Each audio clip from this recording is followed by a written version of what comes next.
With the blue and red armbands, so they will indicate the scoring of points by each of the wrestlers. Scores in favour of Daichi Takatani from Japan in the blue will be scored with that right arm, showing the blue armband.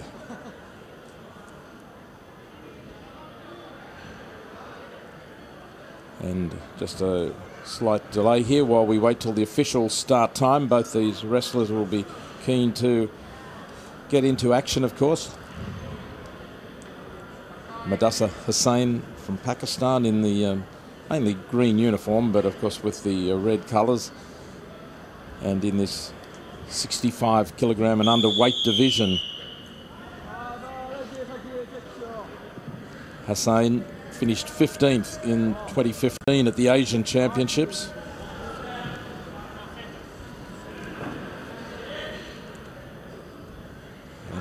Both leaning in. 2 periods of 3 minutes each. So the clock showing 5:35 will tick down from a total of 6 minutes to 0. And here's Takatani on the attack, and if he can roll his opponent over into a position of danger here. Hussain resisting. Still the strength comes from the legs of Takatani, and trying to get his opponent into a position where the angle of the back is less than 90 degrees, but Hussain has managed to fight his way away from that. But now the attack on the leg by Takatani, very active here early in the fight. He gets position from behind. He has a position of control, the shoulders rolling over, and a score of a couple of points, 2 points to Takatani. The Japanese wrestler, if he gets to 10 points, he will take the bout. A cumulative score of 10 points is enough to win. And there it is. 10 points scored in quick time by the Japanese wrestler, and Daichi Takatani shows his skill immediately here with a quick win.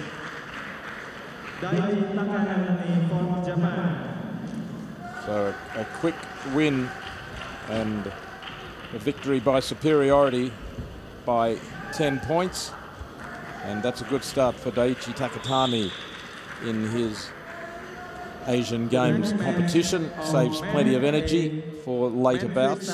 65 kilos. You can see he got that position of control from behind and worked his opponent over. And representing blue corner, Sung Chul Lee from Korea. So a very quick win. And that score of a 4-0 indicating the victory by superiority.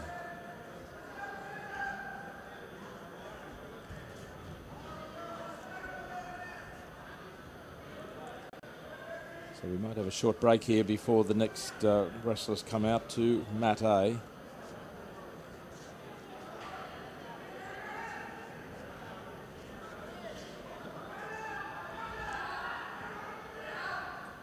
Our next bout should be Nguyen versus Lee. Men freestyle 65 kilos. Representing red corner, Xuan Dinh Nguyen from Vietnam. Representing blue corner, Sung Chul Lee from Korea.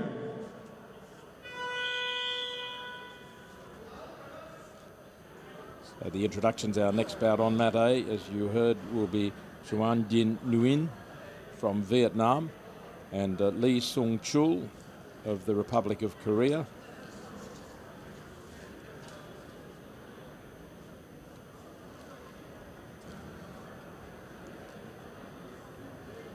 Lee has some recent success. Here's Nguyen from Vietnam. He's finished 17th at the World Championships in 2015 and 15th at the Asian Championships of 2015. Nguyen from Vietnam, and his opponent Lee from Korea. finishing with a bronze medal at the Asian Games in 2014 and finished 18 at the 2012 Olympic Games in London. Now 30 years old, Lee Seung-chul.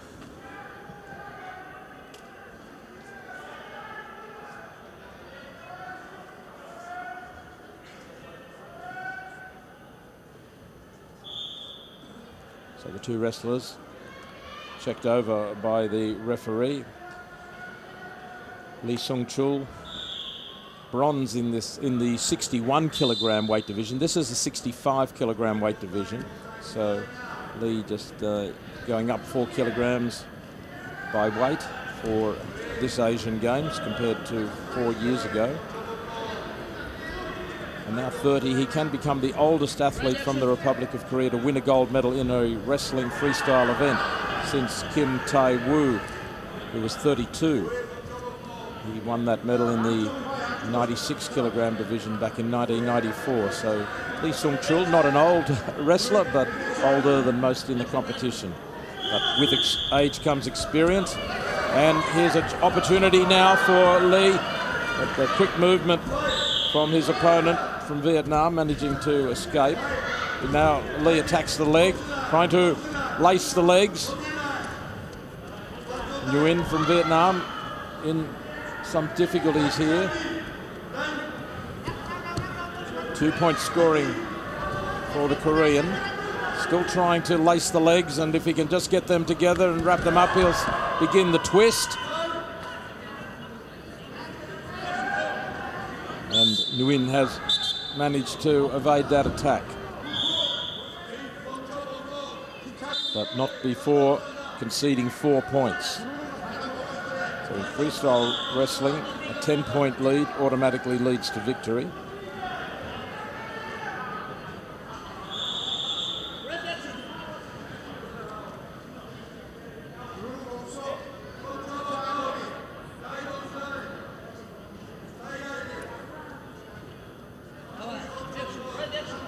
Both wrestlers looking for a hold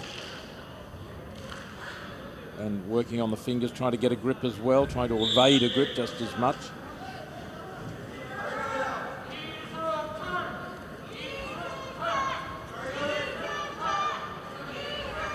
Two 3-minute periods, so 1 minute remaining in this first round.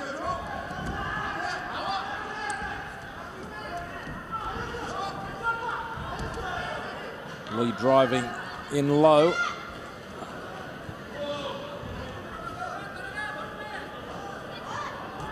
Nguyen trying to get the upper body hold. And some points scored there by Nguyen. So it's 4-2 to Lee. As much as the early stages Lee was on the attack, you can tell that he has a worthwhile opponent here. And now an attack from Lee. He has the position, passes behind, has control, rolls his opponent out and scores 2 points. 2 points once he was out into the protection area. The action was stopped by the referee, but not before Nguyen in total scored another 4 points to lead 8-2. Coming up to half time, Nguyen will be happy to just get through till we have the break between rounds. There it is. So a strong first round performance from Lee Seung-chul of Korea, but Nguyen showing he had some ability as well. So this is not a foregone conclusion, but Lee, I should say Lee is just 2 points away from victory. If we look at some of the action again, is Lee passing behind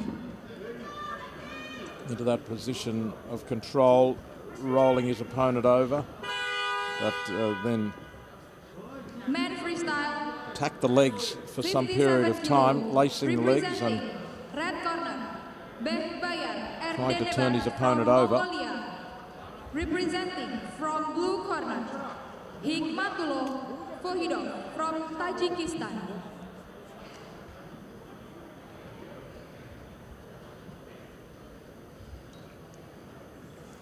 Nguyen makes his way back to the centre of the mat.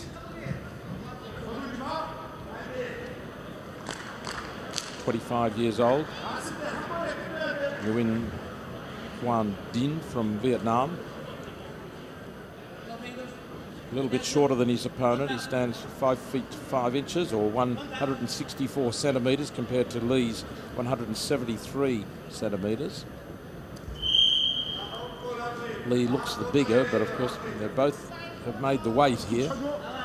65 kilogram division.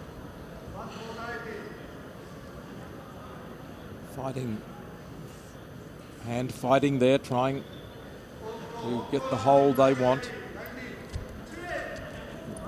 Lee making the attack, but quick movement by Nguyen to avoid it.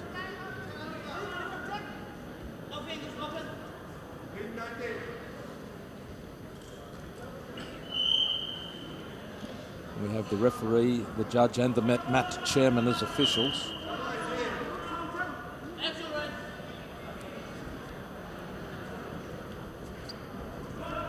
Just under 2 minutes remaining, and an attack from Nguyen, Nguyen it is, but Lee manages to escape. Now the referee starting to indicate he wants some continuation of the attacks.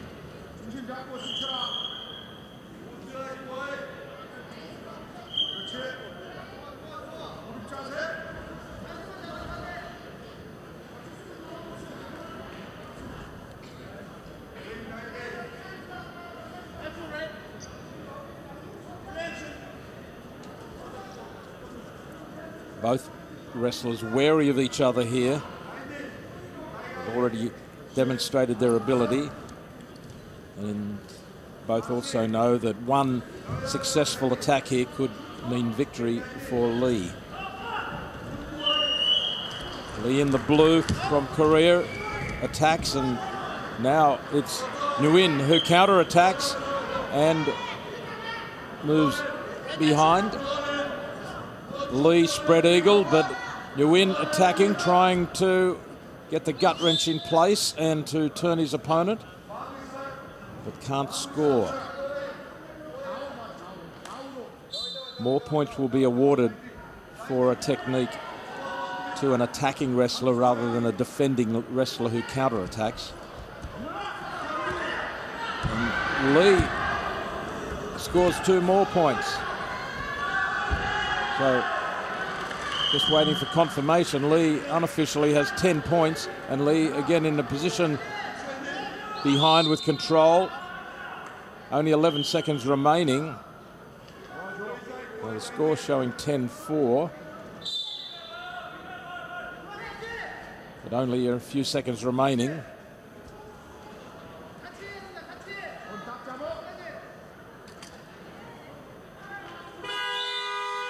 And there is the end of this match. A good performance by Lee, but not by any means overwhelming his opponent.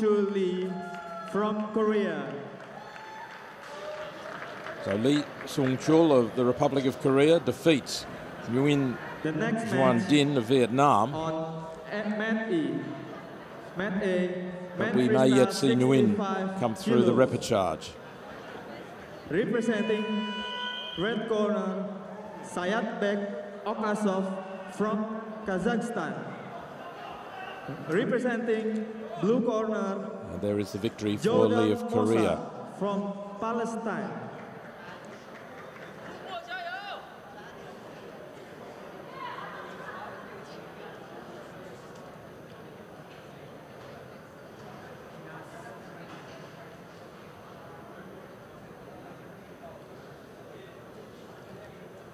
Our next 65 kilogram qualification bout, Sayatbek Okasov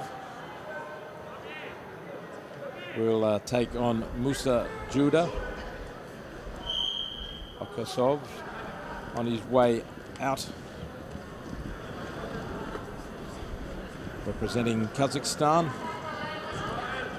and Judah representing Palestine.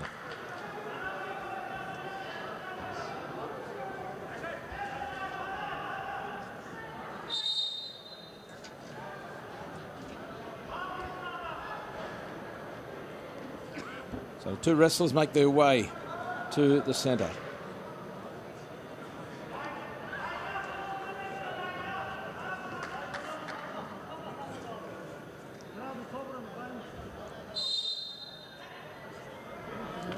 So in red, Sayatbek Okazov of Kazakhstan, and in blue, Musa Juda of Palestine.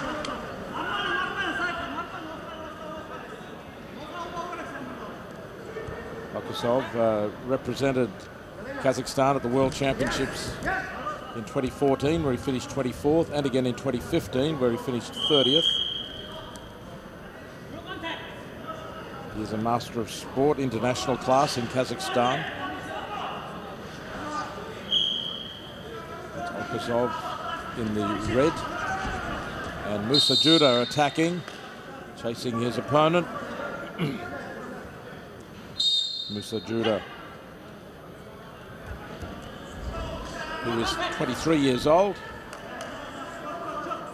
representing Palestine in the blue. His opponent just a couple of years older at 27.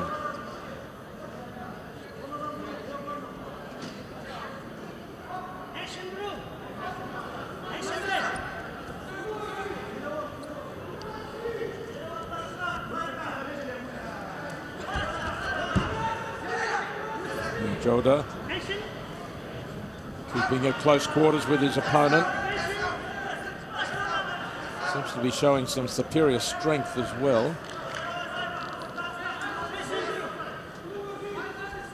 A number of instructions from the referee, and there's an attack from Okazov.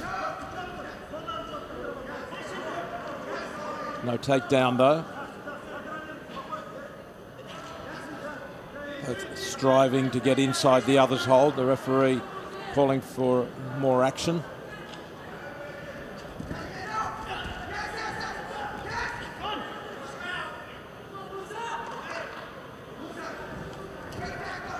And the Palestinian working his opponent over and scores a point, I believe. We'll just wait for confirmation of that. The referee is just checking with the judge as to whether points were scored there or not.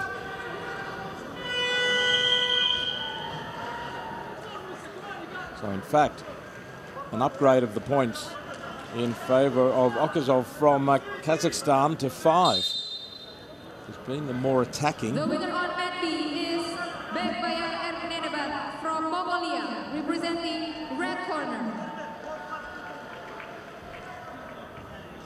Next match on mat B. Both with the necktie. Pressure down on the back of the neck, trying to push their opponent down.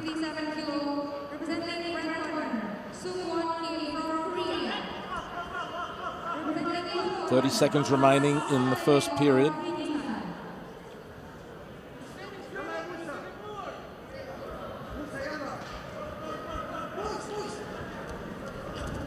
Okazov lost his footing. His opponent passes behind.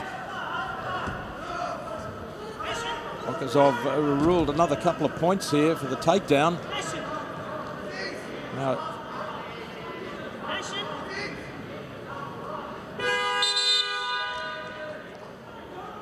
and with 9 points scored, the wrestler from Kazakhstan in charge. I should say the wrestler from Palestine in charge.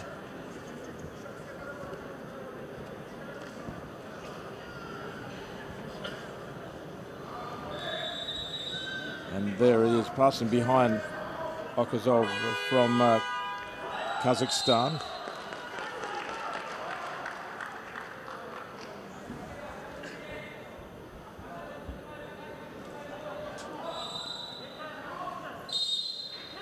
And a number of points scored there.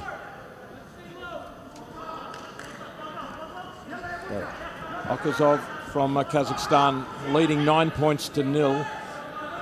And then with the red stripes so far dominating the point scoring against Musa Juda of Palestine in the blue.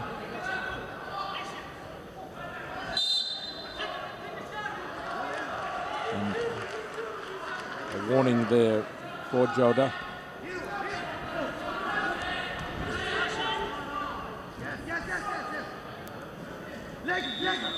More experienced of the two men, older by a couple of years and with World Championship experience as well. Dominating so far. And the takedown, no, it's ruled against. At first I thought, yes, we do have the officials confirming the takedown there by Okazov.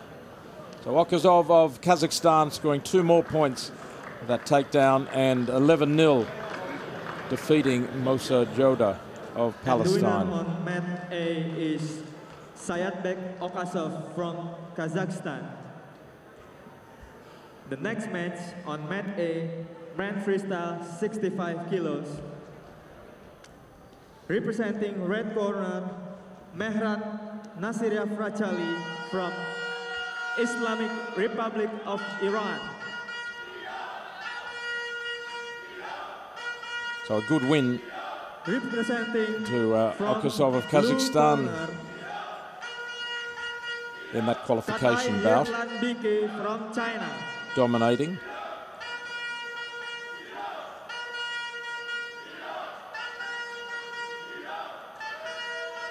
And our next bout, it's Iran versus China.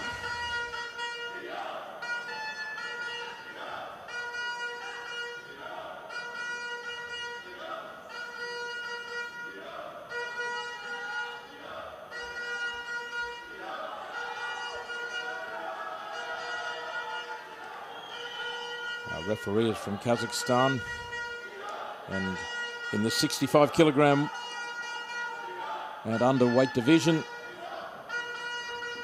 2 wrestlers making their way to the center. And we have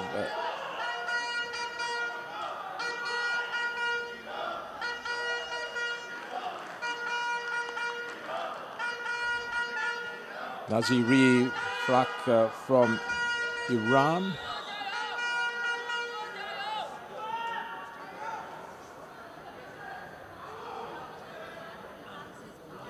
And just a slight hold up here with some problem with the Iranian's knee guard. He'll have to take it off. The knee guard is over protecting that knee, which is heavily bandaged, as you can see. Mehran Naziria Frakali from the Islamic Republic of Iran in the red. And his opponent, Katay Yelanbiek from China. So the Iranian in the red, the Chinese wrestler in the blue. And competition underway. First period of 3 minutes, of 2 periods, a total of 6 minutes.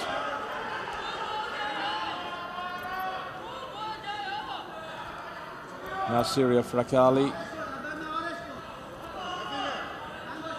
27 years old, coached by Mohammed Talai.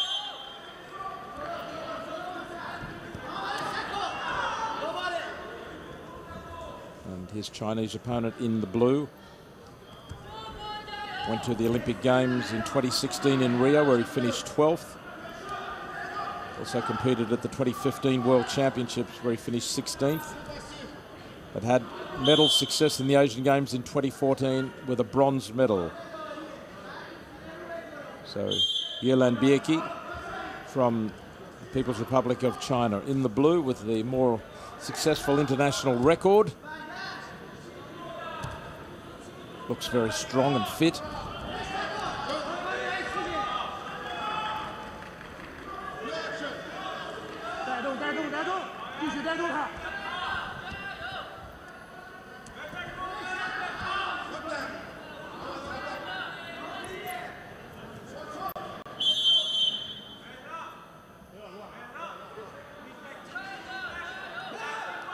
Interesting that the Iranian also has 2 knee guards.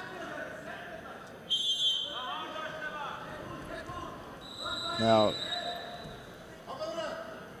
Yelan Biek warned for passivity there, not for being sufficiently aggressive, and needs to score now in this 30-second period, 14 seconds remaining, or a point will be awarded to his opponent. And close to the protection area and out of the protection area, but is there a scoring of points? There is.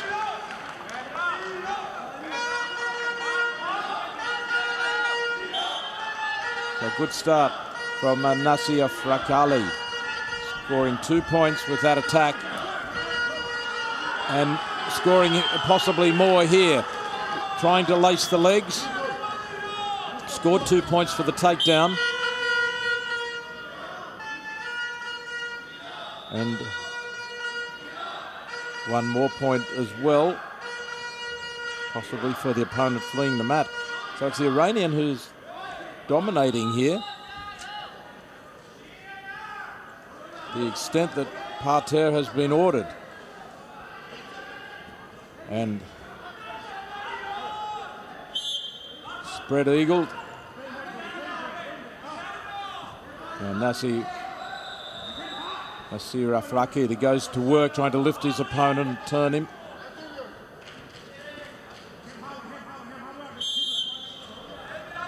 And can't score in that 30 seconds.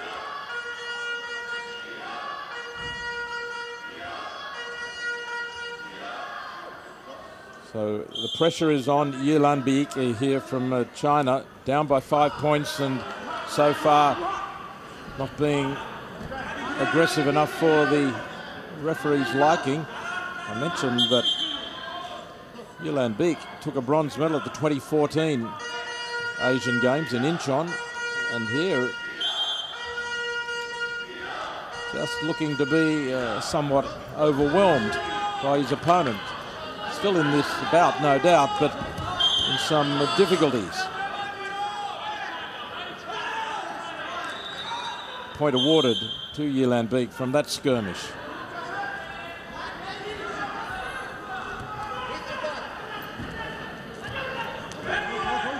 Seven seconds till the end of the round, and all of a sudden Nasir Frakali seems to be on the back foot in the last 30 or 40 seconds of that first round, but nevertheless takes a lead of 4 points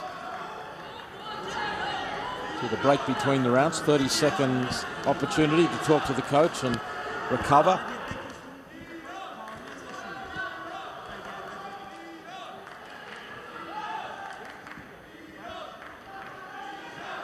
And there is the takedown, working on the shoulder and then driving in at the body for the takedown and scoring points.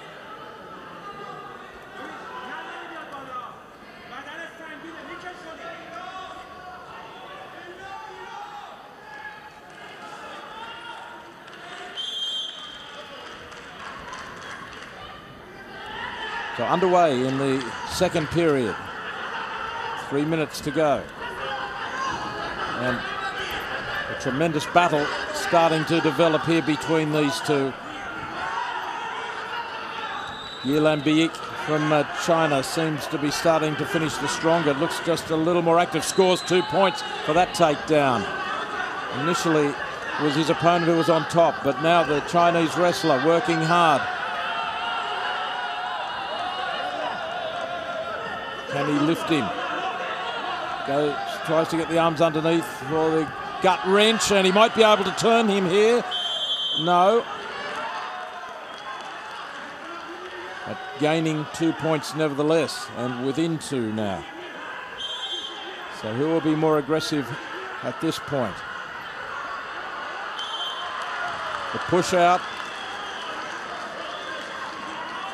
It's a point to the Chinese wrestler again.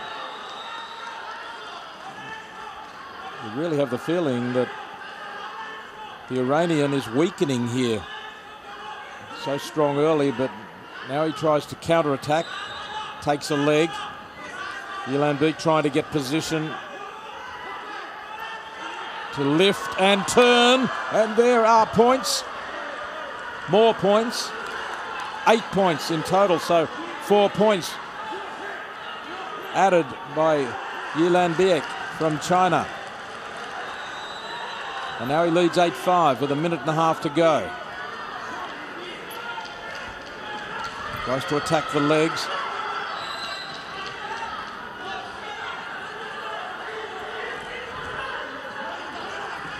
Comes back quickly. Nasiria Frakli trying to battle back here after losing the upper hand in this bout. The winner on mat B is And Kim Soo-won both from wrestlers told to Korea, get back on their feet. representing red corner on mat freestyle. Yelan Beek complaining. It would appear that his right leg is injured. And You can see the heavy strapping on the right leg of mat freestyle, 97 Nasiria Frakali. red corner, Yang Chaoyang from China. Representing blue We've corner, got a timeout here for an injury to the right knee of Yelan Beek.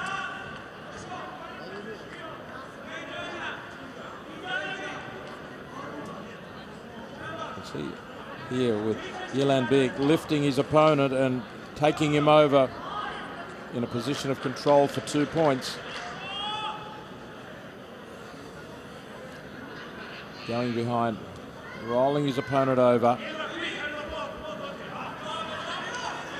And then continued the attack for a total of 4 points. With a minute 12 remaining, he leads by 3 points. The man in blue, the Chinese wrestler, but with this right knee injury, may reduce his stability. On the other hand, from late in the first round, it appeared that Nasiria Frakali had started to lose his endurance. 8-5. And into the last minute now. Who can finish the stronger? Will Yelan Beek try to defend his lead and just stay out of trouble, particularly with that slight knee injury? Can Nasiria Frakali from the Islamic Republic of Iran, here he's trying to attack, trying to chase his opponent. No points scored, no effective takedown. And now the Iranian is stepping it up, and will we have a point for passivity here? No.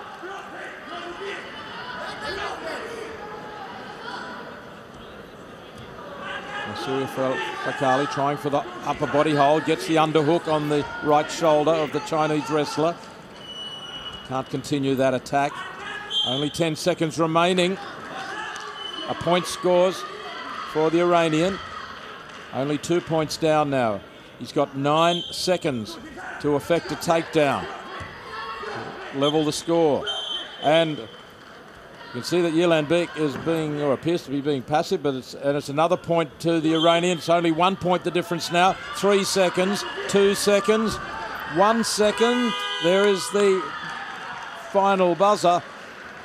And 1 point is the difference in the end.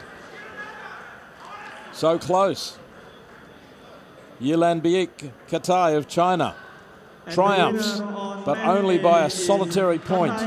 He was behind early and then coming back to win ever so narrowly over Nasiria Frakali of Iran, I should say, of the Islamic Republic of Iran. Representing blue corner, Alibek Osmanov from Kyrgyzstan.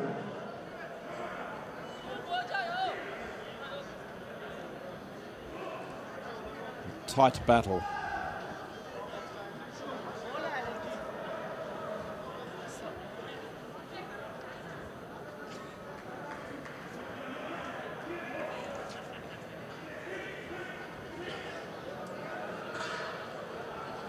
Afghanistan versus Kyrgyzstan in the next 65 kilogram weight division qualification bout.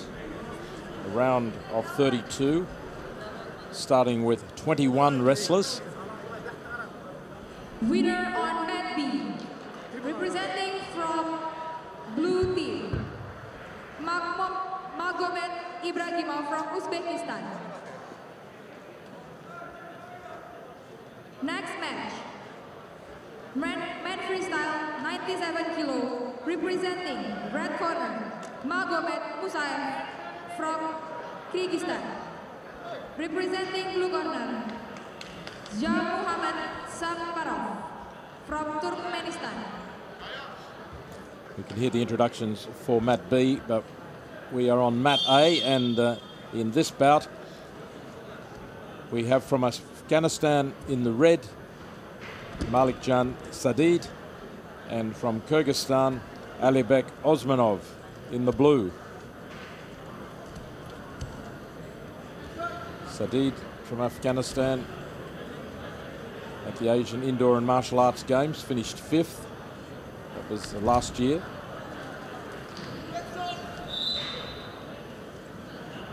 And his opponent in blue, Osmanov from Kyrgyzstan, went to the 27 World Championships. And on the attack here too, and might score some points. 1 point. Taking his opponent with force, trying to effect a throw out of the area, out of the central area. Now, attack and counter-attack. And is that a position of control, even danger? What is the score?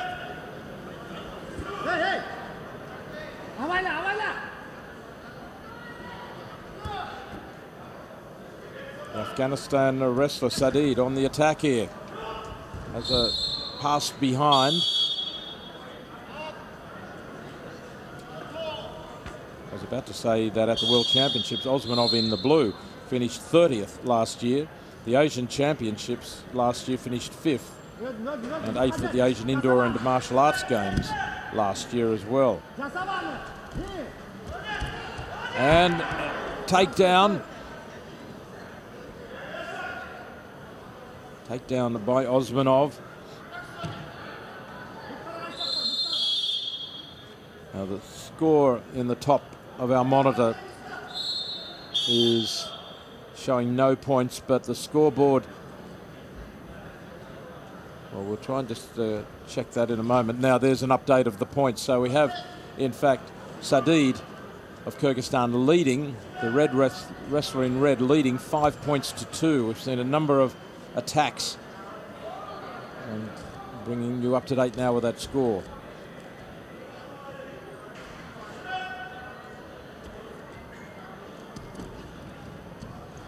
Sadid, fake to go for the legs. Osmanov quickly on the defensive. Now the hold to the upper body by Sadid, tries to turn his opponent over, tries for the throw. He's got good position again. Opponent face down, but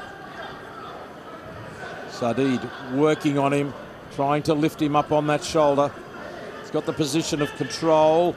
Can he turn him over? No, he slips out of it and counter-attacks. 1 point scores to Osmanov. But 2 more for Sadid for that earliest attack, and that is the end of the first round. You can see the referee will signal the points with either hand, with the blue or the red wristband showing. Sometimes we can't always see it on the TV monitor. Here was the attack from Osmanov, put himself instantaneously in that position of danger himself, but always on the attack and bring his opponent over. There was the counter-attack, though, from Sadid.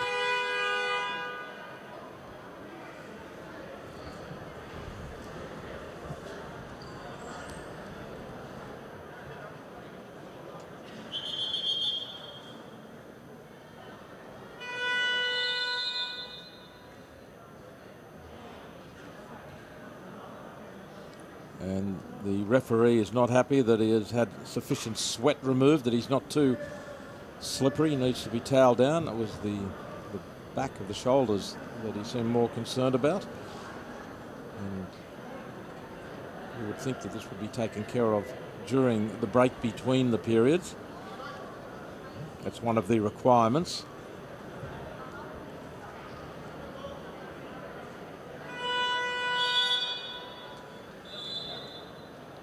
So the wrestler from Kyrgyzstan in the blue, Albiek Osmanov, leads by 7 points to 2 over Malik Sadid of Afghanistan in the red.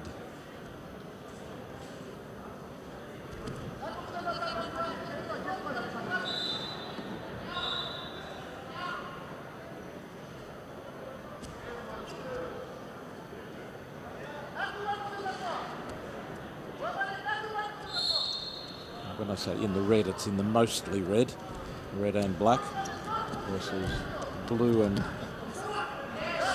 very dark colour.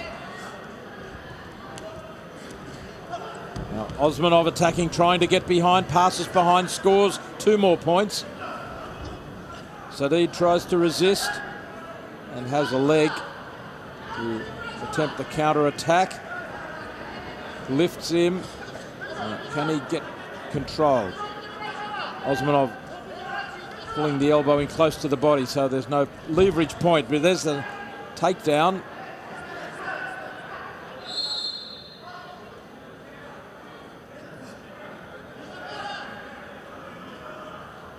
Osmanov in the position of control. It's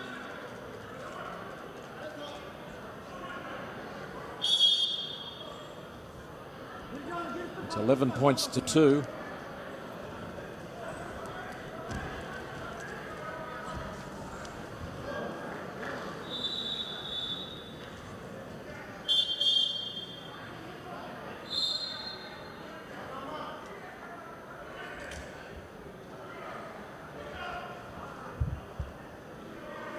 And now the victory is going to be confirmed with that big lead of 13 points to 2. The winner is Alibek Osmanov of Kyrgyzstan. Convincing victory in the end on points. Man freestyle 57 kilos. And representing red corner, there is the counter attack. Sadid was trying to effect the hold, but instead was put on his back momentarily. Couldn't be pinned. So now we move into the quarterfinals.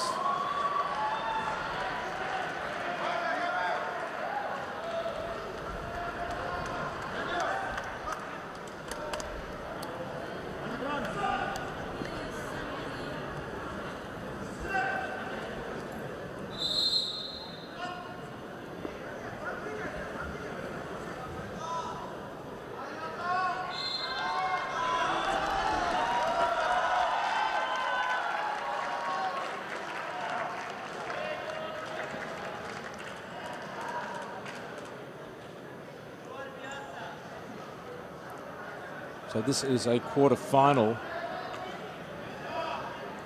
on the mat A in the 57 kilogram division.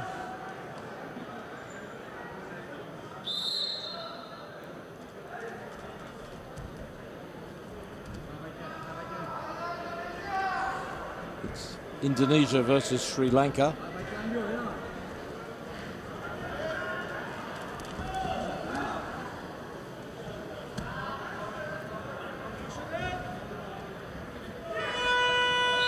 Charles Fernando of Sri Lanka versus Eko Saputri of Indonesia, and already some points scored by the Indonesian. Eko Saputra scores on 2 occasions with 2 points each time.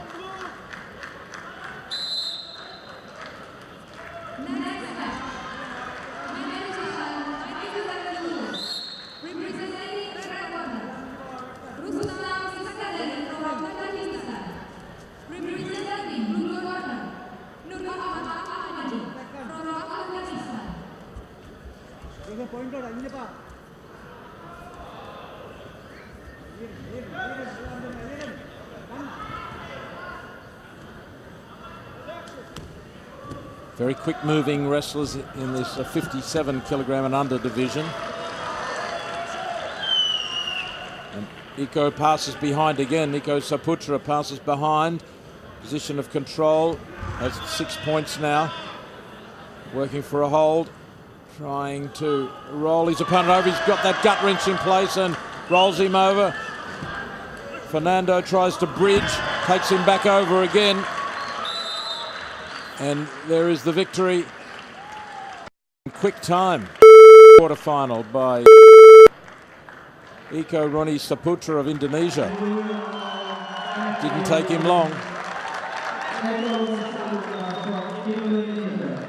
A very good win for Saputra over Fernando. You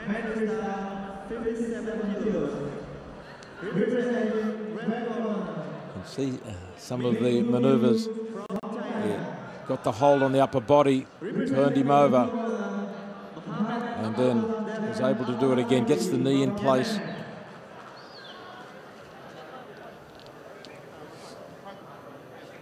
So a comprehensive victory.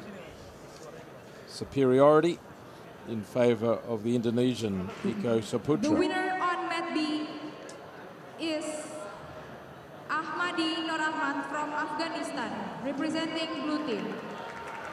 Next match on mat B, men freestyle 97 kilo, representing red team, Batu Ulfizafkan from Mongolia, representing blue team, Bagdolet Almentai from Kazakhstan.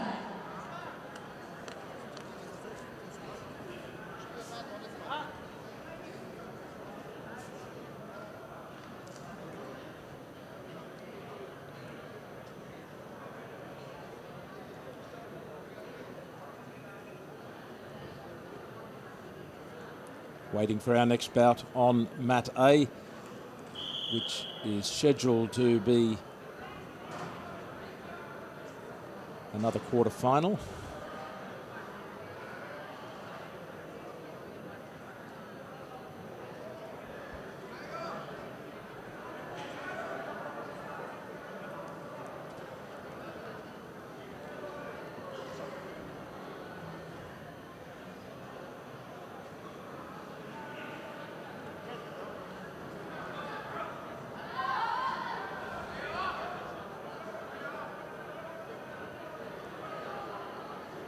Liu Minggu of China appears for the next quarter-final, but his opponent is unable to front up. Minghu Liu from China.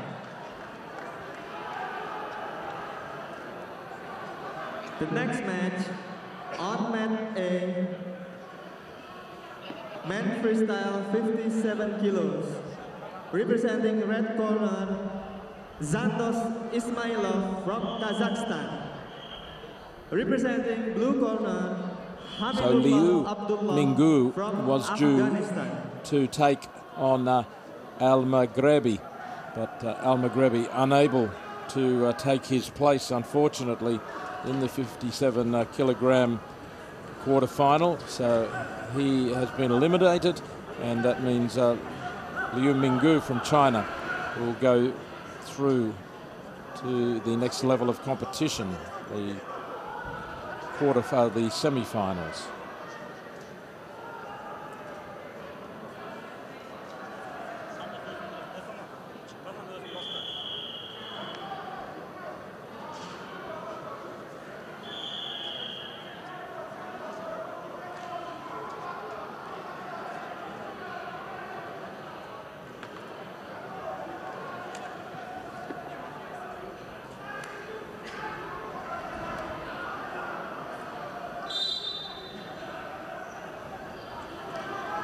So now we have Kazakhstan versus Afghanistan on mat A.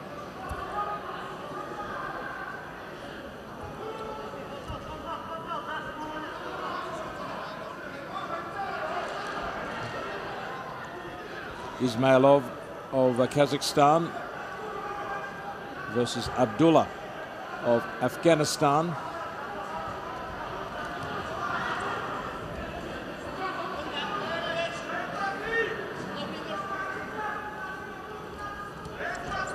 There's the Kazakhstan coach looking on keenly.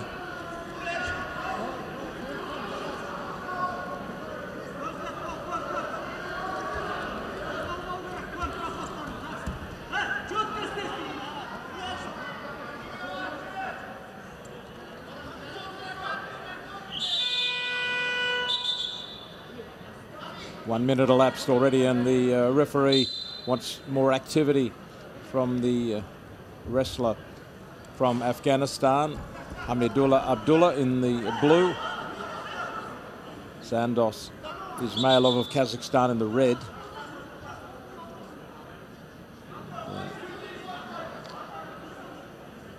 He's taken a hit across the chin, but he says he'll be okay. These are tough men, these wrestlers. 57 kilogram and underweight division.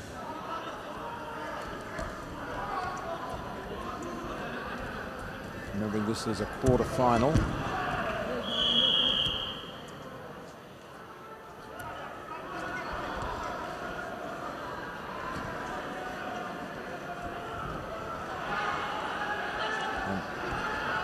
Afghan wrestler goes on the attack and he turns his opponent over. He'll try to do it again. Gets a left leg in place and a second turn for a total of 6 points now, and he might be able to do it again. And once more, that gut wrench is in place and he continues the attack. His opponent helpless. Over he goes again. That should just about be it. It will be. The 10 points amassed in quick time by Hamidullah Abdullah. Once he got the gut wrench in place, he continued to turn his opponent, and Ismailov couldn't resist. The winner on mat A is Sandos Ismailov from Kazakhstan. And a good win in the first period. The next match, dominating. on mat So Ismailov goes through to the quarterfinals, or I should say to the semi-finals, to the last four. Yuki Takahashi from Japan. And representing blue corner, Kum Song Kang from DPR, Korea.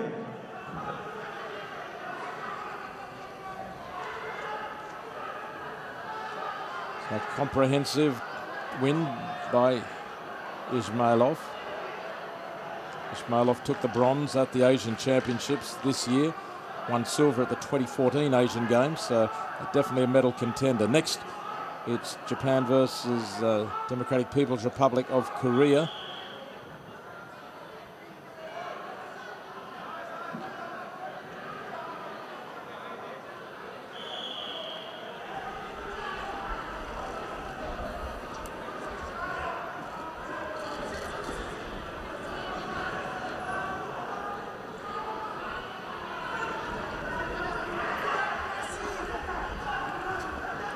The action coming thick and fast here at the Jakarta Convention Centre on the first day of wrestling at the Asian Games of 2018. Referee for our next bout is from Turkmenistan.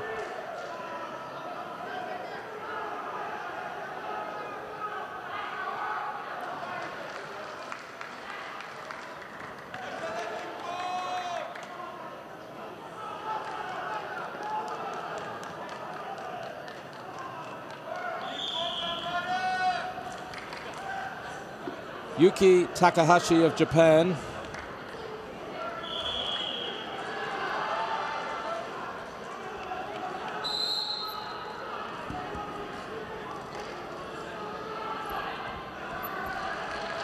Takahashi of Japan up against Kang of the Democratic People's Republic of Korea.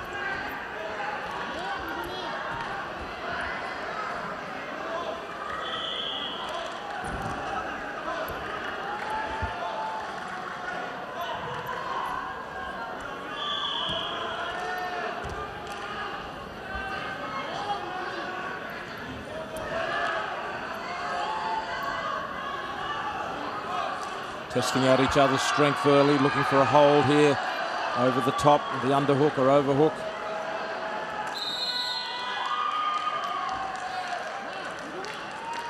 The referee stepping in, not happy with the action so far.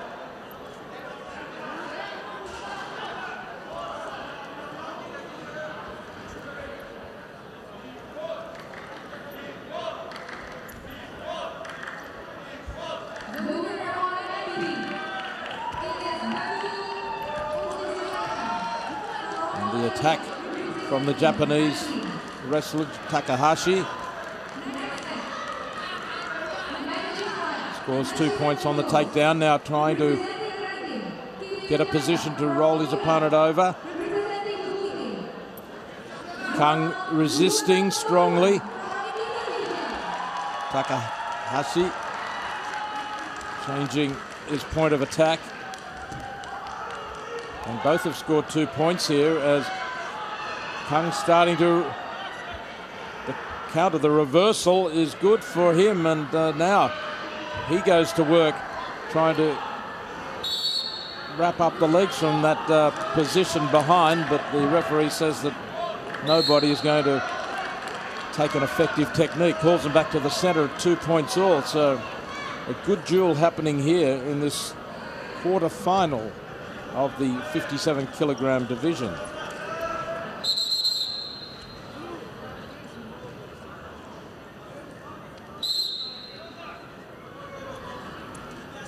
Takahashi finishing with a gold medal in this division at the World Championships last year in Paris. And that came on the back of a 5th in the 2014 World Championships in the 57 kilogram division. 25 years old, the wrestler in red.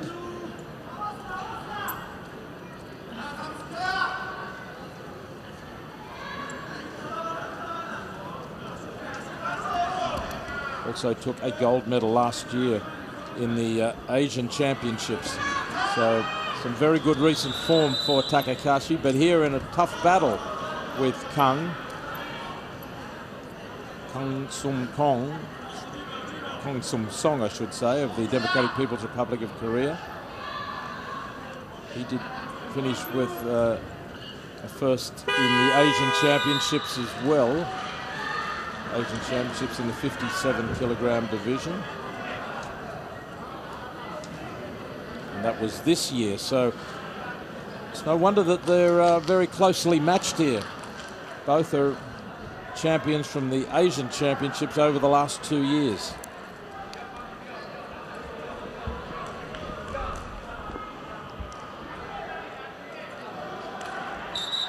So these two meeting head-to-head now in the quarterfinals, where both would be hopeful of winning a gold medal. So this is a absolutely vital bout in the deciding of the medals, and particularly the gold medal, who will have a chance to continue.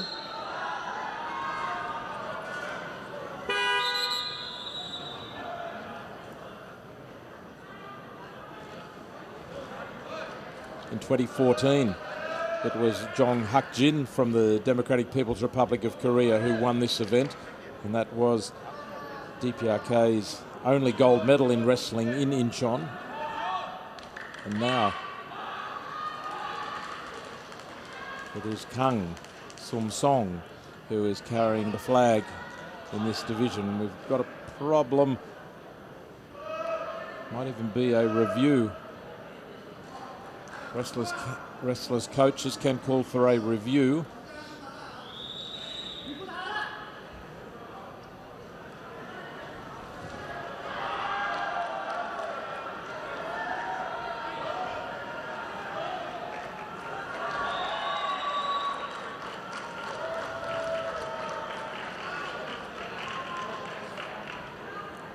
Two points all the score.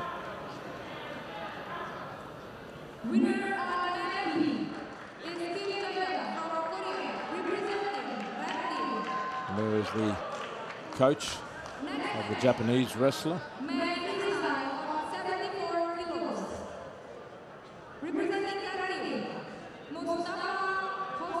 And the coach is Masanori Chash. Takahashi took up the sport when he was in 3rd grade of primary school. And now his aim, of course, is to get to the Tokyo 2020 Olympic Games and to win gold there in front of his home crowd. So it appears to be more of a technical issue, I believe, rather than a case of a review. I don't think there was anything to review, but all the officials are concerned. In fact, I think it might be that, I don't know whether the clock actually started for the second round here.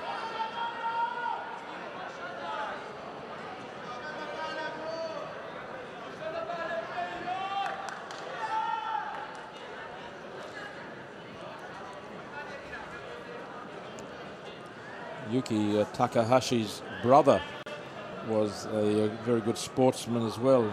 Younger brother, Takuya, also a wrestler, but had to retire from the sport following an injury to his hip joint. So the older brother trying to not only represent his country with distinction here, but represent his family and brother with distinction. Takahashi now 25 years old, and Kang is just 20. So Kang Kum Song, the younger of the two here, and trying to make his mark. But I guess he's already made his mark, having finished with the gold medal at the Asian Championships this year, earlier in the year in Kyrgyzstan. So, as I said, this is an unfortunate hold-up here. The bout really developing some momentum, and it will do once we restart. But this has given both wrestlers quite a long break, a chance to recover their strength, which is going to aid both of them. But on the other hand, may mean that the second round is more evenly matched in the sense neither is going to weaken quickly because of this long break. And a long time to throw the two wrestlers somewhat off their rhythm. They know how important this is, and you can see there Takahashi circling, whereas his opponent seems to be eyeing him off. Kang is not taking his eyes off his opponent. Now he does, and he decides he will go for a walk as well. But for a while there at the center, here's some of the action from the first period, with Takahashi initially on the attack, but then it was his opponent who took over.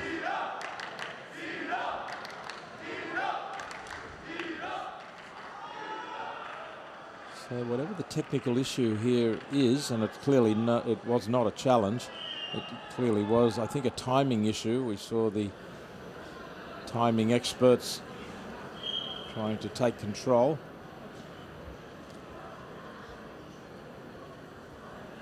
And now Takahashi, or momentarily, he's going to put on his tracksuit because he doesn't want to get cold here in this break. The break must have been going on for about 5 minutes now. Action continuing on mat B, but not on mat A.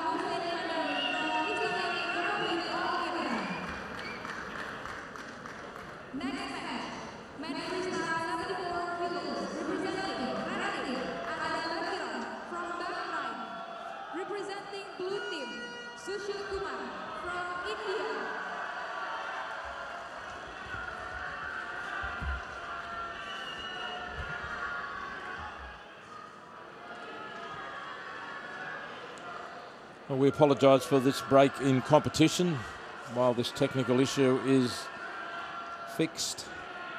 Not much we can do about it at the moment, but hopefully we will be back shortly with more action, and when we can see continuation of this quarter-final between Japan and also the Democratic People's Republic of Korean wrestler Kang versus Takahashi.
And still the delay in this quarter-final.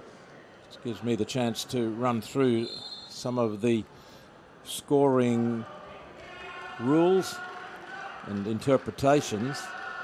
Essentially, where points are awarded, it's all about a position of danger or the position of control and the kinds of scoring that are most common. The emphasis has been put on a reward or an incentive for attacking wrestling and throws, and anything done offensively as an attack receives more points than the same action done defensively as a counter to that. But it's all about the position of control more often, and sometimes the position of danger, which is the highest scoring. The position of danger is where on the ground the defending wrestler has a hand or elbow, shoulder or head touching the mat and their back facing the mat. The angle between their back and the mat must be less than 90 degrees, so less than a right angle. That's for a position of danger, which is a high scoring position. The position of control is where the defending wrestler is on the ground with at least 3 points of contact. 2 knees, for example, and a hand, and the attacking wrestler has passed behind and is controlling the defending wrestler. So we have those 2 essential positions that are being judged, where the defending wrestler is in a position of danger or a position of control. From that point, then it's the allocation of scores, and so 4 points will be awarded on the feet if both wrestlers are on their feet. If an attacker throws his opponent onto the ground and they land directly in a position of danger, that would be 4 points. If to earn 2 points, you would take your opponent from the feet to a position of control on the ground. When already on the ground, if you put your opponent in a position of danger. So if you're already on the ground, there is a lower point score. So you would get 2 points to put your opponent into a position of danger. If you're on the feet, you can counter an attack from your opponent and put them into a position of danger. So if you were able to reverse the situation from the feet to put the previous attacker into a position of danger, you would earn 2 points. And then 1 point would be allocated if you're on your feet, if the opponent steps out of bounds when you're making a meaningful attempt to wrestle them. It's, if you're making a genuine attempt to score on someone and not just shove them out, you would get a point. If they step out, then you would go back to the centre to continue the bout. There's also a 1 point penalty for negative wrestling, being passive or for fleeing, not engaging, for an illegal hold. There's also 1 point awarded if you can reverse the control position on the ground. So if you're on the ground, starting from the bottom, end up behind, and your opponent is put in a position of control, 1 point. And again, on the ground, if an attacking wrestler puts their opponent into a position of danger, but temporarily goes into a position of danger themselves before completing the move. So if going through that position of danger yourself to put your opponent into a position of danger, that would be worth 1 point. But there are different rules, of course, in Greco-Roman wrestling, which we will get to in the days ahead. We also have women's freestyle wrestling tomorrow. Now it looks like the technical issue has been resolved here. Of course, the other throw or way of winning is with a pin, a fall or a pin. If you can pin your opponent, where both shoulders are pushed into the mat, there has to be a pause, not just an instantaneous moment. And another problem here. Just as the 2 wrestlers were ready to resume, we have another problem. This is very unfortunate for the competition and for our broadcast, but hopefully this will be rectified soon. So the pinning, if you're going for the fall or pin, the pinning wrestler must be holding and controlling the pinned wrestler. And of course this would lead to an automatic win by fall. technical superiority is now the 10-point lead in freestyle, or, by the way, 8-point lead in Greco-Roman. That would be for a technical fall with points accumulated over the 6 minutes, the 2 3-minute periods, but a fall where you can pin the shoulders with a pause, that would be automatic victory.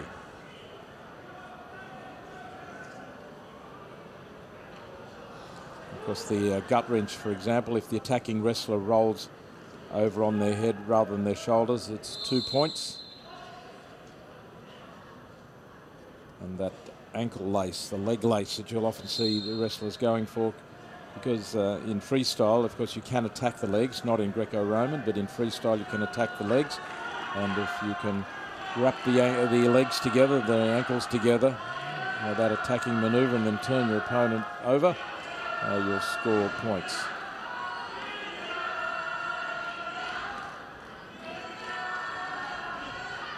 And once a hold is established, it can be used to score multiple times, as we saw in one of the recent bouts where the leg lace was in place and 5 times the defending wrestler was turned over for a total of 10 and victory by technical superiority. So that is the starting point for the awarding of points. There are many other indications to help with the interpretation. But we'll continue this quarterfinal. So back to the action. And with just under 3 minutes to go. A reminder that in the red we have Yuki Takahashi from Japan. And it's 2 points all. In fact, we have got points for Kang here. Kang Sum Song from the Democratic People's Republic. Added points. 2 more points now to Takahashi. The score and another point for Kang with the reversal. Kang back behind, now working on the leg. So points coming at a rapid rate.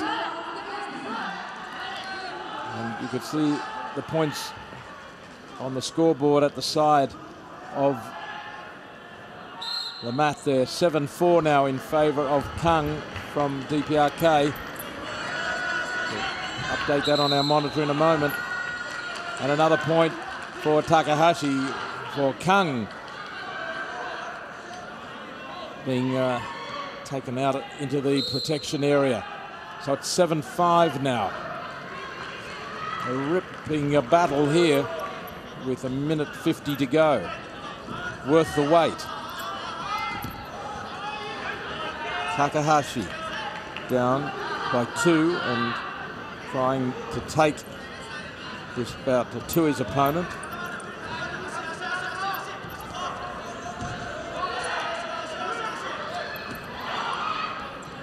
Kang went for the legs.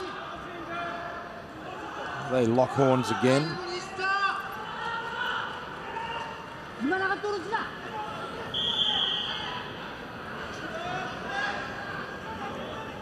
Kang with the necktie applied, trying to push his opponent down. Takahashi quickly maneuvering and has a leg now. A foot. He has control there, but Kang escapes. Escaped the hold. Takahashi continues the attack. A quick movement from Kang. Flings himself over onto his front before he suffers any damage on the back. Now for the reversals. Kang with a reversal. 2 points. 2 points to Kang. A bit of a scratch on the face of Takahashi. Bleeding as well.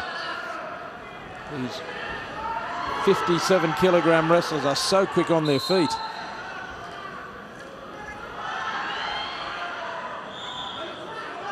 Kang leading on the point scoring. 1 point away from winning the last time I saw the score, but that has to be confirmed by the judge as well. Now Kang reaching up, trying to get a little bit of leverage on the leg, but Takahashi with the hold on the upper body.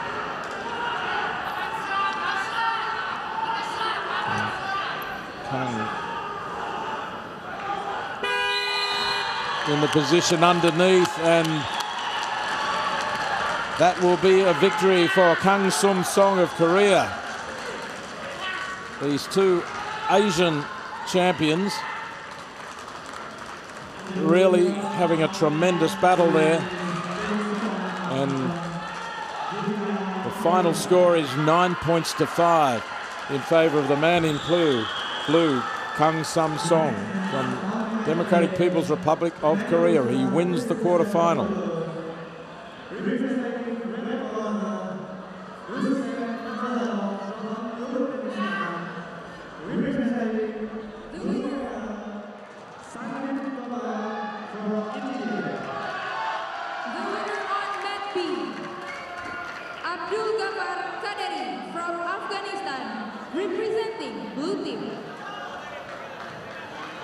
Next match, men freestyle 74 kilos, representing red team, Uwe from China, representing blue team, Mandak Naran Ganzori from Mongolia.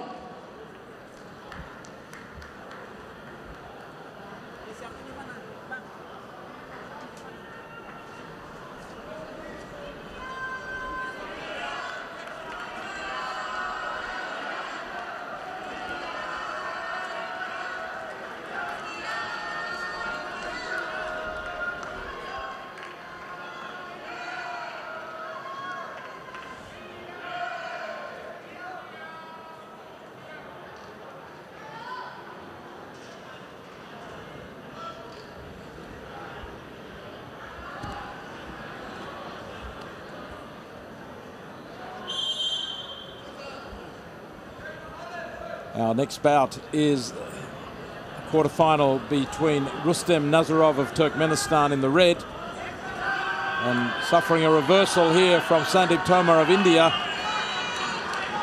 and the Indian scores 2 points. Now, gut wrench in place, but he can't turn his opponent, not yet anyway, and the referee says we'll go back to the centre.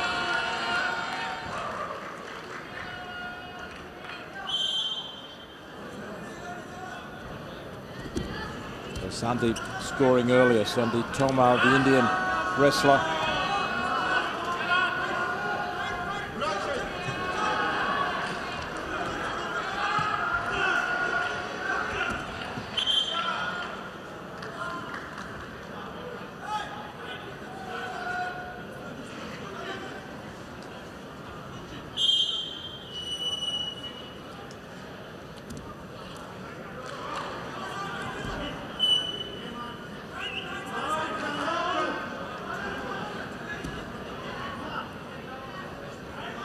Strong work from Tomar here in this strong position there.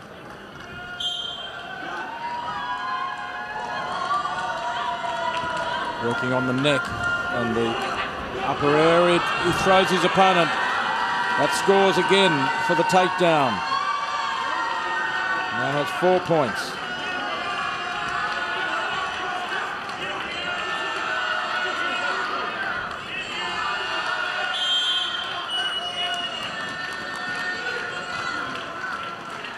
Strong support in the crowd from the Indian fans here.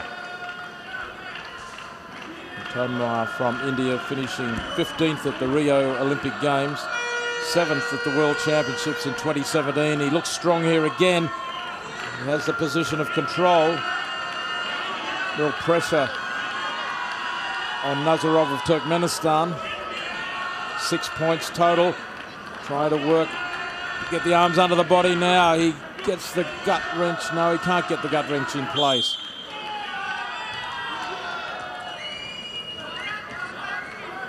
Tomar was the Asian champion in 2016, Asian Championships gold medalist. So a strong international performer.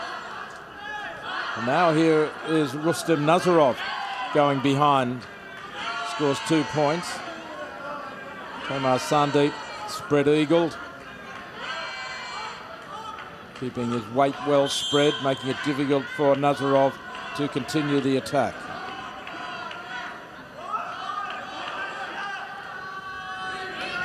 Nazarov, 24 years old.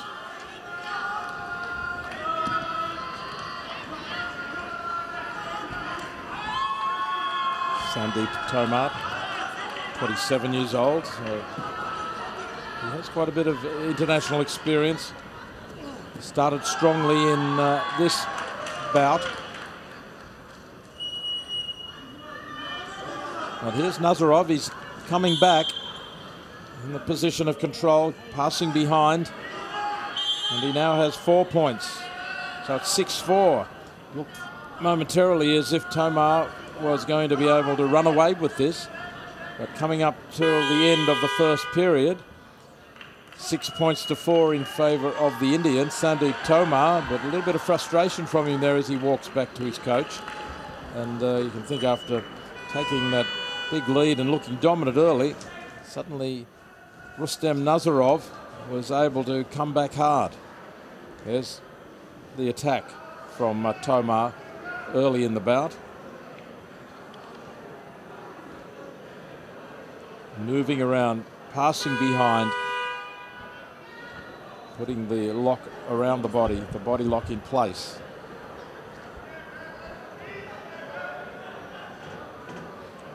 Sandeep Tomar took up wrestling at the age of 11. Wrestling very popular in his village, family's village in India.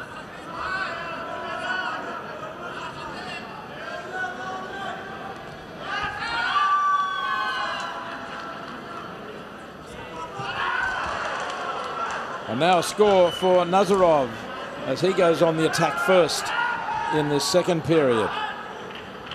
Tomar able to reverse and works from behind. Stops his opponent moving towards the edge of the area. And it's 8-all. So Nazarov from Turkmenistan fights back, levels the scores, and now the next takedown could be very significant. Tomar tries for a hold. Nazarov covering up. The leg lifted by Tomar, but the referee breaks them apart.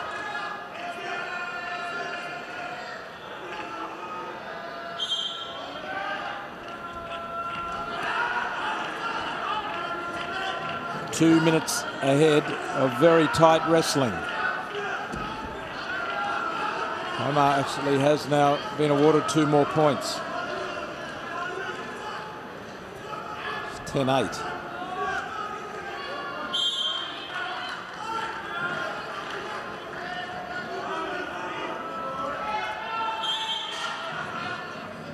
So the Indian ahead with 90 seconds remaining.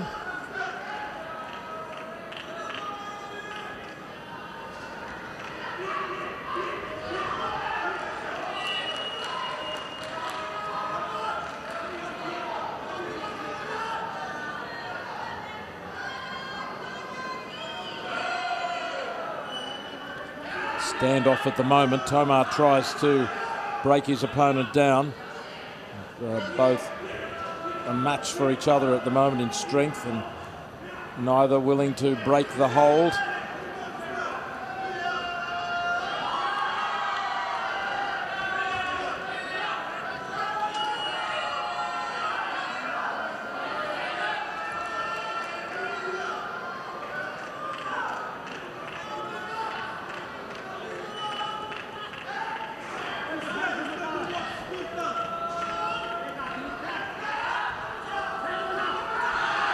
Tomar takedown, and he's in position now.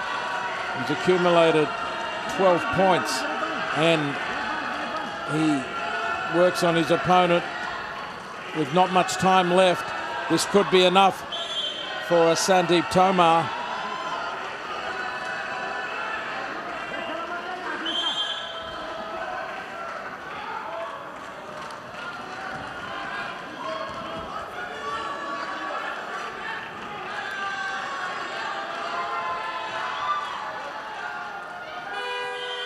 And there it is. 12 points to 8. You need to have a 10-point lead, not just the 10 points. And that was more than enough for Sandeep Tomar in the end, in a tough battle.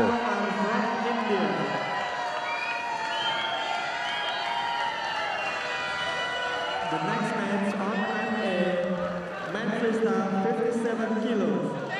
Representing red corner, Bhagawati Sahteli from Nepal. So in this round of 16, Representing blue corner, Reza Atrina Ganji. good performance by Sandeep Tomar. Winner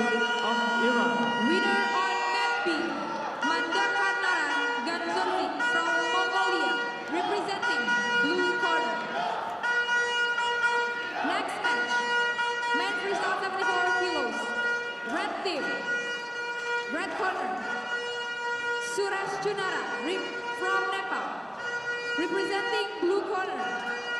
Yuhi Fujinami from Japan. Nepal versus Iran in our next bout.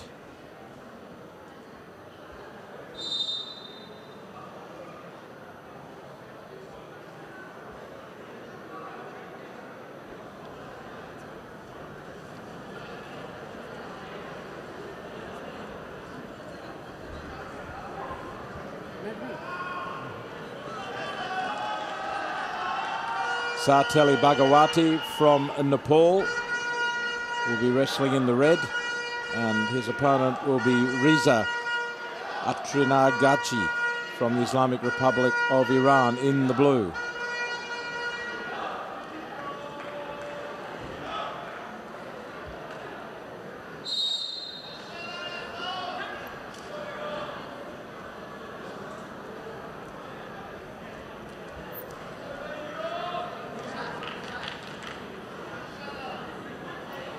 The wrestler from Nepal, the taller of the two in the red, and the Iranian already in a position of control from behind, scores 2 points.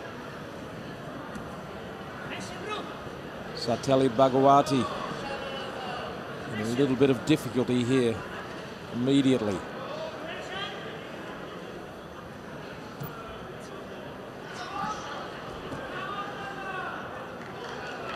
The Iranian already has 4 points. The takedown and the passing behind into a position of control. Good start for Reza Atrinagachi.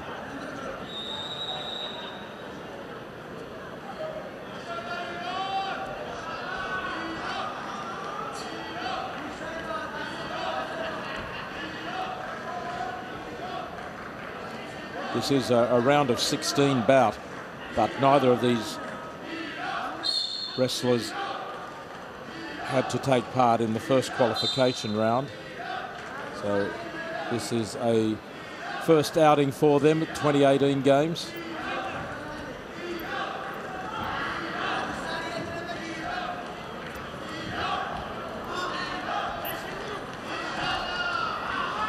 In fact, all of these round of 16 matches that we have been watching have been the same. Wrestlers who did not have to take part in the first qualification round. We had 21 wrestlers, or 19 actually, 19 wrestlers in the 57 kilogram division, or 21 in the 65 kilogram division starting in the competition. But here, Atrinagachi already leading by 8 points to 0. So the wrestler in blue, and he's again got a position of control, passing behind, and there is the 10-point lead. That's all he needs. If you have a lead of 10 points, so Atrinagachi from the Islamic Republic of Iran, victorious over Sahteli Bhagawati of Nepal. And the winner on mat A is Reza Atrinagachi from Islamic Republic of Iran. Next match, man freestyle 57 kilos. Representing red team, red corner, Alvin Lobreguito. You can see some of the technique there from Reza Atrinagachi. Blue corner. He was able to quickly pass behind his opponent on numerous occasions, and winner by clear technical superiority, accumulating a 10-point lead in quick time.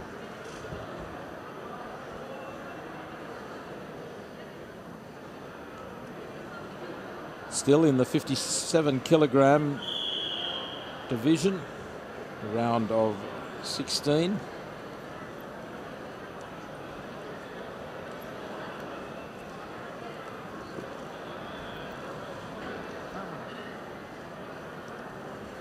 And now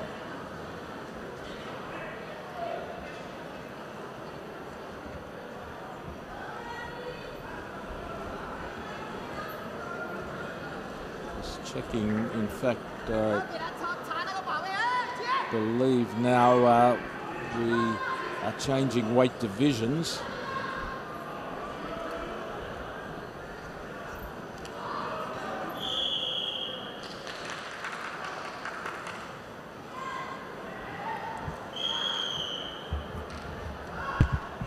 Action underway here between the Philippines and Uzbekistan.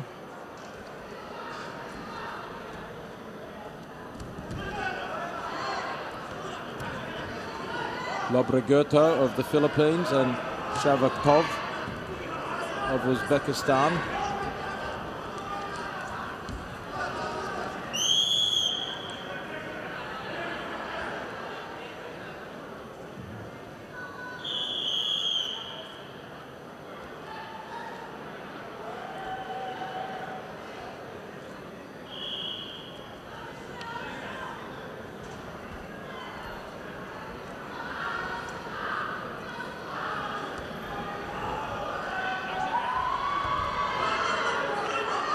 And the Uzbek wrestler on the attack, but a good reply comes back at him from Lobreguto.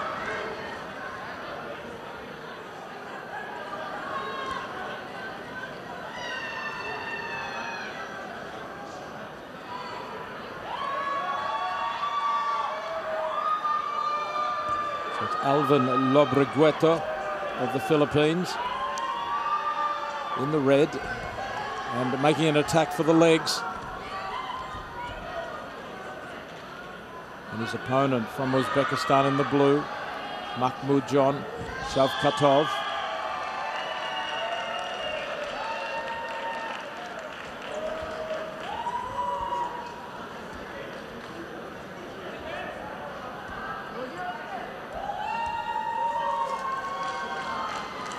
Winner on mat B, from China, representing red corner. 2 3-minute periods. And already through the first 2 minutes without a successful attack, but this is a better from Shavkatov. Very strong, but so is his opponent. Now he's got the quad pod trying to defend both feet and hands down, making it more difficult for Lobreguto. Lobreguto now with the body lock in place, arms around. I should say it's Shavkatov with the arms around and passing into that position of control. He scores points, 3 of them in total.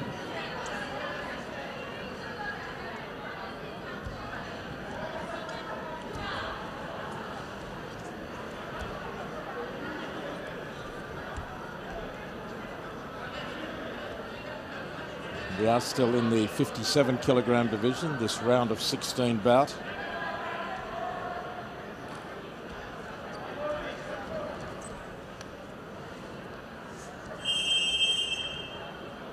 Just a few seconds remaining in the first period now. One last attack, and quickly moving behind is Shavkatov, and he scores again.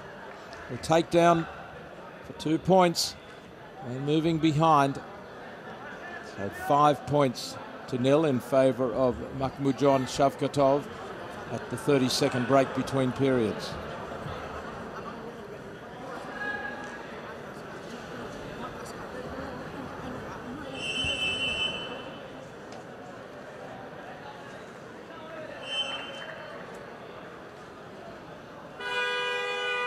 some of those highlights from the first period of action here. Shavkatov finished 19th at the 2015 World Championships. Came second, took a silver medal at the Asian Championships this year, so he is definitely in form. Makhmajon Shavkatov of Uzbekistan. And last year took first place at the Asian Indoor and Martial Arts Games. So everything heading in the right direction for him at the present time.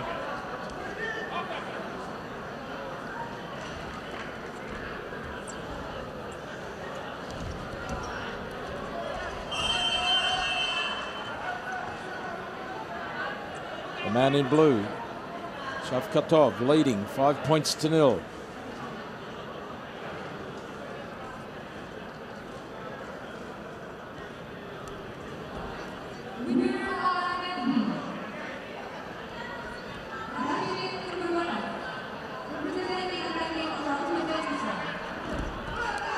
Attack from Lobregato, but quickly his opponent so quickly on the reversal, scores 2 points in a position of control. Lobregato in difficulties here. The arm being lifted by Shavkatov. Still continues to attack, but the referee will have them back to the setter.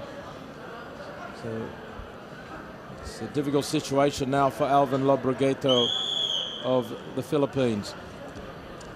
26 years old. Took part in the SEA Games in 2013 and 2017. Finished 15th in 2017, but took a bronze medal back in 2013. He may have met his match here in Shavkatov.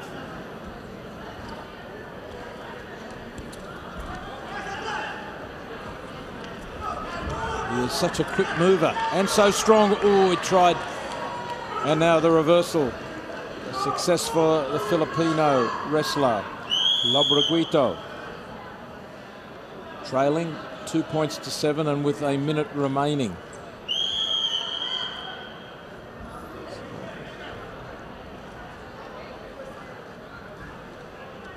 Two points all in the second period.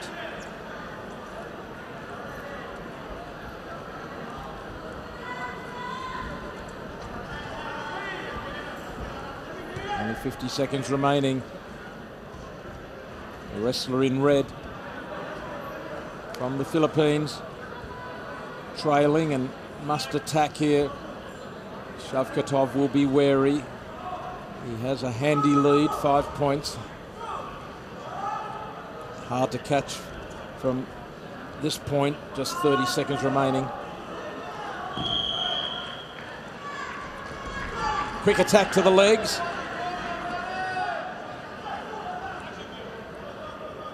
Once again, the reversal. And behind again, Shavkatov so quickly to counter-attack. And he has scored 11 points now. The leg attack from Lobregato put him in a perilous position, and Shavkatov was able to counter-attack and take advantage to score more points. So in the end, a good win. 3 2-point scores in the second period for Makhmajon Shavkatov of Uzbekistan. So he is through to the quarterfinals now. The next match on mat A is very quick to counter-attack and to move from being on the defensive to that position behind, passing behind in control. Representing blue And win to Shavkatov of Uzbekistan, through to the quarterfinals now. Another round of 16 match coming up.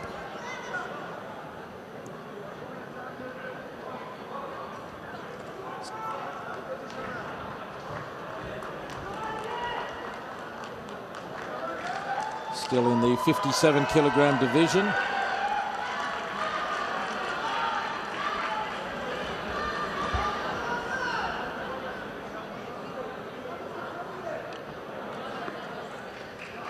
in the blue, Kim Sung-won of the Republic of Korea in the red, Bekbaya Edenabat.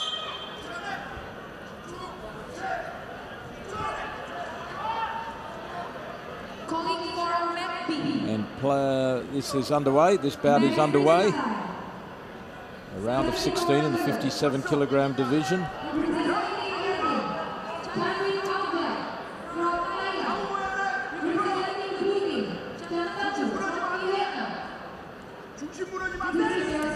And a strong attack from the Mongolian, but Kim able to maintain stability. In fact, he did well. He wasn't rocked at all.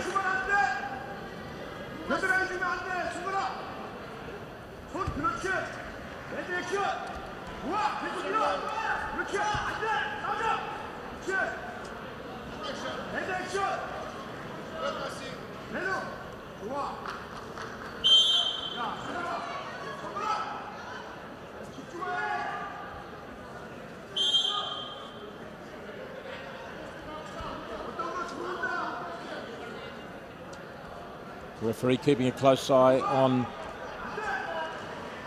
the degree of activity taken here and passivity. And a leg attack from Edenabat scores 2 points on the takedown. Now trying to get a position of danger in place here. Kim having to struggle. 4 points scored in favour of the Mongolian, Edenabat. And look at the pressure being applied here for, excuse me, for the pin. Still struggling. Kim tries to keep the shoulders up, prevent them being forced down. The referee down and calls the fall. An emphatic win for Bekbaya Edenabat on Kim Sung-won of Korea. That was dramatic work so early in this match.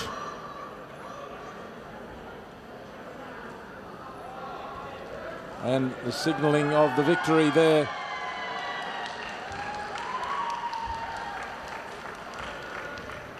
A great win by fall, and he jogs from the mat and lifting up and then placing on the back and then eventually applying the fall, and that was a total victory for Edenabat. Bajrang from India, representing blue corner. Next up, another round of 16 between India and Uzbekistan.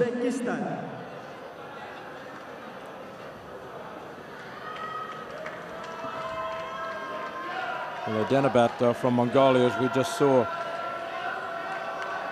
competed at the last Olympic Games where he finished 14th, but third at the 27 World Championships, and looks to be on his way here again at the Asian Games.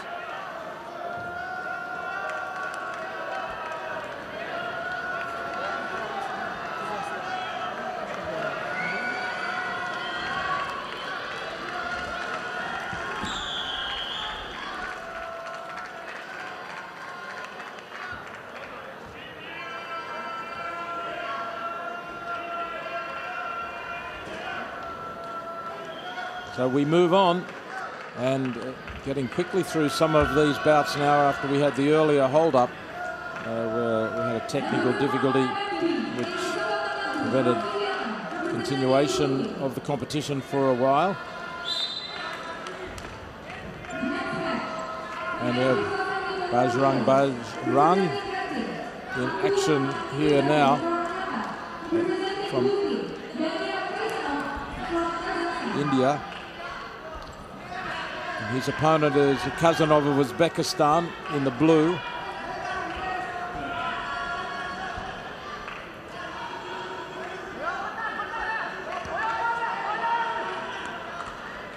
Two-point scoring for the wrestler in blue.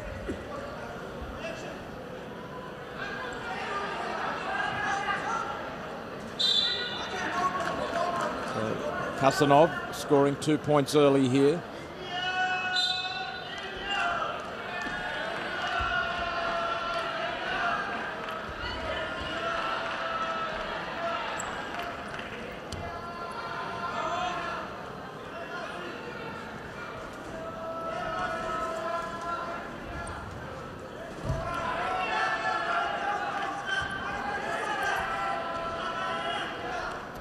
Both standing off here, standing up and standing off. Just trying to go for the upper body hold. And get a position of dominance to then apply a takedown.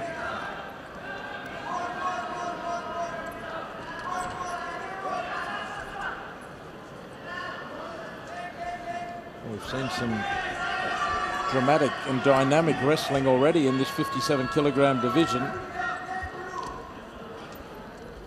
These quick movers, so agile and so able to counter-attack quickly.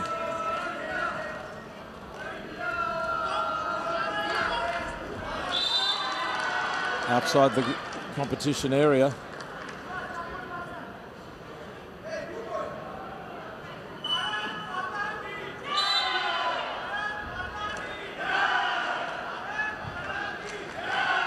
The referee says carry on. And the cube has been thrown in by the Indian team. So they want a video review here. Bajrang representing India in the red and Sirajuddin Kazanov of Uzbekistan in the blue. 2 points awarded early on to Kazanov. And it could be the Bajrang, the Indian team, believe that he has scored points which he hasn't been awarded, so it's a video review.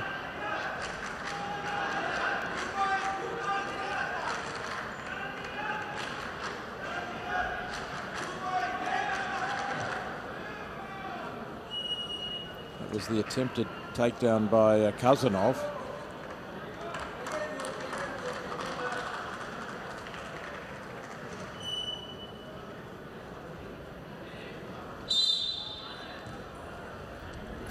No change in the score, still 2-0 in favour of Kazanov over Bajrang.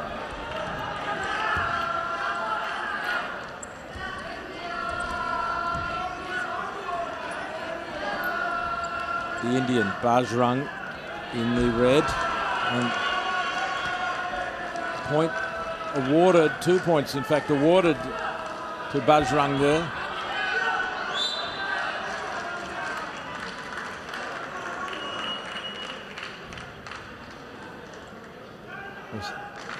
That happened so quickly.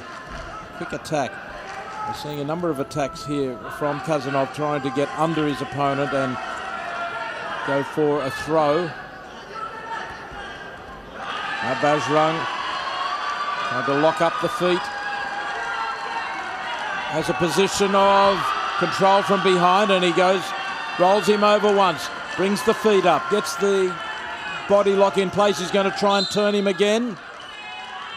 Referee stops it.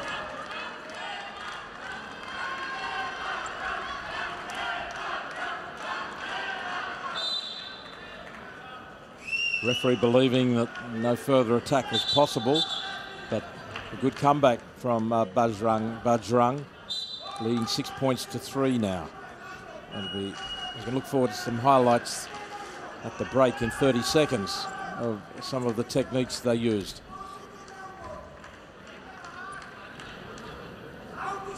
India won this event at the Commonwealth Games in 2014 and 2018, but yet to win a medal in the 57-kilogram division at the Asian Games or the Olympic Games or World Championships.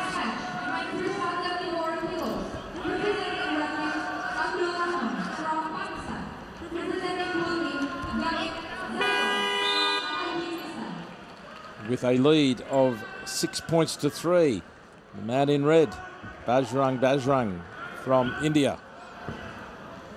Sirajuddin Kazanov of Uzbekistan will be more than hopeful of his chances in the second period. Here was the turn from the gut wrench by the Indian for 2 points. See how quickly Kazanov was to escape from the first attempted hold, but once Bajrang got into place, he was able to effect the gut wrench effectively. So a little nervous, everyone around the arena now watching on. The action on mat A, and we're watching a 57 kilogram round of 16 match.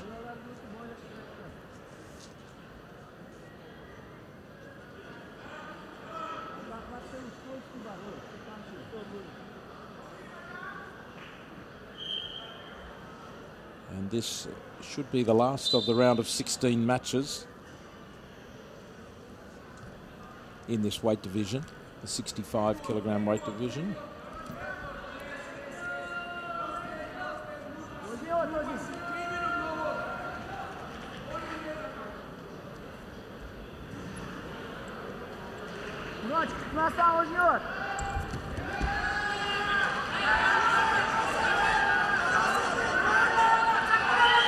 The attack is on again here. Both striving, and points will score for both. 2 points though. Now more points for both. Points are plenty. Bajrang scoring a total of 8 points. Uzbekistan with the Kazanov 5 points. Points coming, as I say, thick and fast. Just a correction, this is the 65 kilogram round of 16 bout.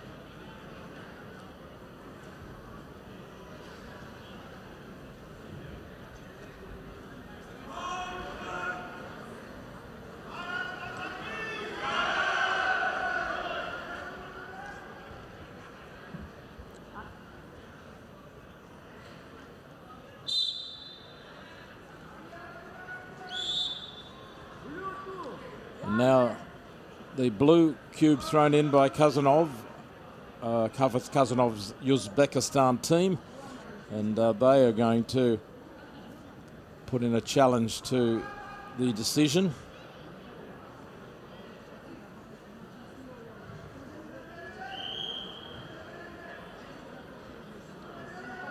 Bajrang won silver in the men's 61 kilogram event at the Incheon 2014 Asian Games. He's moved up, well, the division's moved up 4 kilograms here to 65.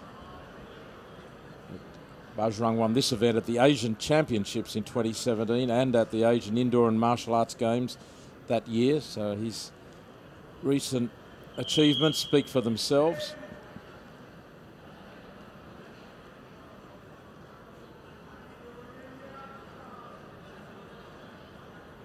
Waiting for an adjudication on this challenge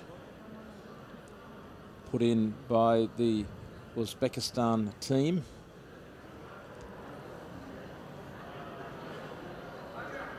This was when points were being added furiously, and it now stands at the India 9, Uzbekistan 3.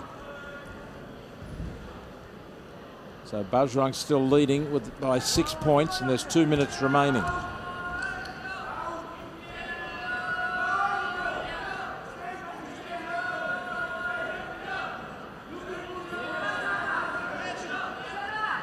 Both locked, immobile.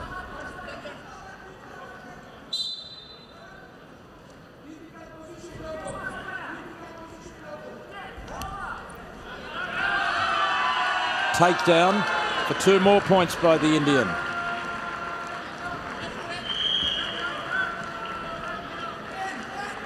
And Kazanov working his way from the central part of the mat to the protection area. Referee calls them back.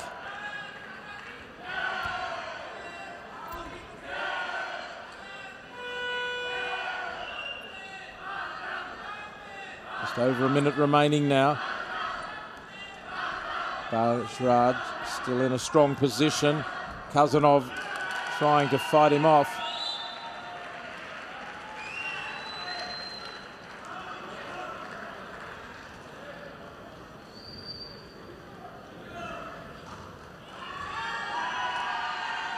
And the tally now, yes, 13-3. It's a 10-point lead, and that is victory to Bajrang of India.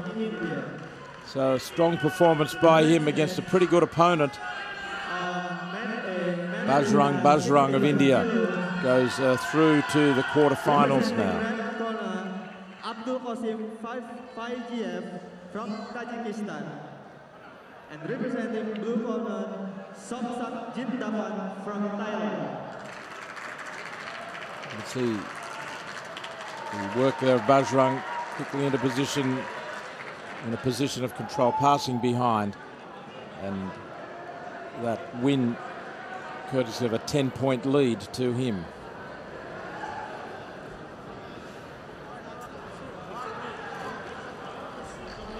The next round of 16 in the 65 kilograms, Tajikistan versus Thailand.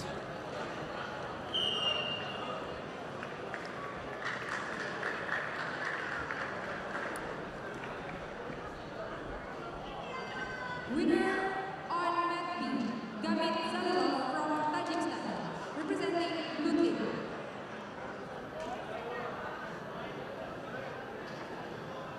Next match, men freestyle 47 kilos, representing red corner, Mimilawa from Chinese Taipei, representing blue corner, Yungo from Korea.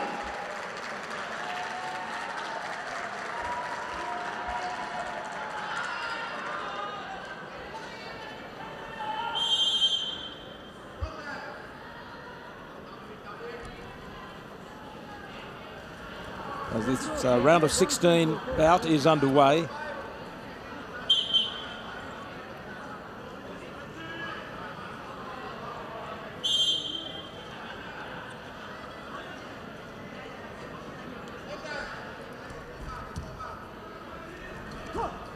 So we have Abdul Qasim Fazayev from Tajikistan up against Somsak Jindapan of Thailand, who scores points immediately. Passes behind.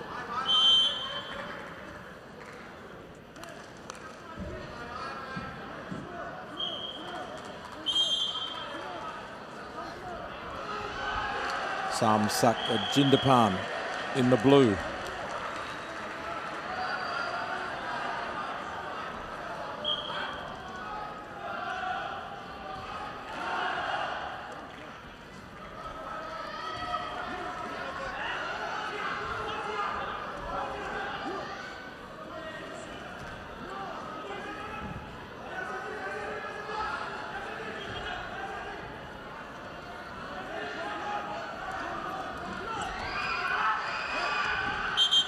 Attack and counter-attack, and 2 points scored to Fazayev, with his opponent fleeing from the hole to the protection area.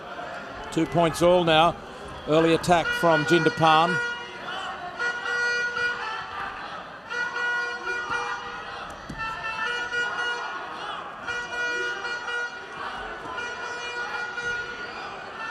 And the leg lace in place, and a rapid fire points here for Fazayev from Tajikistan.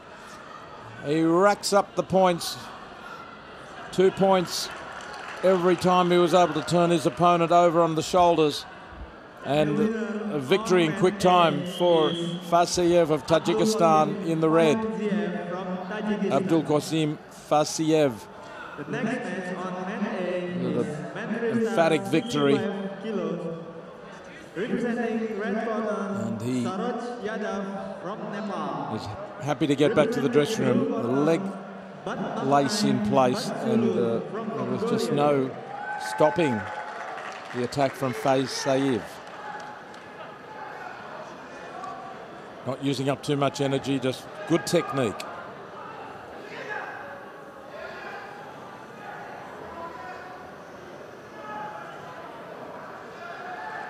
So now it's a 65 kilogram weight division bout, round of 16 again.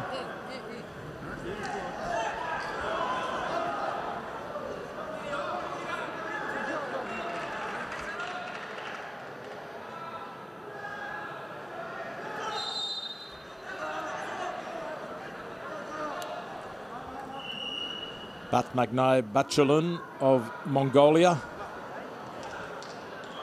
will meet Sarov Yadav of Nepal I should say.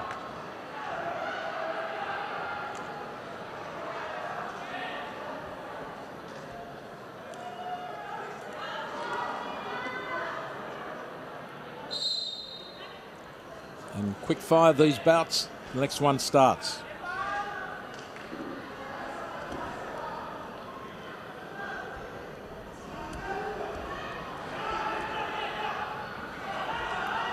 Bachulun of Mongolia in the blue and Yadav of Nepal in the red.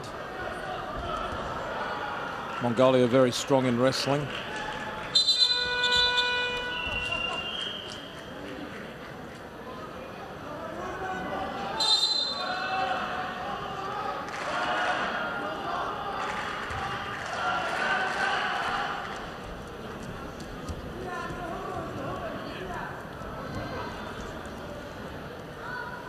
Testing each other's strength.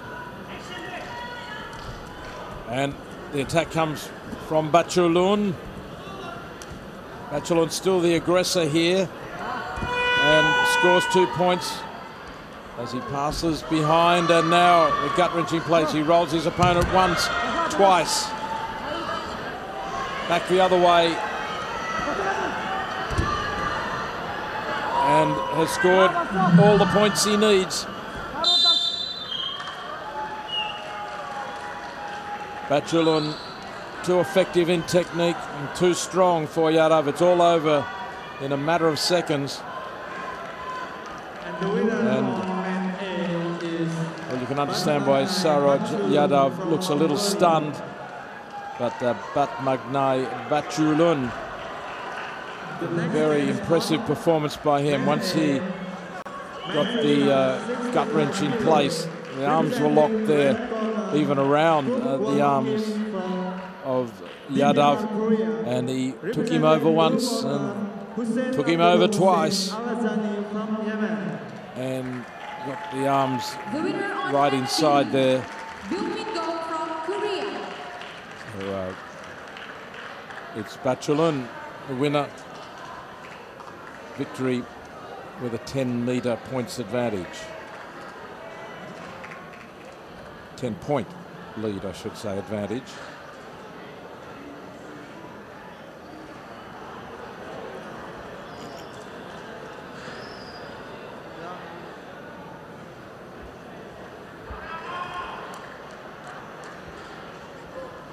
Next match. Men freestyle 74 kilos. Representing red team, Muhammad Hassan Muhammad Al-Kuhali from Yemen. Representing blue corner, Bekson Abdurrahmanov from Uzbekistan. Making their way onto mat A now. It's Hussein Alizani from Yemen, and his opponent is Kim Kuk-wang from the Democratic People's Republic of Korea. Kim in the red and Alizani from Yemen in the blue. Or in this case, they're mainly blue and dark colours. So the wrestler from Yemen, somewhat taller than his opponent.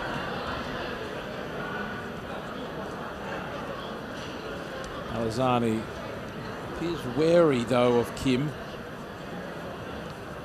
Kim's steadier at the moment. Alizani is trapped, taken down, pass behind, and 2-point score in favour of Kim as Alizani taken out of the contest area. Alizani looks and feints for a leg attack, tries to get under, try to create the opportunity, but couldn't quite see the chance to strike, and now the chance his legs will be wrapped up here. 2 points already for Kim. Now the gut wrench. And he rolls him over for 2 more points and takes him back the other way for 2. Make it through another 2 points. 1, 2, 3 in different directions. And Kim Kuk-wang of the Democratic People's Republic of Korea doesn't use up too much energy or time to defeat Hussein Al-Azani of Yemen.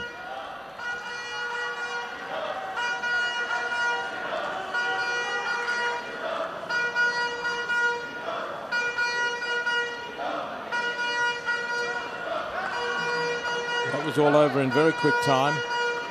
Kim confidently through to the quarterfinals. The winner of Mat A is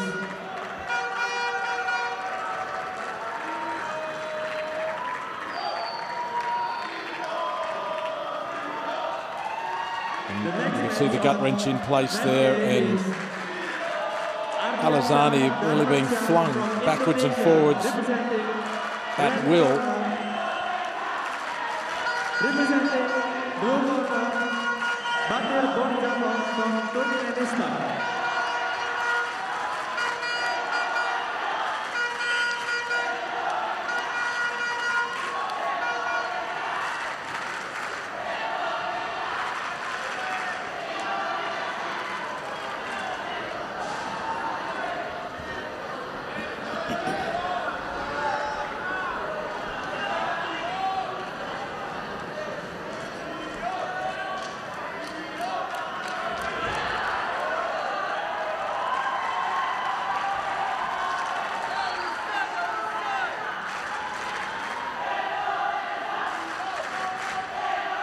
Our next bout is a round of 16 in the men's freestyle 65 kilogram division between, in red, Ardiansyah Damansai of Indonesia and Batir Borjakov of Turkmenistan in the blue.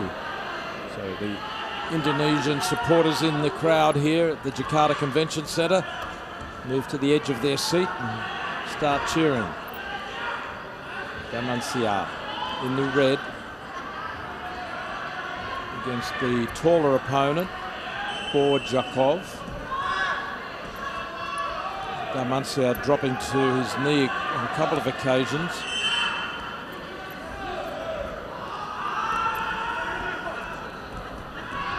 Borjakov driving his opponent out of the contest area, and a point scores to the man in blue. So it was considered to be genuine strength. It was for the force of the attack from Borjakov, not just a shove, and it was continuous.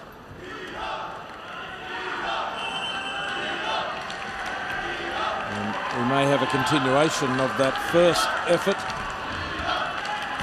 Now Borjakov tries to get a hold, circling around, and he goes behind. He scores 2 more points. Now trying to apply the gut wrench, but Damansai is trying to get out of the contest area. 2 more points to Borjakov. There's a total of 5 now.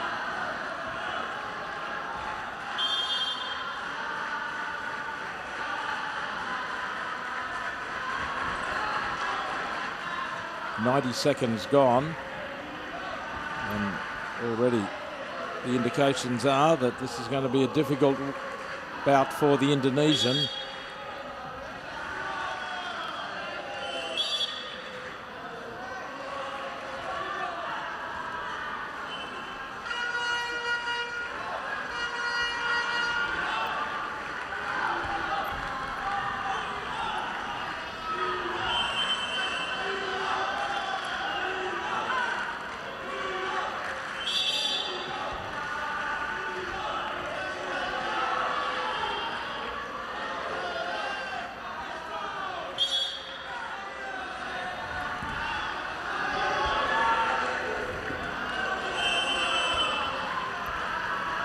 They lock at the middle of the contest area. 5-1 the lead for Borjakov of Turkmenistan. Getting down low and driving forward.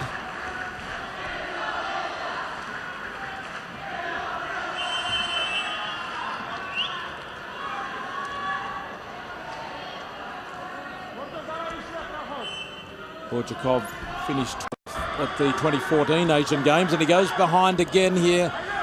Scores 2 more points, and a gut wrench. Turns his opponent over for 2 points, and with 6 seconds remaining in the first period, it's 9-1 to Borjakov. So can the Indonesian just hold on here for a few more seconds? Darman Sion, can he hold on until he gets to talk to his coach? Yes, he can. They acknowledge each other with a slap of the hand, but a good performance in the first period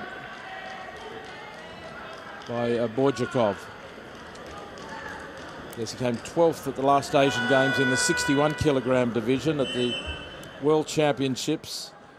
He appeared in 2014 and 2015.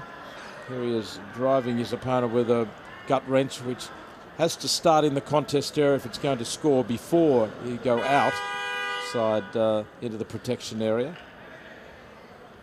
At the Asian Championships, Borjakov finished 13th in his most recent attempt in 2016 and 3rd placing at the Asian Indoor and Martial Arts Games last year. So still looking for that big medal. Maybe it'll come at the Asian Games.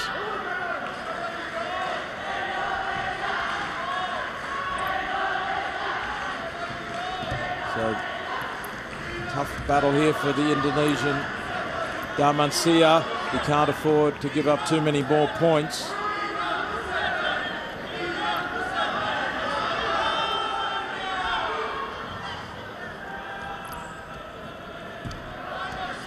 One of the older competitors here too is Darmansia at the age of 32.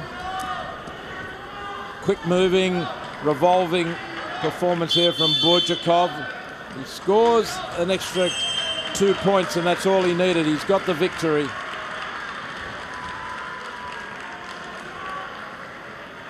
And the winner of Man A is Batir Borjakov from Turkmenistan. The next match. Well, Darmansia beaten. He did win a silver medal back in 2011 at the SEA Games, but this may be his last Asian Games. We'll wait and see, but a good performance by his opponent. Daichi Takatani from Japan.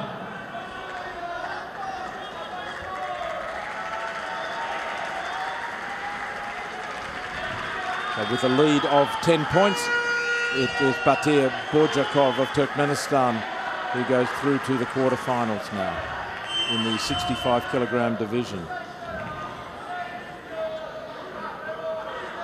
Cambodia versus Japan in our next bout.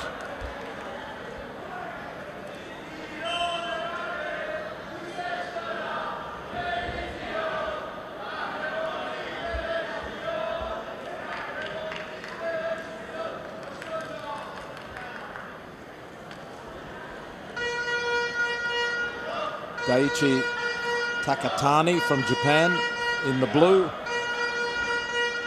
to meet Thuan Chon of Cambodia in the next round of 16 bout in the 65 kilogram division.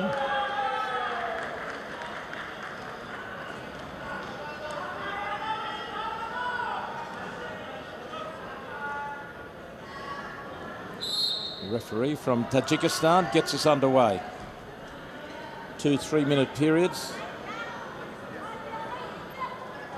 Winner on Mat B, Hossein Khani Mustafa from Islamic Republic of Iran, representing Blue Corner. Calling next match, men freestyle 74 kilos, representing Red Team. Daichi Takatani finished second in this event at the 2017 Asian Indoor and Martial Arts Games and at the 2018 Asian Championships. So starting to prove himself and make his mark internationally. The attack from Takatani to the legs here, driving Thun Chon of Cambodia down and back. Takatani trying to put his opponent on his back.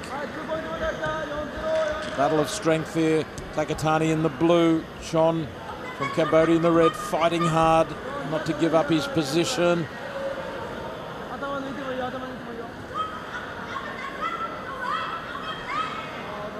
Just the hip down permanently here, 1 point of contact, but the foot down also.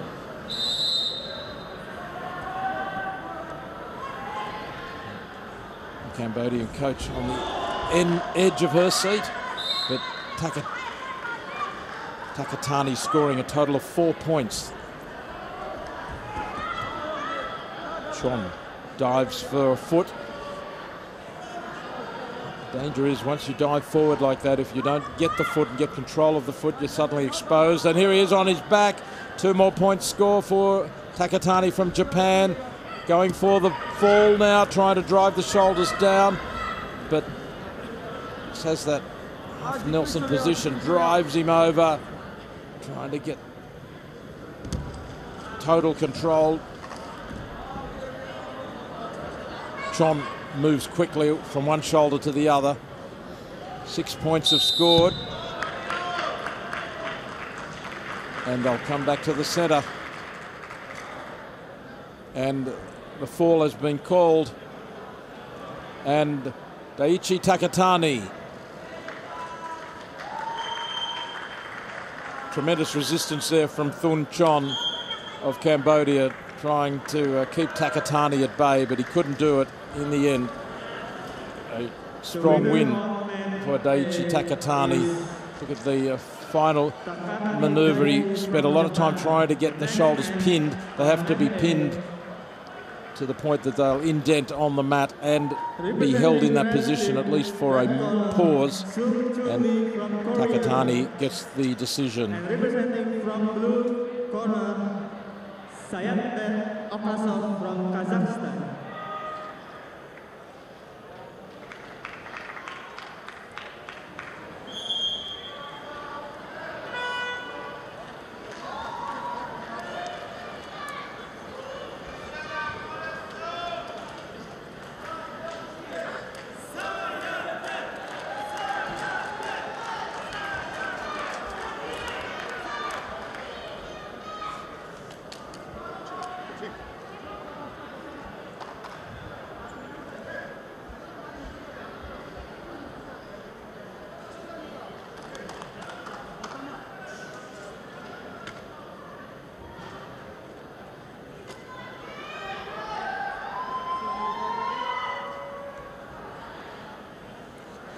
Our next bout is a men's freestyle 65 kilogram bout.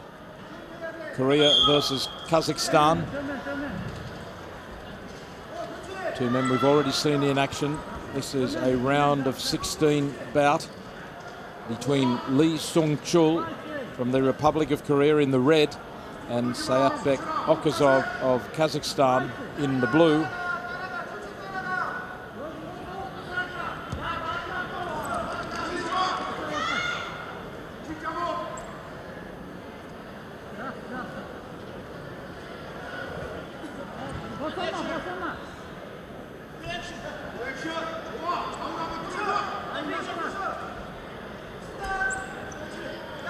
Lee Sung-chul earlier defeated Nguyen of Vietnam.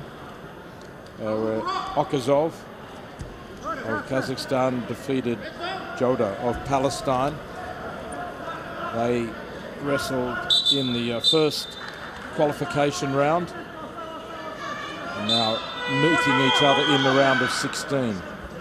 There were 21 wrestlers at the start. They're in that round of 32, but there weren't 16 different bouts.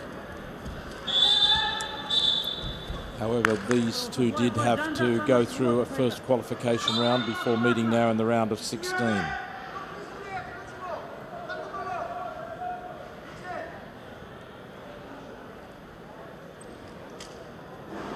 Lee Seung-chul, who took bronze in the men's 61 kilogram division at the Asian Games in Incheon. Now 30 years old, wrestling in the red.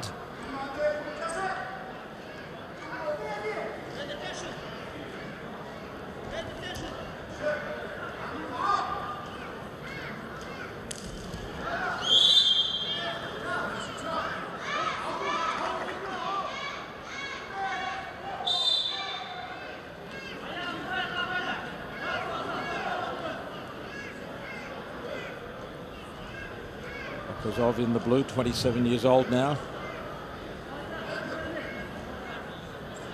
Has competed at World Championships. Finished with rankings of 24 and 30 back in 2014 and 2015.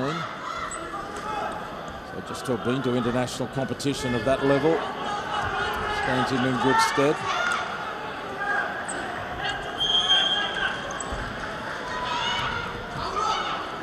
Easily won his first bout over Chowder.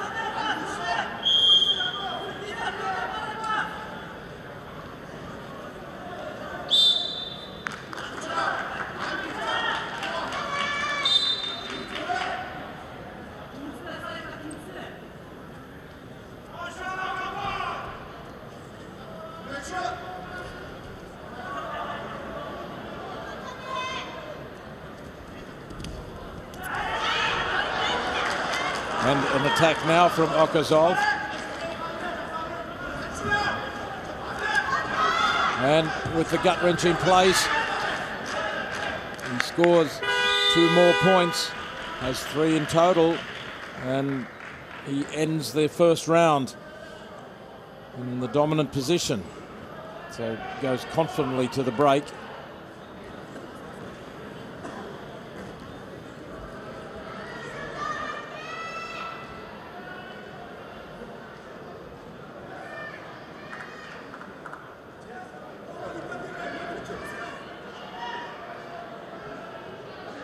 Flurry of activity there.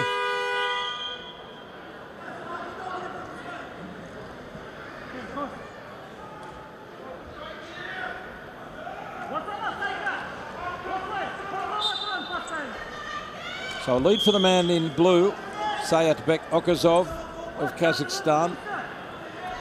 Leads Lee Seung-chul of Korea 3 points to 0. But you have the feeling that this is far from decided.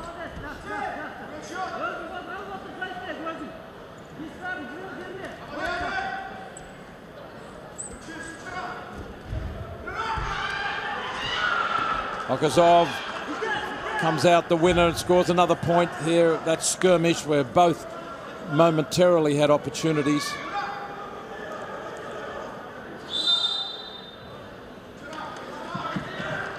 Yeah, there were openings for both men just for a moment there, and in the end it was finally Okozov in the blue who was able to take advantage. He leads 5 points to 0. 2 minutes 15 remaining. Hand fighting, and it's Lee who dives for the leg, and he has got the hands locked over a leg. But Okozov fighting back as well. I don't know if this is going to be enough for Lee. He tries to get his legs around to get a position to drive his opponent over, and it's starting to get interesting now. But Okozov with the reversal, he's coming around from behind, trying to get into a position himself. Very little between these two wrestlers in terms of strength and technique and determination, but finally it's Okozov who takes up the position in control, and he has scored a total of 7 points to 0. 1 minute 30 to go. Okozov looks to be getting the stronger position now. He may be able to put his position, force not only a position of danger, but a fall here. And I believe he has. That was a strong position, performance I should say, by Sayatbek Okozov, because his experienced Lee Seung-chul, experienced opponent, look here, you can just see Lee Sung-chul being worn down there towards the end. It took its toll on him physically. Sayatbek Okazov just kept on going stronger and stronger. Representing red corner, Katai Yirlan from China. That was the attempt by Lee to get a hold on the leg, but he wasn't able to take advantage of it. Okazov eventually was able to take over. So on a fall, it was ruled in favour of Sayatbek Okazov. And next, China versus Kyrgyzstan.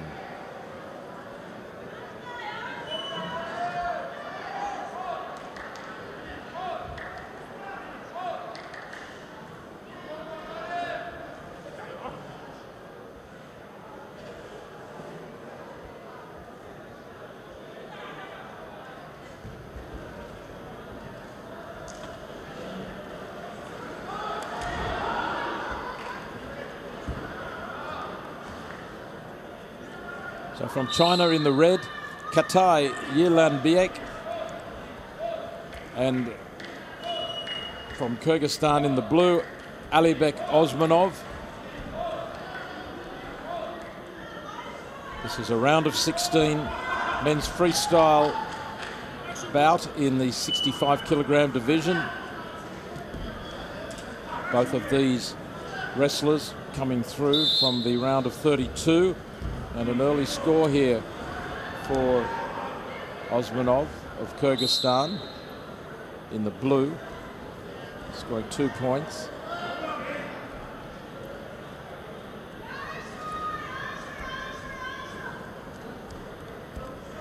Osmanov defeated Sadid of Afghanistan in his first bout.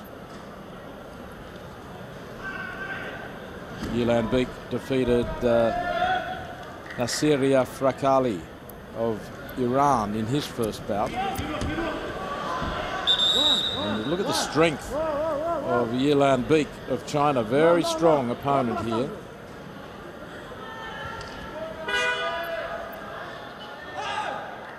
But just the 1 point scored, and it was in favour of Osmanov. That point didn't go to China.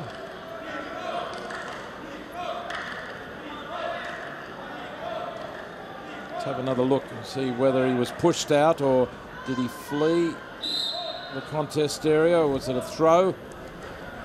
So we actually have a change in the score, 1 point to China,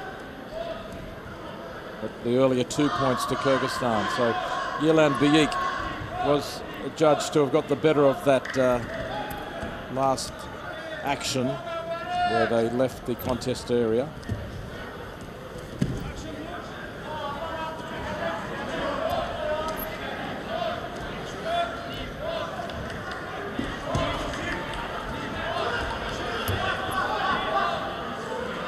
Now getting serious. Yirlan from China again has a gut wrench in place. Osmanov struggling, and Yirlan scores 2 points for the takedown. Passed behind, and they lock again. Yirlan working on the shoulders, trying to push both down. A necktie pulls him, can't get his opponent off balance.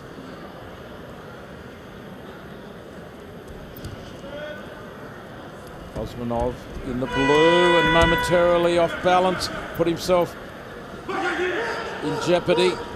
He fights back to his feet.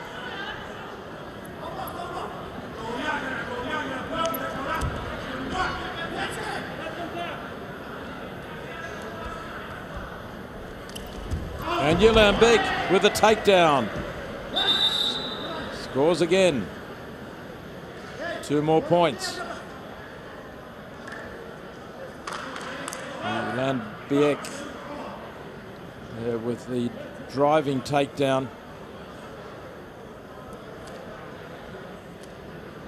He hit hard and fast, and Osmanov's balance was broken. Yirlan That necktie again, trying to just push his opponent down. Uses up a lot of energy resisting. Osmanov tries for the underhook under that armpit. Goes for a leg, gets a leg. Yelan Beek also has an arm, and who's going to come out the stronger here? Rapidly changing positions. And that is the end of the first period, just as it was getting interesting. It's 7 points to 2 in favour of Katay Yelan Beek from China. But look at that takedown. He got the leg and drove hard.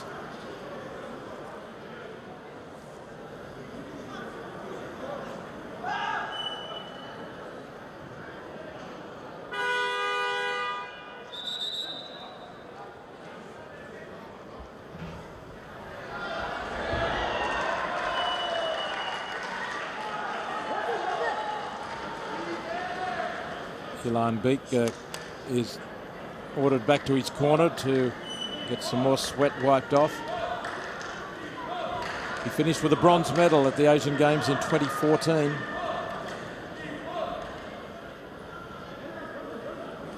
Finished 12th at the 2016 Olympic Games.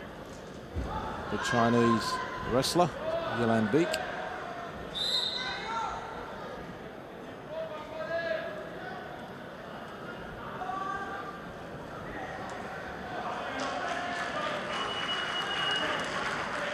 Osmanov trailing here by 5 points. In his first bout, Yelan Beek finished strongly after starting a little slowly, and it was somewhat the same here, but a chance for Osmanov. Can't lift his opponent though. Not for the first time. He did seem to have an opportunity created. Osmanov been to the World Championships in 2017, where he finished 30th. Finished just outside the medals at the 2017 Asian Championships.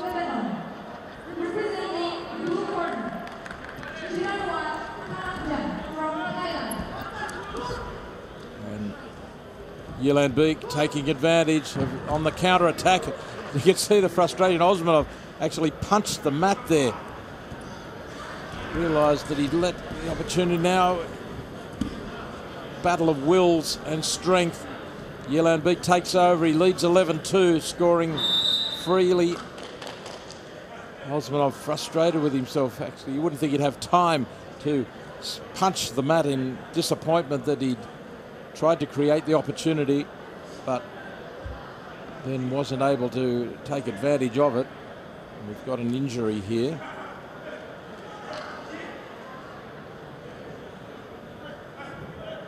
A little bit of blood coming from the ear of Alibek Osmanov.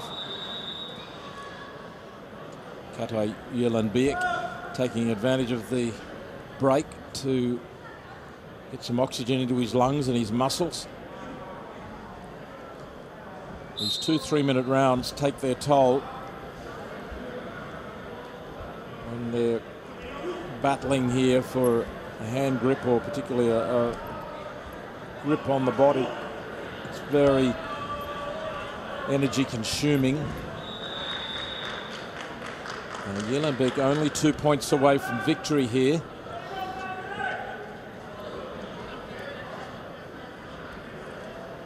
In fact, only 1 point away from victory. 10-point lead will secure the win for him.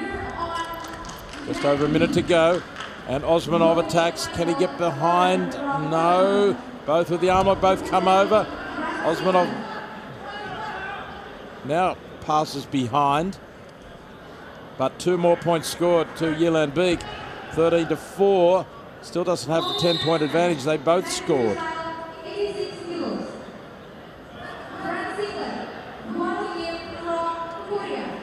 The referee and judge keeping a close eye as they both were turned over. 13-4, they both scored points. 40 seconds to go.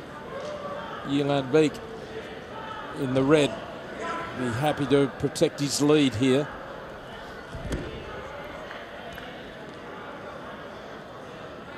Referee may step in and demand some more genuine aggression.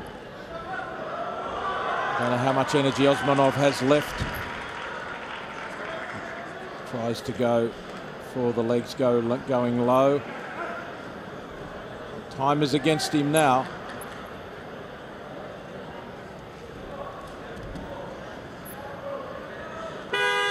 And after 6 minutes of wrestling, it is Katay Yelanbek who manages to outpoint Alibek Osmanov. So the Chinese wrestler in the red is through to the quarterfinals now. Representing China in red singlet.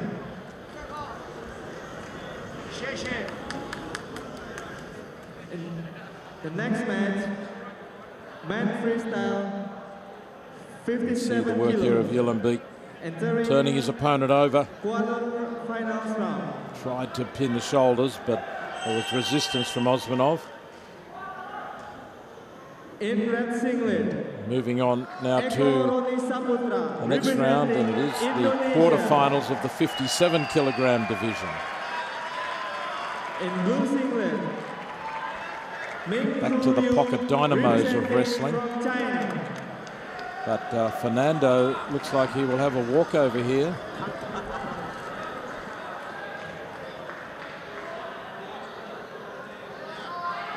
Always a possibility that there will be injuries and that wrestlers may not be able to make the next round. And no wonder. Oh no, I'm wrong, sorry. We have two wrestlers. I thought only one was going to be available. It's that Lu Mingyu had a bye in his first round.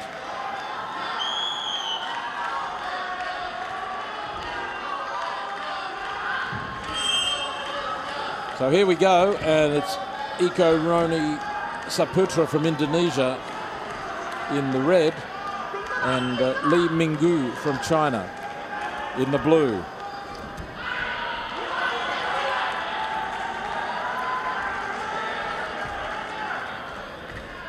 Quarterfinal in the 57-kilogram division.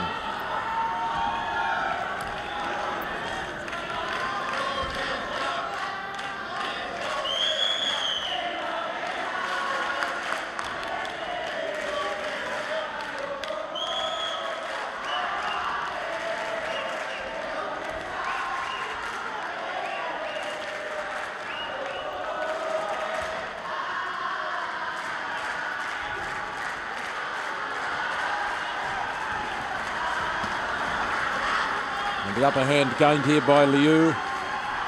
Liu has a leg. Saputra trying to maintain his balance, but he is in some jeopardy of being turned over. Liu trying to get hold of the other leg as well. He wraps up a shoulder momentarily, reaching for the other leg. Saputra fights valiantly. Liu still tying up a leg,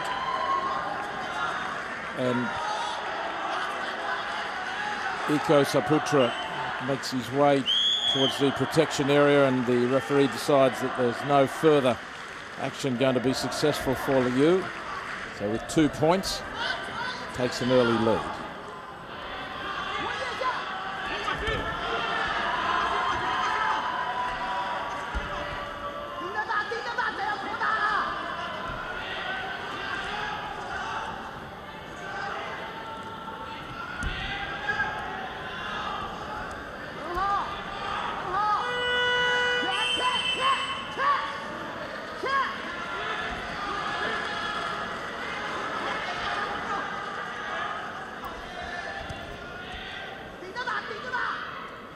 So Saputra beat Fernando in the round of 16. He's taken out of the contest here. It's a fall. Fall is called. No, sorry, I was ahead of myself. It was 4 points, but crowd on their feet is Iko Saputra with a big throw for 4 points, putting his opponent in the position of danger, and scored 4 points. He didn't actually pin him, it was just a throw. But certainly brought him over in that position of danger. 4 points in freestyle wrestling. I was saying that Saputra defeated Fernando of Sri Lanka in the first bout.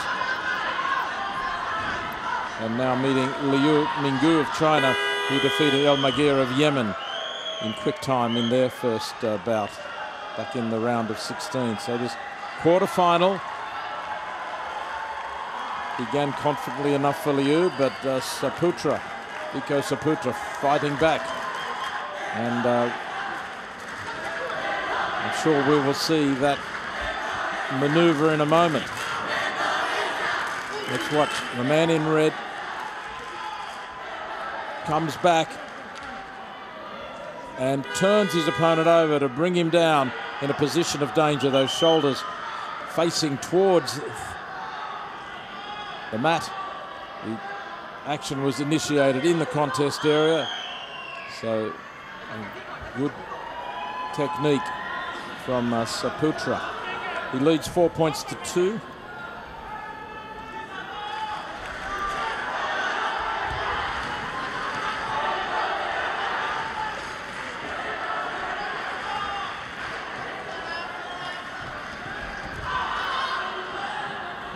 Liu quick to go behind here.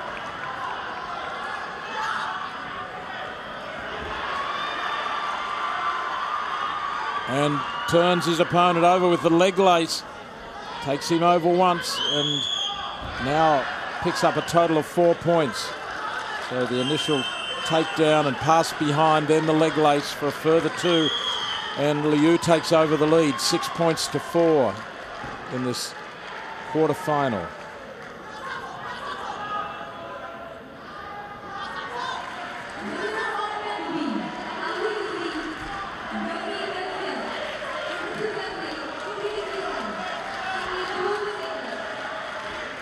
Two minutes remaining. The prize is a semi-final.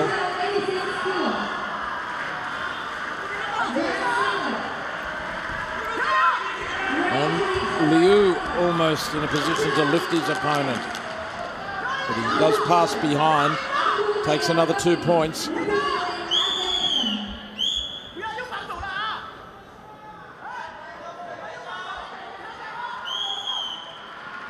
Eight points to 4. 90 seconds to go.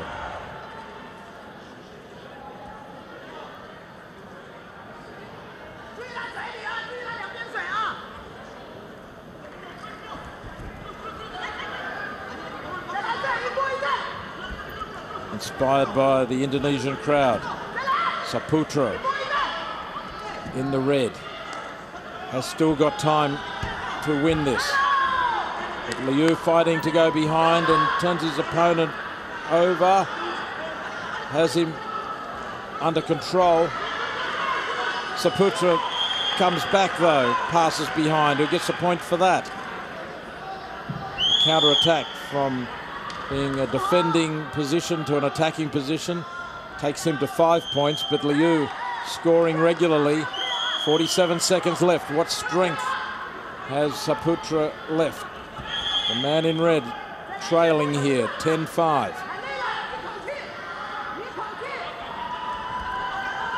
Who is going through to the semi-finals? Liu has the advantage right now. Liu tries to pass behind. Saputra escapes. Only 20 seconds to go, breathing hard now. Liu with that underlock momentarily. Now both Saputra trying to pull Liu down from the neck. Can't do it, there's only 5 seconds left. It's a stalemate and it is a win to Liu Minggu of China in the blue over the hometown hero Iko Rodi Saputra of Indonesia. The winner of match A is Mingzu Liu, representing China. The next match. A win on points in red singlet for Liu of China. Ismailov from Kazakhstan. In blue singlet, hard fought bout it was. Liu just had enough technique and strength to get through. So it's Liu into the semi-finals now, and Saputra into the repechage. And there it is. First semi-finalist decided will be Liu.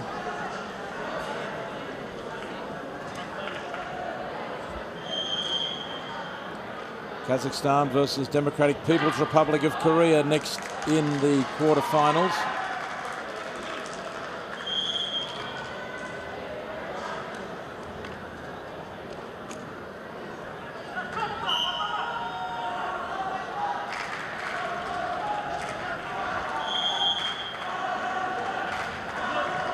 Ismailov versus Kang, Kazakhstan versus Democratic People's Republic of Korea.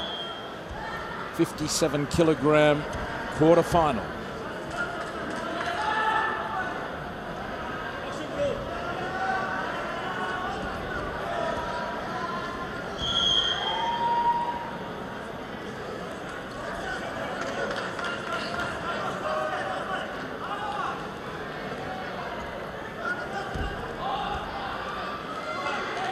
Zandov's Ismailov of Kazakhstan in the red. Took bronze in the men's 57 kilogram division at the Asian Championships this year. Kazakhstan won the silver medal in this event at the 2014 Asian Games. Ismailov trying to repeat the effort of his countryman.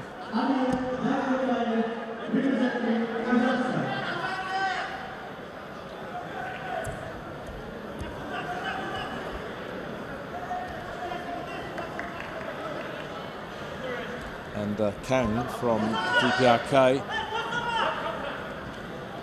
won the men's 57 kilogram event at the Asian Championships in 2018. So these two took gold and bronze. On that occasion, the winner was Kang Kum Song. Can he do it again here?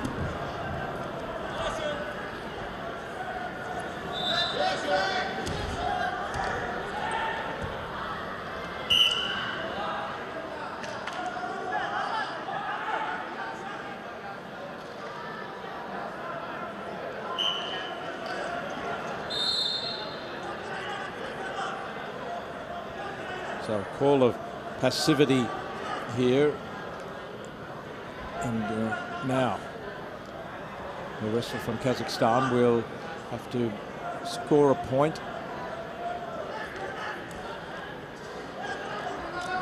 or be penalised a point.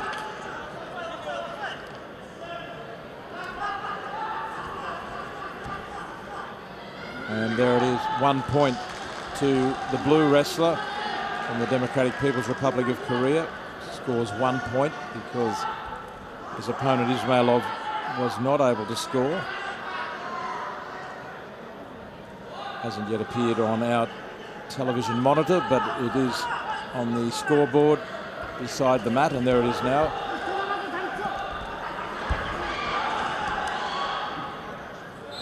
And 1 point can be valuable. You never know when that's what the match will be decided by.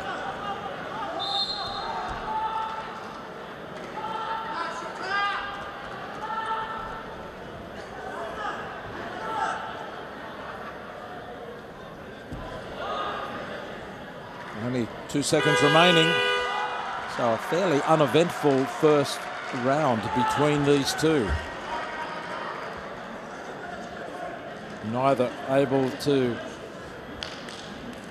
take advantage.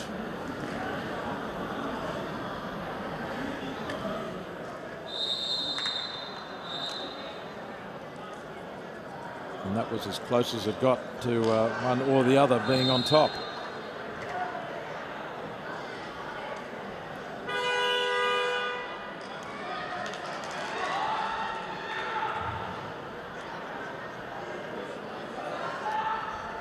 So Kang is just 20 years old, just turned 20 recently, a couple of months ago. So winning the Asian Championships this year was a feather in his cap.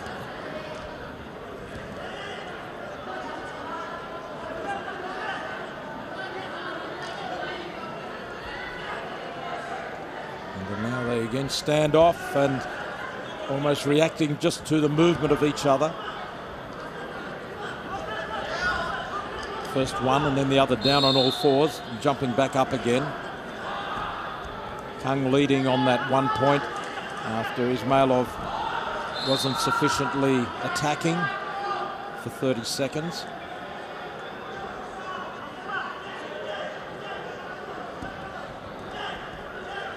Ismailov trying to put the body lock in place.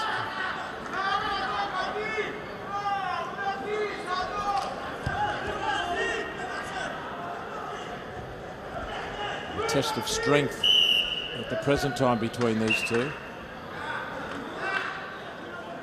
And passivity ruled against Kang this time. So now it's Kang who will have to step up and be more aggressive for 30 seconds and score. If not, he will concede the point. Kang drops down on a knee, ready to attack. Or possibly to avoid the well, in this case it must be ready to attack because he needs an attack to avoid a 1 point penalty. And with 1 second remaining, there it is, the point awarded to his opponent. So it's 1-1. Both ruled to have been insufficiently active. And it's 1 point all. And the referee awards a score here in favour of Kang, another 1 point. As they left the contest area, so it was ruled that Ismailov was at fault stepping out.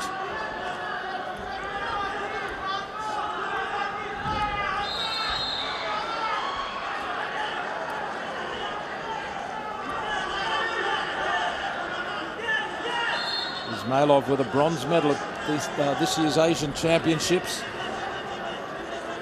Is he going to get a medal at the Asian Games? He's trailing by 1 point here, but he's in a position behind Kang in that quad pod position. 4 points of contact. Still no score issued by the referee. And they battle their way back to the centre. Ismailov comes forward again. Well, this is so close. Kang is just hanging on. Leading by 1 point. The wrestler in blue. Ismailov can't do anything. He tries to turn him over. He can't. Was it a point? No, it's not. Kang comes back. And time elapses and the narrowest of score lines. 2-1 is the score. Just 2-1 the score. Both wrestlers penalised a point for being too passive, and then the 1 point came when they were going out of the contest area. Now, I don't know whether there has been maybe one of the teams has thrown in a cube and wants to appeal about the decision. It's only 1 point in it. Remember, this is very close.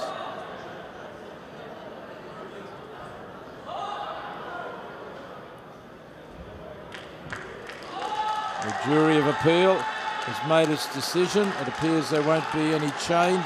Oh, in fact, it's another point. 1 more point for Kang. Possibly because the appeal was lost. So, there it is. Kang Kum Song, the Democratic People's Republic of Korea, in the blue, wins narrowly. 57 kilos. 3 points to 1 it was in the end. And just that 1 point issued from the positive actions of the fighters, of the wrestlers. From Islamic Republic of Iran. So Kang goes through to the semi-finals in the 57 kilogram division.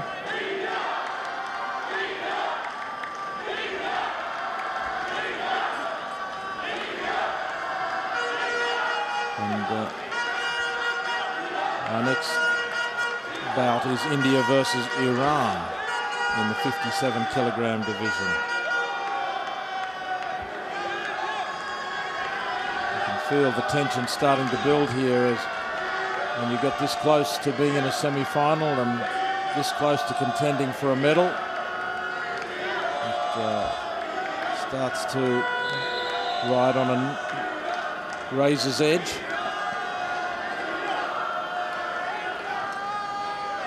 Sandeep Tomar of India will meet Reza Atrinagachi of the Islamic Republic of Iran in this quarter-final. The Iranian coming through his first bout.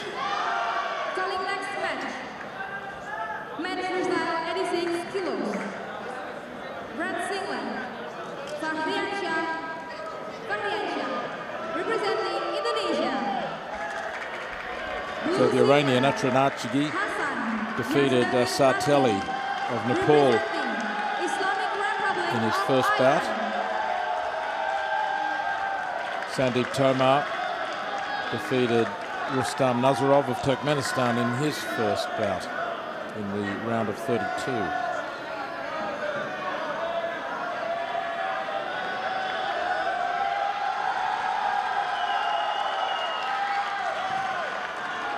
In fact, that was in the round of 16 because they had a bye in their first bout. But now ready to go in the quarterfinals. The referee, Mr. Okiyama from Japan. And Sandeep Tomar of India in the red. And Reza Atrinagachi of the Islamic Republic of Iran in the blue. Indian supporters here in good numbers, supporting Tomar.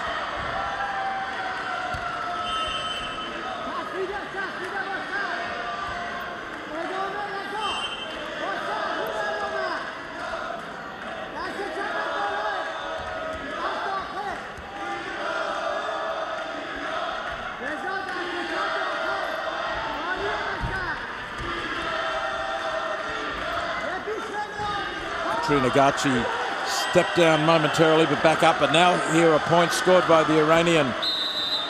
Atrinagachi passes behind.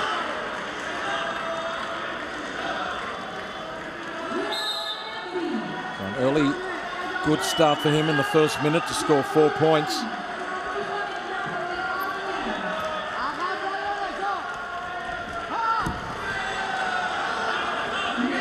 And now 2 points for 2 more points scoring. Sandeep Tomar in a bit of trouble here early on. Atrinagachi on top.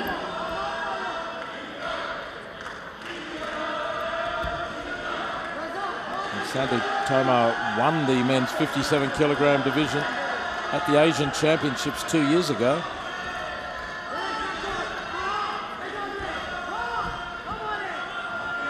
Scrambling towards the edge of the contest area on the mat.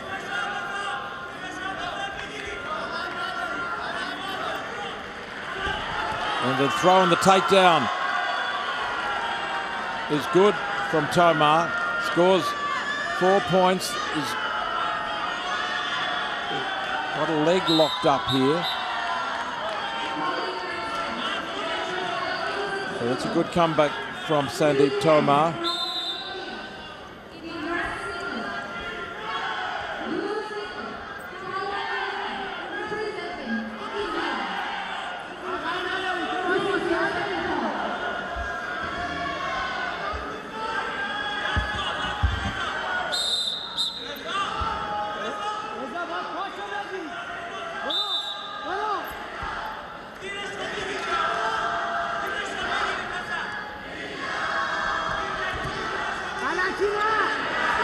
Tomar bounces back.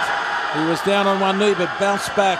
Now position of control and levels at 6-all.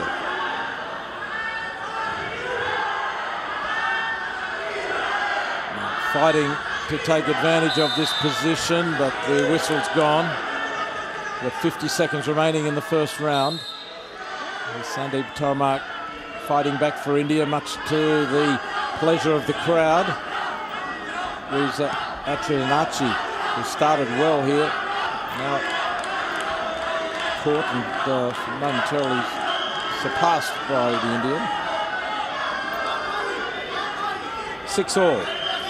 30 seconds to go in the first period. Tomar wants to get a grip with his left hand. Now he tries to grip with the right hand.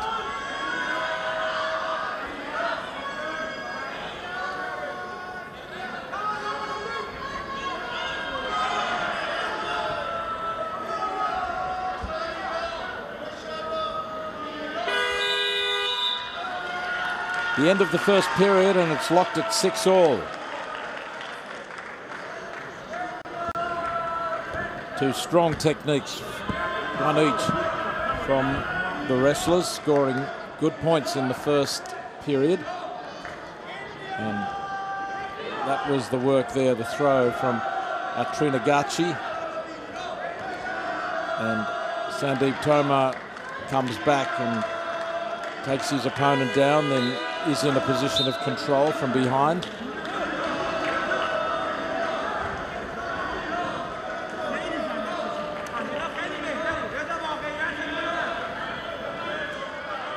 A big 3 minutes coming up for these two now. In the blue, Reza Atrinachi, representing the Islamic Republic of Iran. An early attack here. And Tomar in a bit of trouble, but escapes. Now the Iranian has a leg and trying to take control. Tomar trying to get to the protection area. The leg brings him down right on the edge.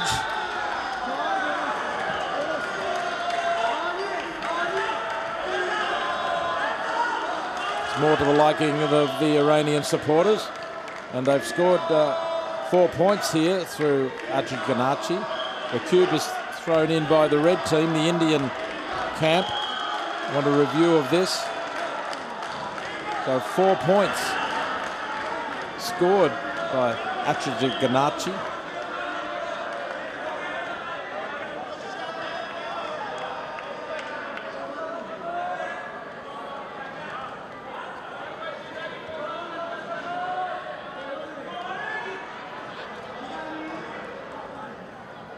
Had one leg, hooked the other, brought his opponent down. Was it in a position of danger? 4 points confirmed.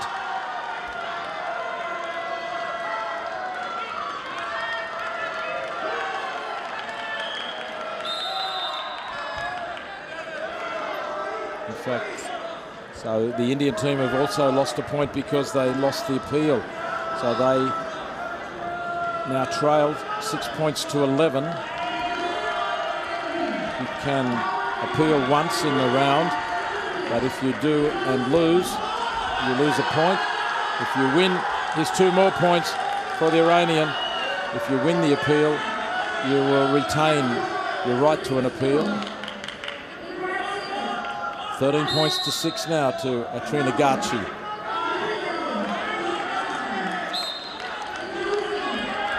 Tomar carrying India's hopes here in the 57 kilogram division. Last 2 minutes of the bout.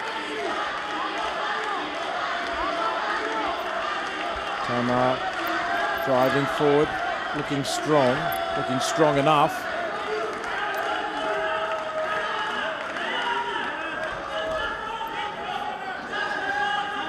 The prize is a semi-final.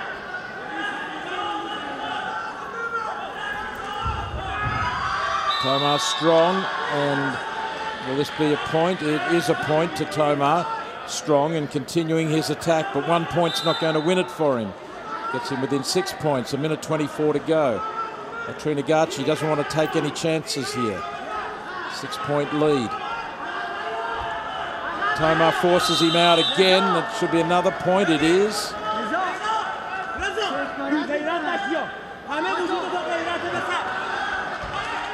Within 5 points now. But 1 point times 5 I don't think is going to be enough for him. The struggle begins again. It's a test of strength right now. Atrinagachi down on one knee.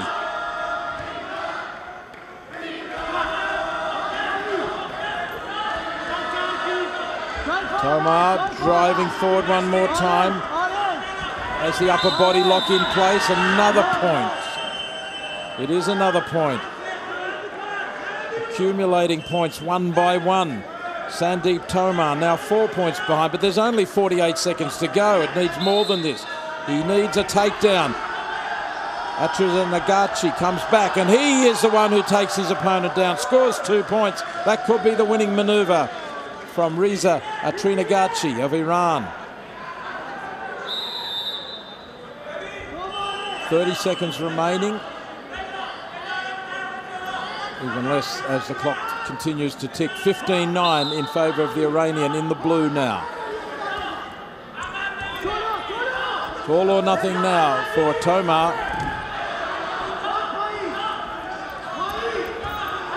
He needs 4 points in a hurry, and that won't be enough. Atrinagachi takes a position and holds it. Strong, sturdy. The crowd counts down the clock. And a last fling from Tomar is too little too late. A tough contest. Two willing wrestlers giving it everything they had.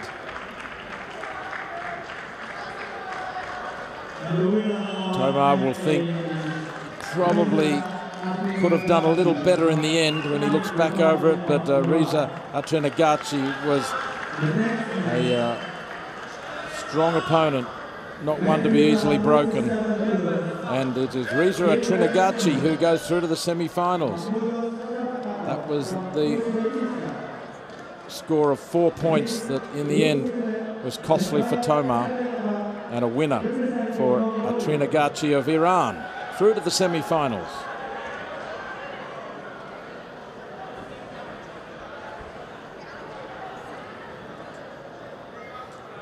So our semi-finalists, we have 3 of the 4 now decided.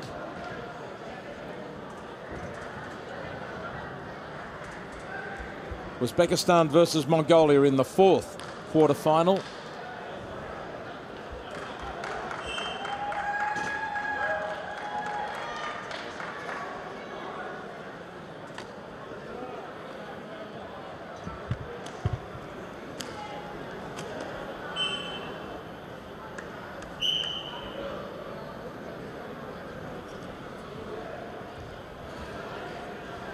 Shavkatov versus Adenabat, Uzbekistan versus Mongolia. Shavkatov in the red.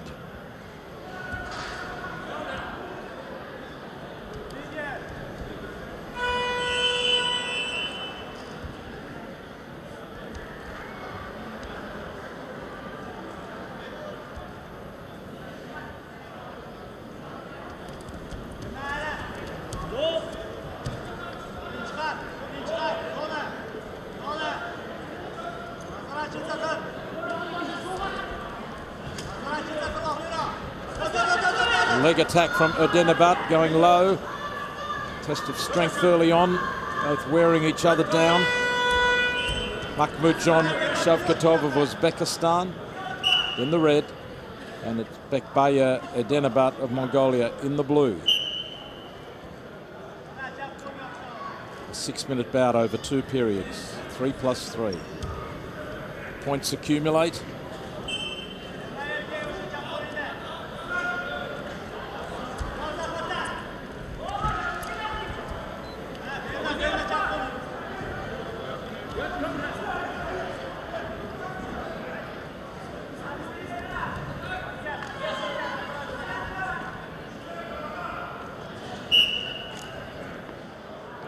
This is the 4th quarter-final of the 57 kilogram division of the men's freestyle wrestling. And we have a warning for passivity against Shavkatov, and he now has to be more aggressive and score a point during this 30-second period, or he'll concede a point. And we saw those points become quite crucial in an earlier quarter-final. Ultimately, finished 2-1, and there it is. Point scores to Bekbaya Edenabat of Mongolia, because Shavkatov couldn't score in the 30 seconds. A narrow lead to the man in blue.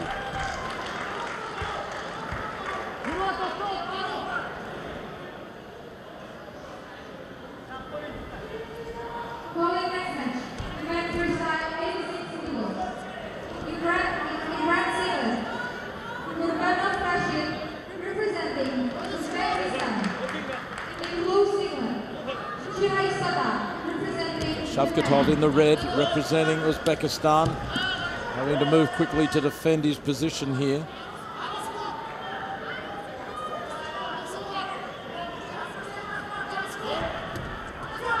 And he takes him over. No score though.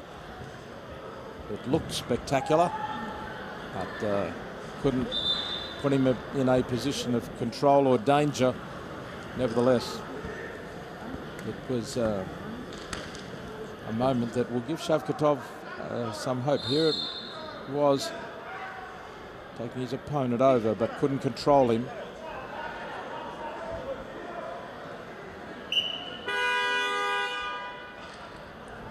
Have to put him in a position of control with points of contact. From 1954 to 2010, there was a men's 55 kilogram event in freestyle wrestling at the Asian Games, and Uzbekistan won gold at the last 3 of those Asian Games. That was in 2002, 06 and 2010. But that 55 kilogram division has now changed to 57, and Uzbekistan hasn't had the same success.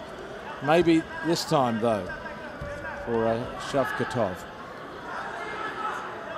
In fact, there was a score of points there at the end for Shavkatov. 4 points scoring for that last maneuver, right on the half-time buzzer. So he is ahead now. I thought the referee had ruled no score, but it looked like it was worth a score. Another point scores to Edenabat in blue. 2 points, in fact, here.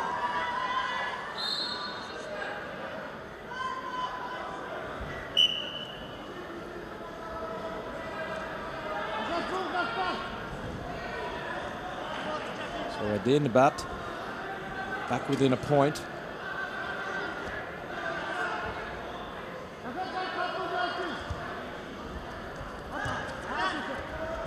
Don't know whether that was a fake attack to the body, down low to the leg, but momentarily it unnerved Shavkatov. And again, he attacks the legs, the upper legs, trying to get the body lock in place, but the center of gravity low and sturdy from Makhmujon Shavkatov in red. Bekbaya Edenabat, trailing by a point, is taking this fight to his opponent. He knows he has to step up, just over a minute remaining. He knows that he has to come from behind here. He needs the takedown.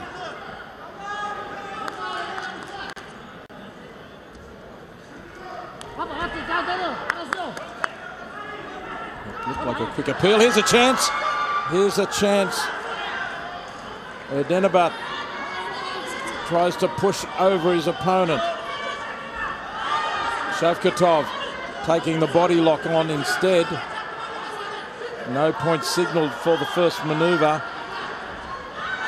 40 seconds to go. Now it's Edenabat. Passes behind and scores. He leads 5-4. He's in control. Edenabat reaches the protection area. There are 29 seconds to go. So a sudden reversal here, and it is Erdenabat who leads 5-4.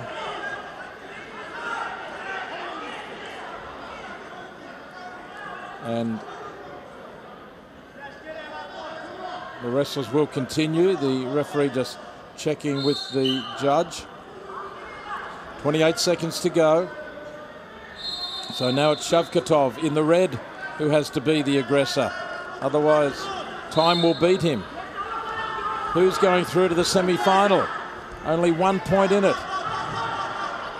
Shavkatov in red has to make the move. Tries to sweep out a leg.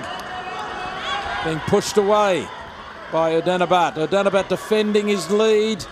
Last shove.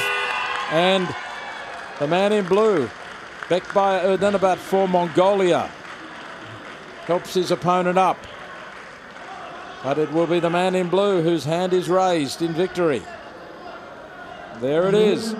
A narrow victory. We've seen some very close contests in the quarterfinals to decide the semi-finalists. And one of those semi-finalists is Bekbay Erdenabat. He wins the quarterfinal. A gripping victory. Took the position of control behind, turned his opponent over, initiated just in the contest area and gains 2 points. So a narrow victory, but a most important victory for Bekbay Erdenabat. Completes the semi-final lineup now for the 57-kilogram freestyle men's wrestling. And we'll move on to the 65-kilogram quarterfinals.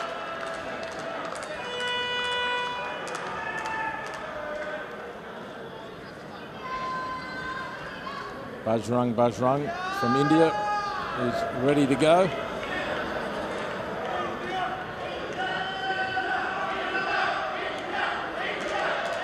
His opponent, Faizayev from Turkmenistan. And this quarterfinal is underway. The men's freestyle 65-kilogram first quarterfinal. Faizayev from Tajikistan, correction, Tajikistan for Faizayev, and Bajrang from India.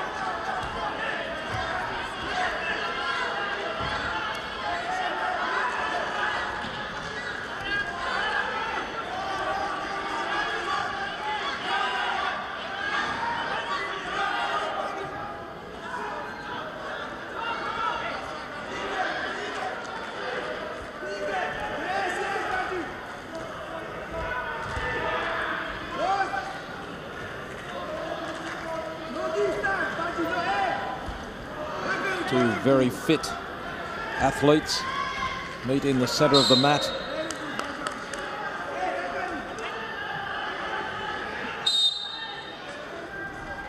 And a warning there from the referee.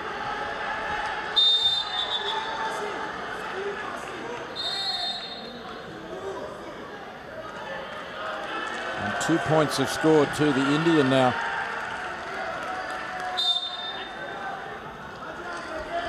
Opponent stepping out on the last one.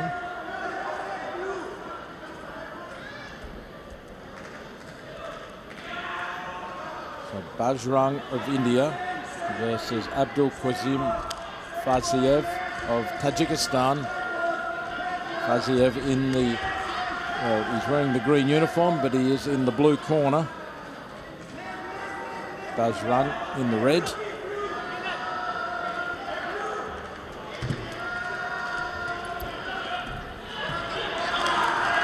And on the attack now, it is Bajrang.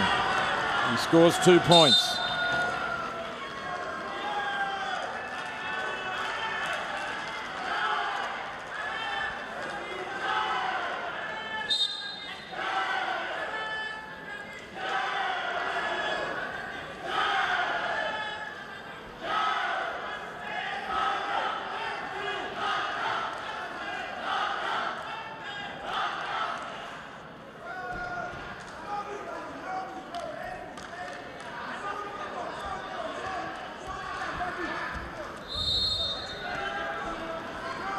The Indian leading 6 points to nil. Faziev on the back foot here. And it's another point to Faziev, I should say to Bajrang. He's too strong at the moment for Faziev, forcing him from the contest area, and Faziev backing off, retreating, stepping out. It's 7-0.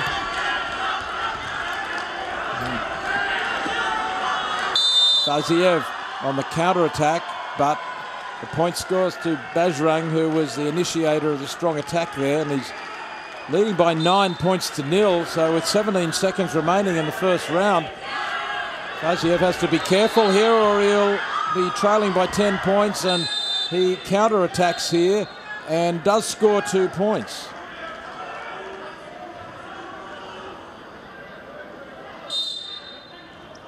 Eight seconds remaining.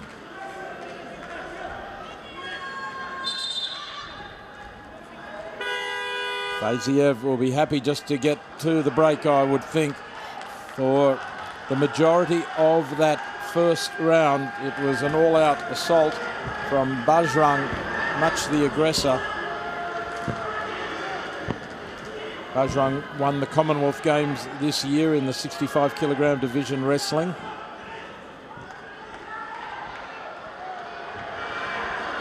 He claimed bronze at the 2018 Asian Championships. Actually took the gold in 2017 at the Asian Championships. So, very strong performer.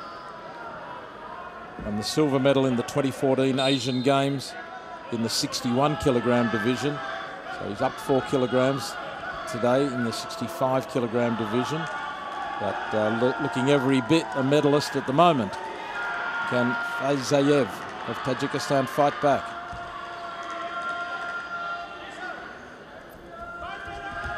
Bajrang attacks and scores 2 more points. Faziev tried to run, but he couldn't get away. Now he scrambles into the protection area, and another point scores to Bajrang. That brings up a 12-2 lead, and that is it, I believe. Yes, a 12 points to 2 lead. A lead of 10 is enough to secure victory.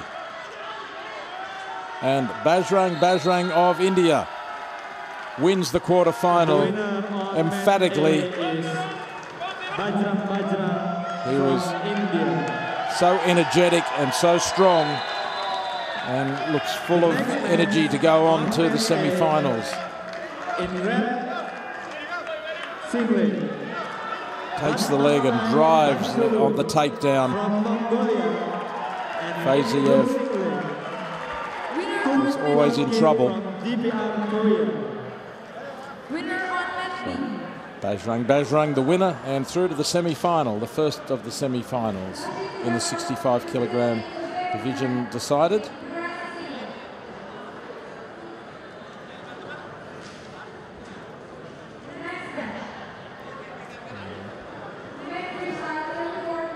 Now, the next quarter-final on its way.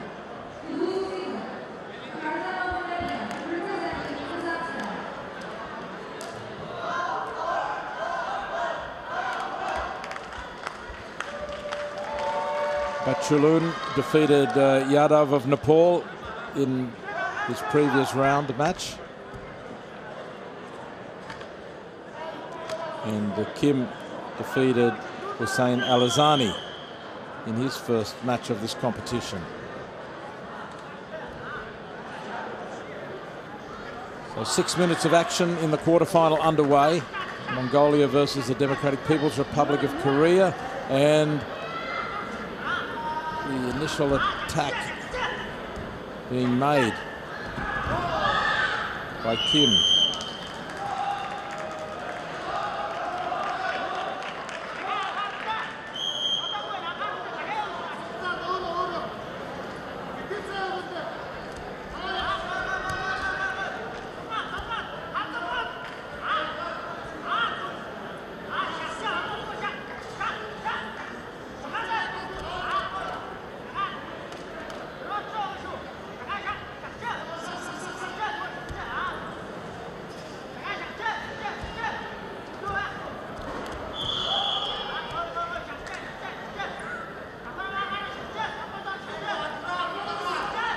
Both wrestlers now settling down to a battle of will and strength.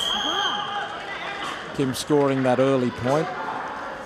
Bachaloon scoring a point of his own.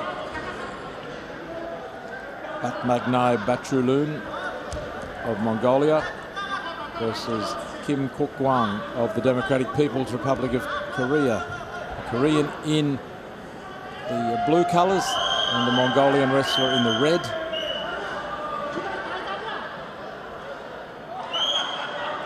The referee asked for more activity in the wrestling from Kim, more aggression, more positive approach.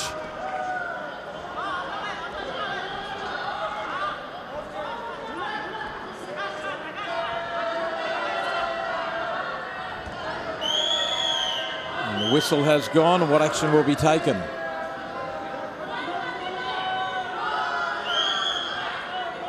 Another finger waving at Kim.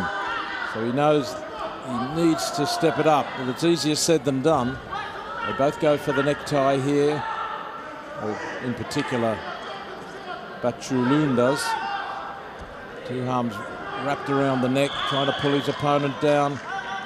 Kim working up on the shoulders. Not a lot happening, and it's 1 point all, the crowd shifting in their seats. Now Kim makes a half-hearted attempt to go for the legs.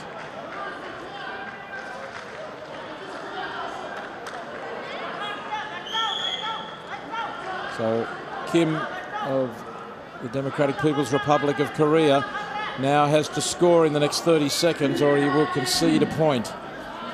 That attack on the legs was judged to have really been a faking attempt, just one that was made to look like activity when it wasn't. And there's not much happening here now either. Both are locked up over the shoulders. And there's a point in favour of Bachaloon in the red. He goes to the lead 2-1 with 6 seconds till half-time. It's a stalemate between these two. So 1 round complete, 2 points to 1 in favour of Batmagnai Bachaloon of Mongolia.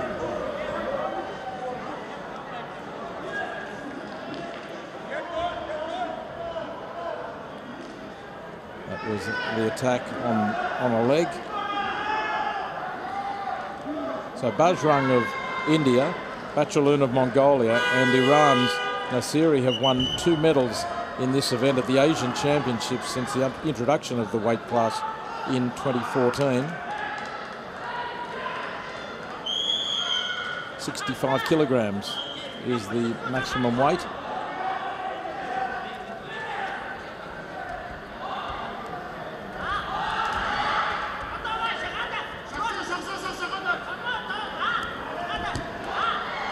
Both striving for the takedown here. After 3 minutes of energy-sapping work, locked in a clinch. One of these two wrestlers may weaken and start to be subdued. Been a lot of heavy-duty work going in on the shoulders and upper body.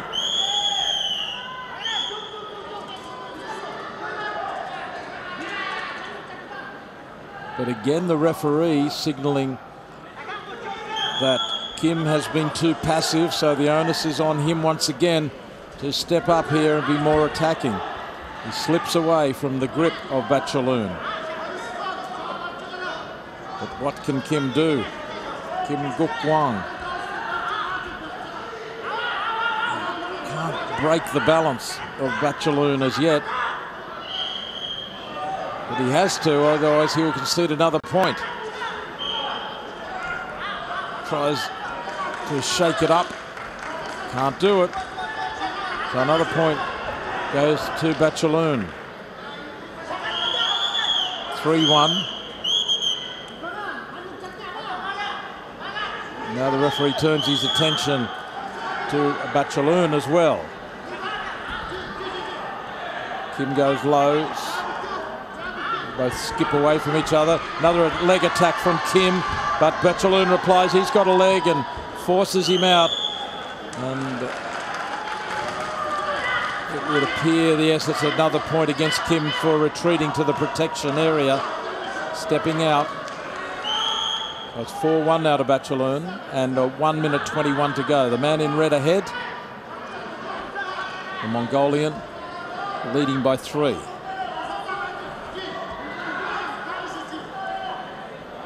One takedown and position of control would be enough for Kim, but he needs to do something he hasn't been able to do for the first 5 minutes of this bout.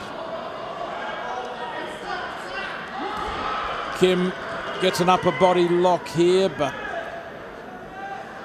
Bachelun is so strong, he just can't be broken off those legs. There's great balance. You see the strength in those legs.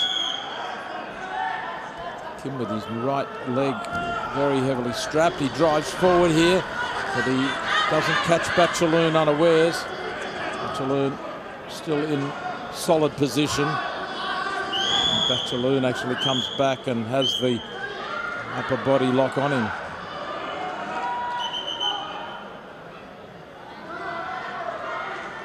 And we have an injury timeout here. Some problem for Batmagnai Bachelun of Mongolia.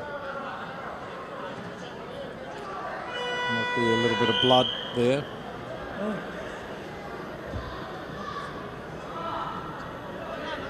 Cut over the eye. That was another point there for Bachelun as his opponent stepped out, was retreating. So Bachelun finished 7th at the Asian Games in 2014. 2 bronze medal at the Asian Championships in 14 and 16. And he is positioned here to make it through to the semi-final of the Asian Games.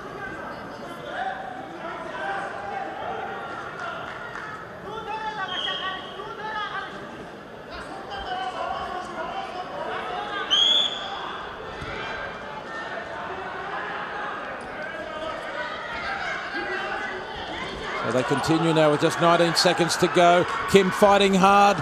Can he secure a point here? Get the takedown. They're out of the contest area.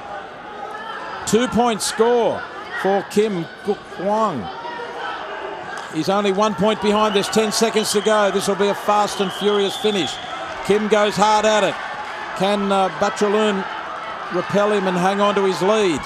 Kim trying to stay on his feet. 3 seconds to go. Bachelun still standing. Last minute attack, and Bachelun holds on for victory. Kim Guk-Hwang, who'd been unable to effect any throws or takedowns until the last few seconds, in that last 20 seconds. He finally got close, but it's a victory to Batmagnai Bachelun of Mongolia. He is through to the semi-finals of the 65-kilogram freestyle wrestling. Bachelun with one of his successful attacks. And there it is, officially victory for the Mongolian through to the semi-finals.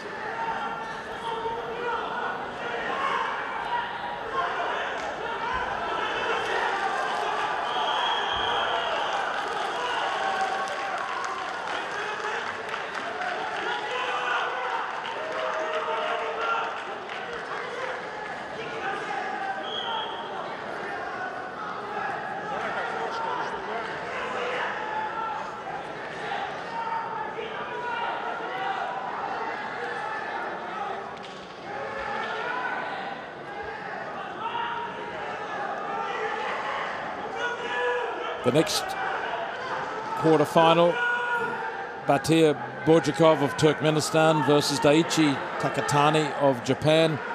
Takatani had to defeat Hussein and also Ton of Cambodia to make it through to this quarter-final. So we're underway.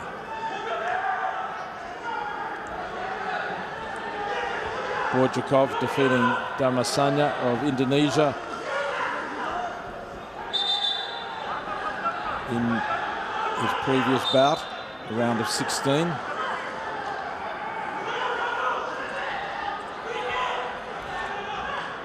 And here's Takatani in the blue, Borjakov in the red, in the quarterfinals of the Asian Games men's wrestling competition.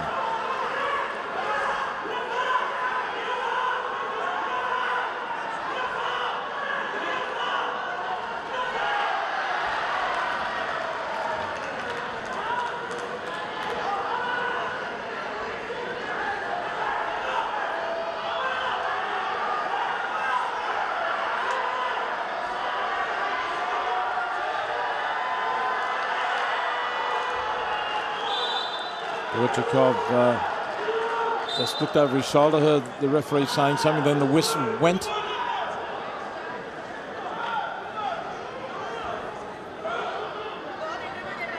Takatani having to win 2 bouts to come through to meet Borjakov. Borjakov had a bye in the first round though, so a little extra work had to be done by Takatani. But through his first bouts fairly quickly.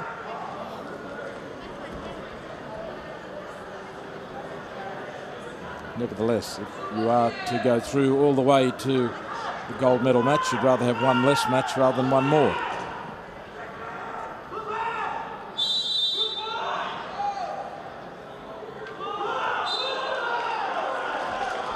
And Takatani has to be more aggressive now in this 30 seconds or he'll concede a point to Borjakov. And Takatani is being more aggressive, but can he score? He's got a leg and an arm, trying to tie both up. He scores points.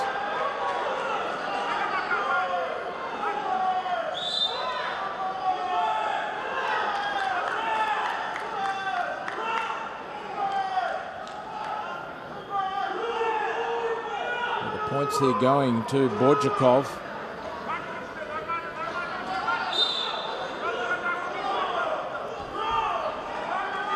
I think what's happened here, I think there might have been 1 point awarded and then another 1 point.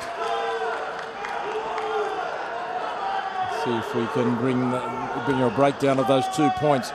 But it may well have been 1 point for... Well, here we have the update on the score. 2-2 now.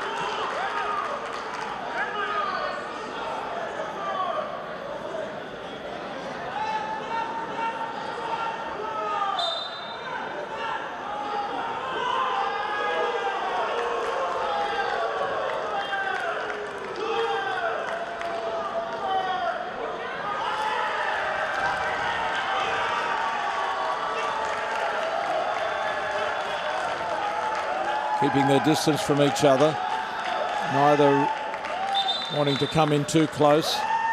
This hand fighting and jostling for position.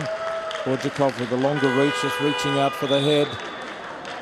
So after 1 round, it's 2 points all.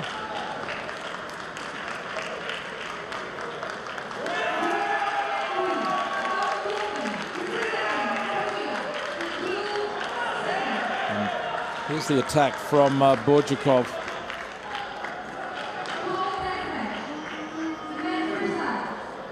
Takatani had been under pressure with a call to be more aggressive.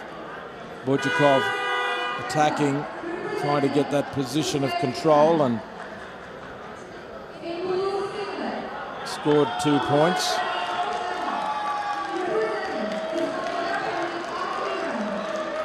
Borjakov ordered back to the trainer to get towel down, get the sweat off him properly.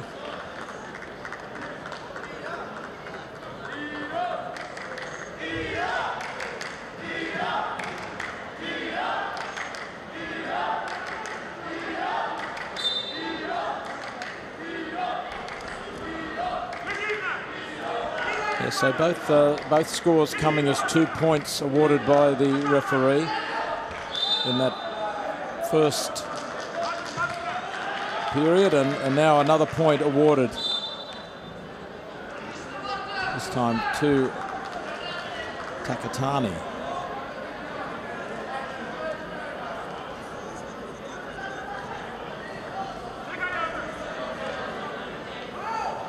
Borjakov holding on to a foot. Now he loses that grip, and Takatani attacking one leg, trying to get the second leg to get the leg lace, and a penalty point awarded against Takatani, I should say, against in favour of Takatani. And Borjakov will have to defend the parterre position because of that action. So Takatani leading now 6 points to 2. Has 30 seconds to turn Borjakov over. Borjakov moving rapidly, spread-eagled. And he defends that position, but from 2-all, Borjakov finds himself down now. In this second period, Takatani has scored 2 one-point scores and a 2-point score. Here's another 1 point to Takatani.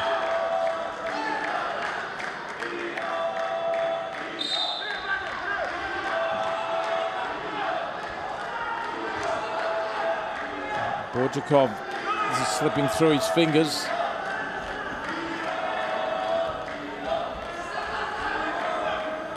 Takatani attacks over the top and now passes behind, or very nearly did. Now he does, and puts in place a gut wrench, scores 2 points. He leads by 7, 9 points to 2, now 11-2. If he can turn his opponent over, he'll have a victory. Can't quite get him. Borjakov trying to escape. And 2 more points have been scored. And that is victory for Daichi Takatani. Takatani takes the victory in this quarterfinal, accumulating 13 points to 2, ahead by 10 points, and that secures the victory. So he is through to the semi-final. Daichi Takatani.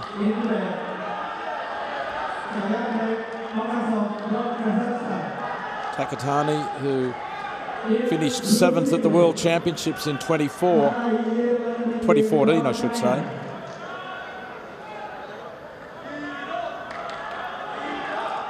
And 2nd at the Asian Championships this year. He goes through confidently into the semi-finals. Next up, it's Turkmenistan versus Japan in the quarterfinals.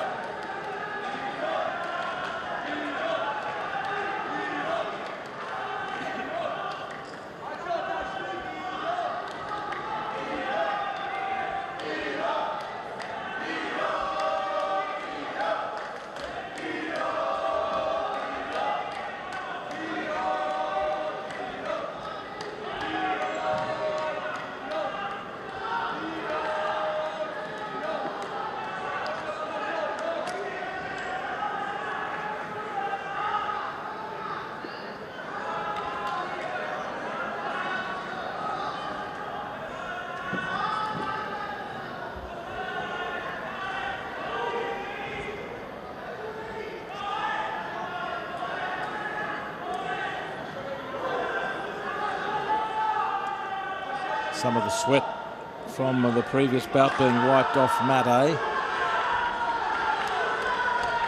And in fact, this next quarterfinal is between Kazakhstan and China. It is Sayatbek Okazov of Kazakhstan to meet Katai Yerlanbiek of China. So this quarterfinal begins. 2 wrestlers of similar build.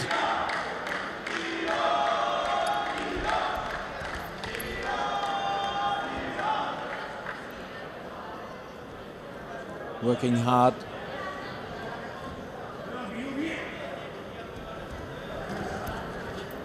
Pressure on the back of the neck, trying to pull their opponent down and stepping out. 1 point scores to Yelanbeek.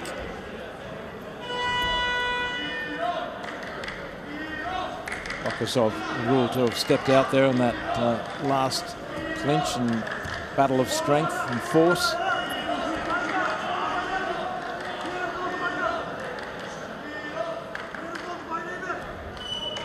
Again close to the protection area.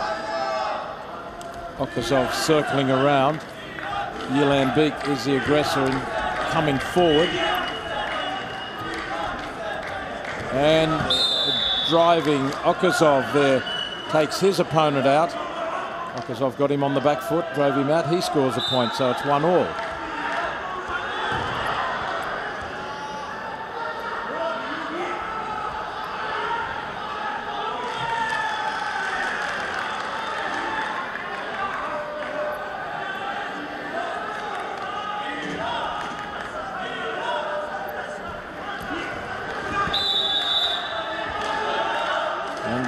Again, it's a point to Kazakhstan this time, to Okazov, as Yelanbeek is stepping out. Only a drive in the attack. The score is now 3-1.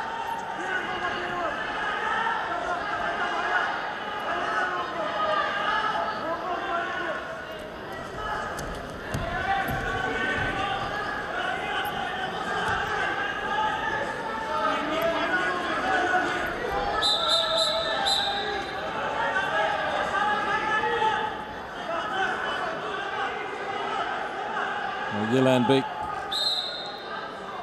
spoken to for grabbing at the uniform, at the singlet.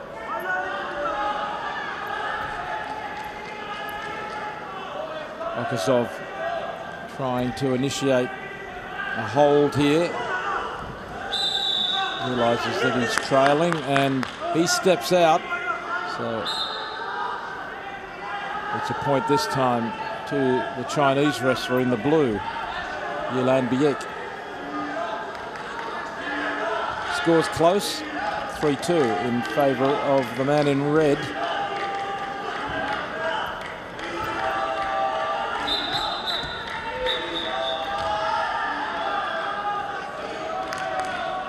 The whistle's gone again.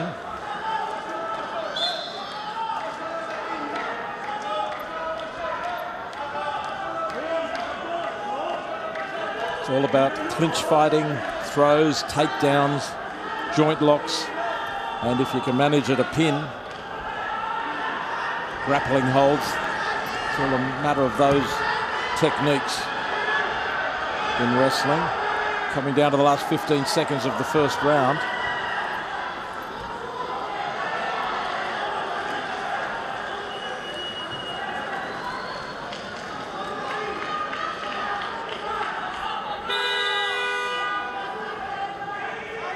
A grueling first 3 minutes between these two wrestlers, both intent on making it through to the semi-finals.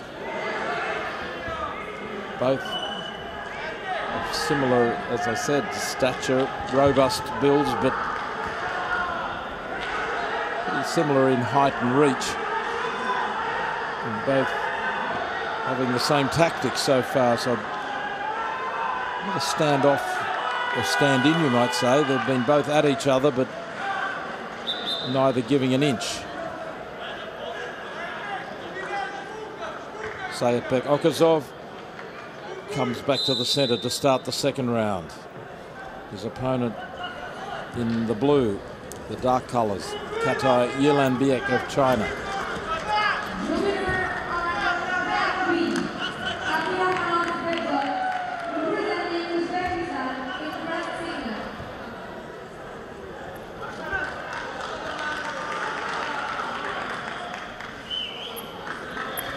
Initially all about trying to break your opponent's balance. And now an attack from Okazov. Okazov leads 5-2, scoring 2 points. Now coming around behind and he's attacking the legs. Can't bring the legs together of his opponent. And with a hand in the protection area, Yelanbeek sees him off. But lost 2 points along the way. So that changes the complexion now.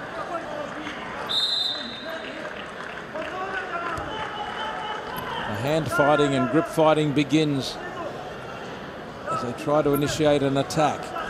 But now with 2 minutes remaining,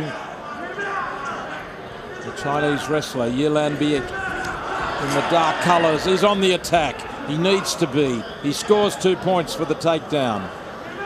Now working on a leg, but Okazov reaches for the protection area and they'll come back to the centre.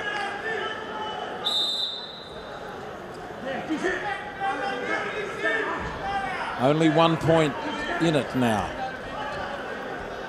And Yilan Biek twists away as Okazov tried to bring him down. A point scored. One more to Yilan Biek, brings him level at 5-all. So now, I was about to say who will be the aggressor, but it is Okazov who scores another point to go back to a 1 point lead. These two are very much a match for each other. But only one is going through to the semi-final. And is another point going to be scored? It will be. It's one more point to Sayatbek Okazov. He leads by 2 now, 7-5. Is he finishing the stronger with 1 minute 15 seconds to go? What's Kata Yilan Biek from China in the blue with a few scratches just below his shoulder blade? What has he got left in the tank?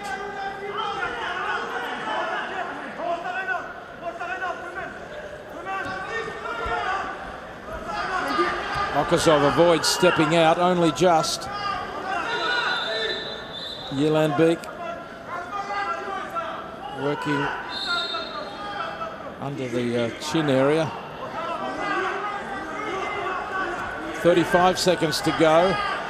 Now an attack from Okazov, and he scores another point. He leads 8-5. It's his strength that's coming through. He continues to drive his opponent out and taking a point on 3 occasions, 3 consecutive points. Yilan Biek with 20 seconds to go. He needs a takedown. He needs something that's going to score him 4 points. Oh, he's in trouble right on the protection area. And that's another point. Another point to Okazov, 4 in a row to make it 9-5. And the writing is on the wall for the Chinese wrestler now. 9-5. Has he got one last attack here? 5 seconds to go. Okazov defends his position and his lead. And it is the Kazakh wrestler, Sayatbek Okazov, who comes through in the end. He's through to the semi-finals. Will have used up quite a bit of energy, but he showed the endurance. He got through.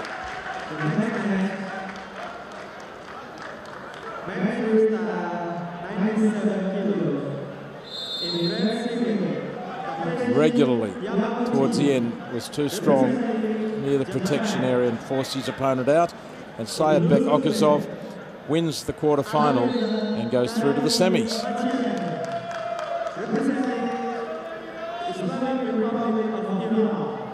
Now, Japanese wrestler to meet Iranian wrestler in our next quarter-final in the 65-kilogram division.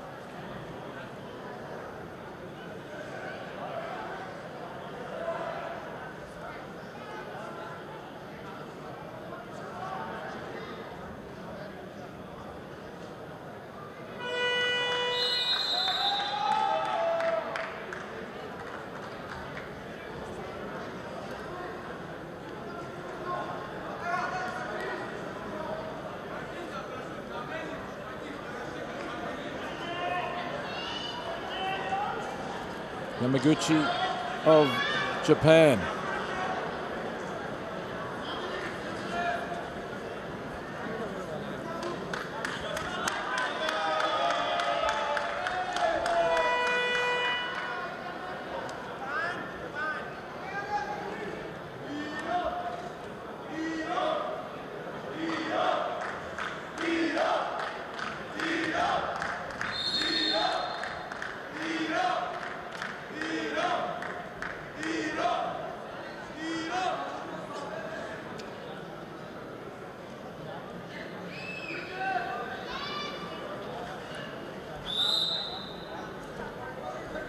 So this next bout, Japan versus Iran.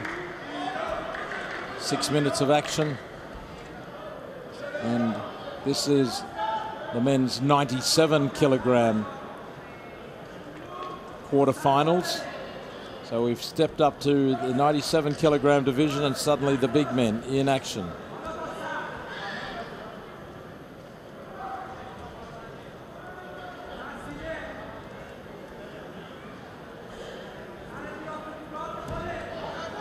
Karamatachiani.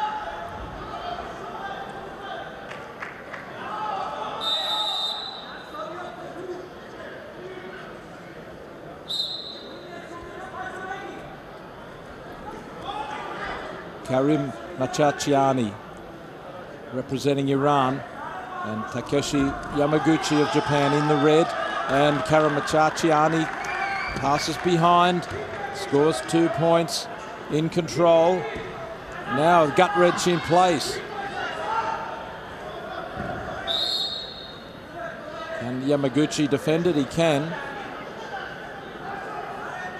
There's a big difference. We've been watching 57 and 65 kilogram wrestlers, and all of a sudden we step up to the 97 and there's no doubt about the size difference.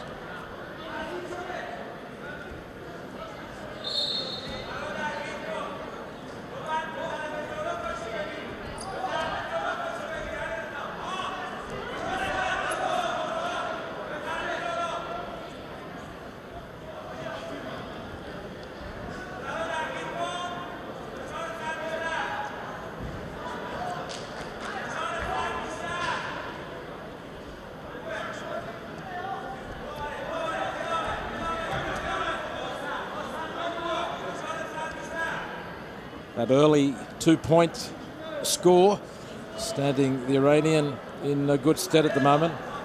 Karim Machachiani.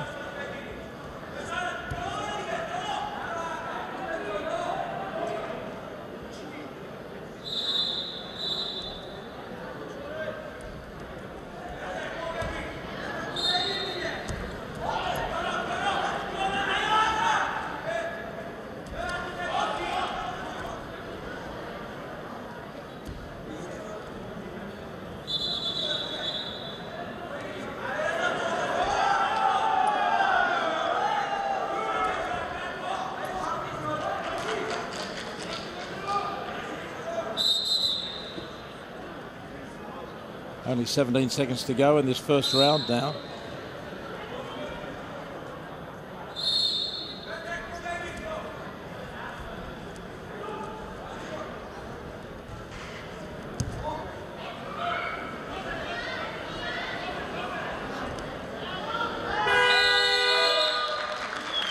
And they're both going back to the same corner. But eventually Yamaguchi realizes that he has to head in a different direction. So just 2 points scored in that first round, and it went to Alireza Karimi Machiani, representing Iran, and Takeshi Yamaguchi in the red for Japan.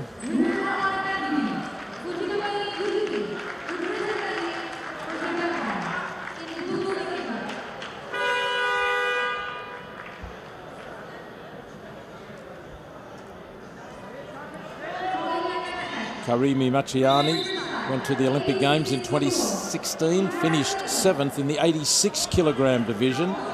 So he's up 11 kilograms here, not losing as much weight. But the 7th accreditable performance at the Olympic Games, and then finished 3rd before that with a bronze medal in the 86 kilogram division at the World Championships in 2015. So formidable opponent.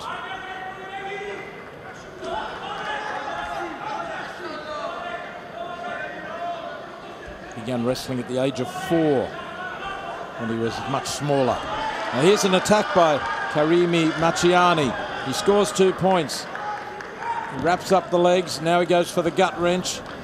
And can he turn his opponent? Yamaguchi in trouble. 2 more points. So a total of 8 points for the Iranian. Strong attack from him, and this means now that Yamaguchi is in trouble. with 2 minutes remaining. It's not an insurmountable task, but he's certainly on the back foot. He's more on the back foot again. He is forced out. 29-year-old Yamaguchi has a lot of work to do now.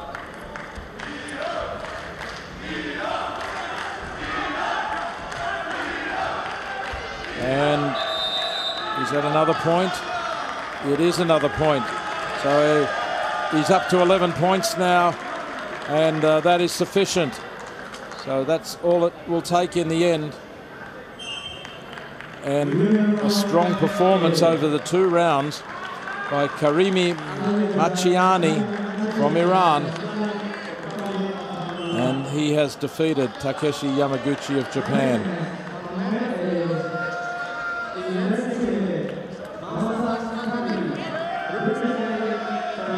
Disappointing result for Yamaguchi, who finished 8th back in 2013 in World Championships. He's had a fair deal of experience, got a bronze medal in the last Asian Championships this year, but unable to produce his best today against a tough opponent in Alireza Karamechani.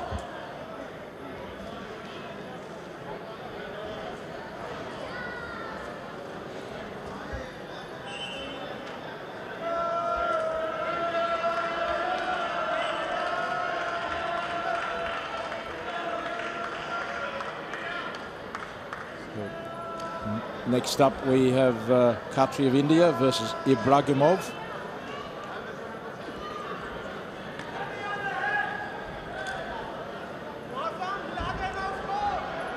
Now, the Yamaguchi-Karamechani fight was, of course, a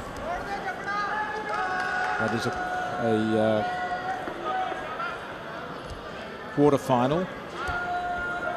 And now we are into our next bout, which is Ibragimov of Uzbekistan versus Khatri of India. This is again the 97-kilogram division.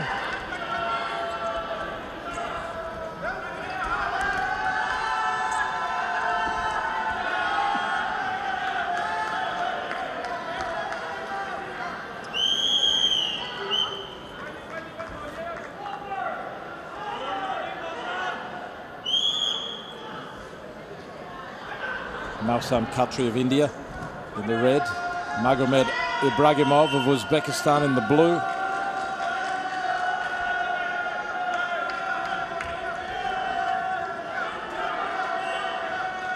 Just 13 wrestlers began competition in this weight division. The big men, not the biggest, but the big men nevertheless.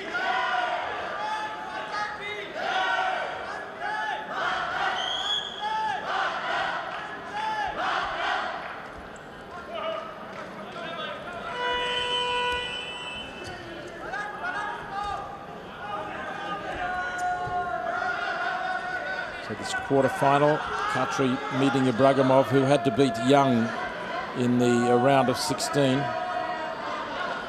Khatri had a bye, an advantage there for Khatri. And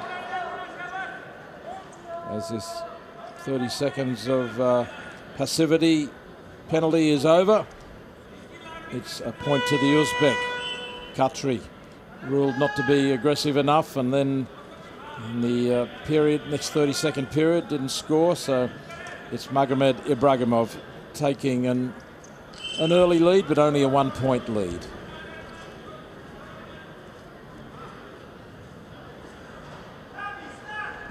Ibragimov now 33 years old, a veteran of men's wrestling.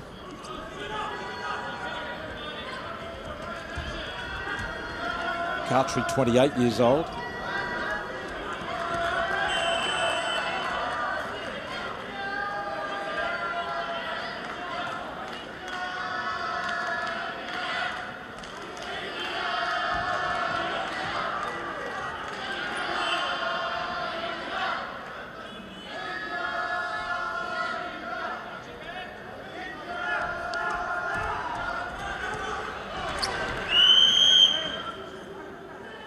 And Ibragimov starting to breathe a little more deeply, it must be said. Be happy to see the end of the first round, even though he is leading.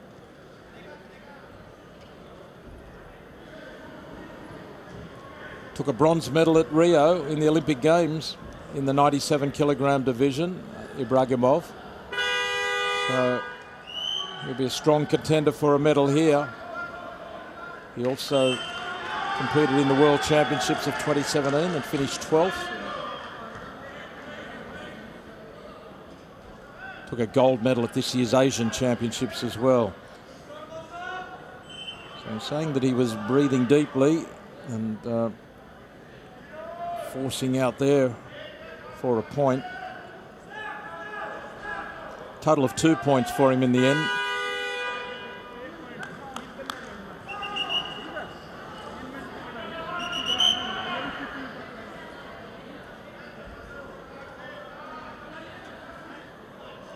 Ibragimov back in 2014 suffered a knee and shoulder injury and missed 8 months of competition, and that would probably be the reason that he wasn't able to compete in the Asian Games in 2014. He's married with 2 children. I wonder if he wrestles with the kids. And he attacks the legs. Thought he was going for the leg lace. He scores 2 points for the takedown and now goes to work on the legs. He's got 1 leg, but he can't get 2. Has he got 2? He'll want to wrap these legs up. Khatri fighting to escape the leg lace, and just 2 more points score, but nevertheless a valuable 4 points. Ibragimov's hobby is playing rugby union. I'm sure he would make a good forward.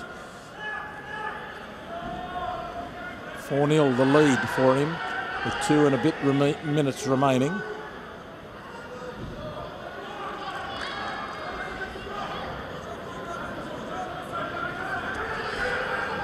Malzam Khatri of India struggling to make an impression here at the moment.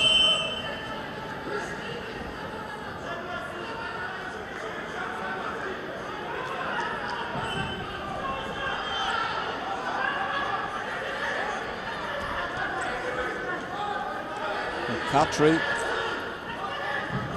who competed at the Asian Games in 2010 and took a bronze medal in Guangzhou, now trailing by 4 points. Can he finish the stronger of the 2? He knows he's up against a very formidable opponent.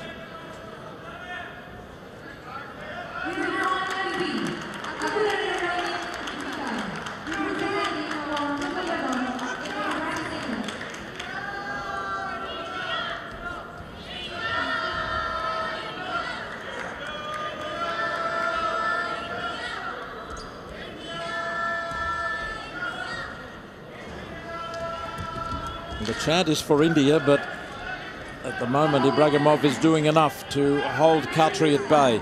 4 points to 0, the lead. He knows that it'll take something special from Khatri to upend him, Ibragimov.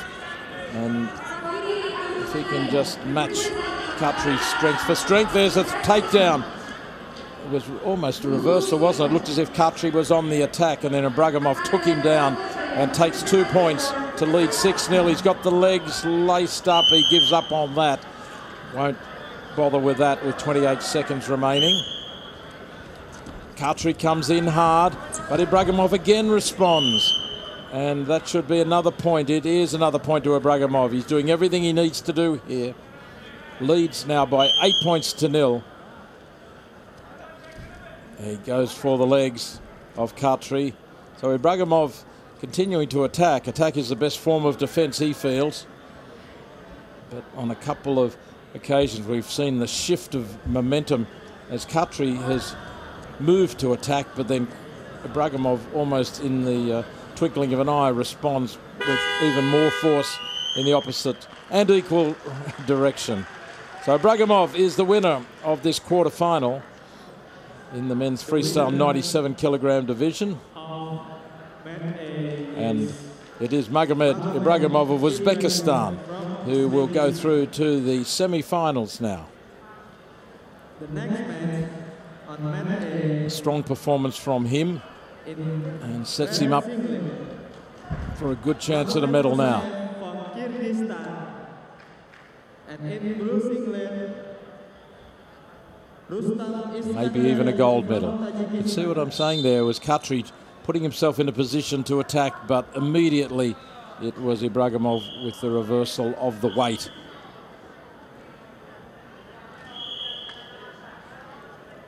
So a win to Magomed Ibragimov. And very quickly the next quarter-final in action. Kyrgyzstan versus Afghanistan. Ahmadi of Afghanistan in the blue, Noor Ahmadi, and Magomed Musayev of Kyrgyzstan in the red.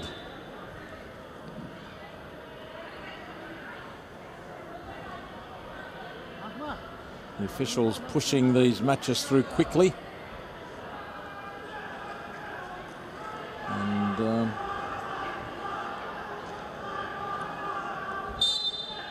now they will continue.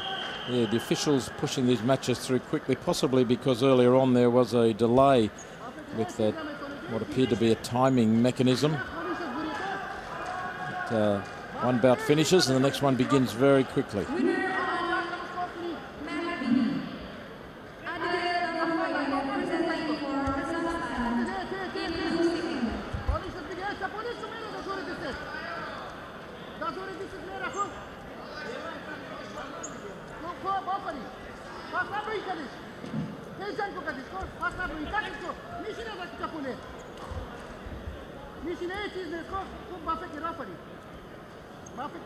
The 97 kilogram men's freestyle quarter-final, a minute into the action, and both players spoken to for being too passive, both wrestlers. So the warning is there.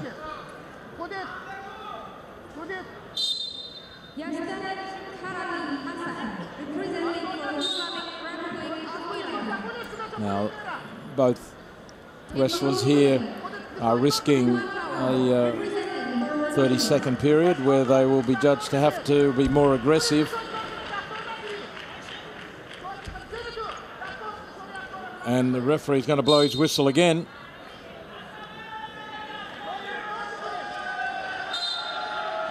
So it is the Afghan wrestler Noor Ahmadi who is judged to be the least aggressive so far, the most passive. And so he now has 30 seconds to defend. Well, in fact, he has 30 seconds to be more aggressive and to score a point, or he will lose a point. Trying to step up the motion, but not too much effect. So there is a point to Magomed Musayev of Kyrgyzstan.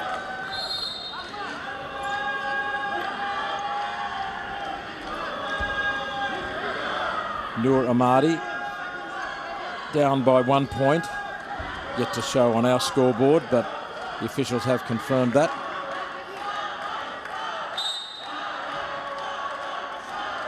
And now a word to Musayev.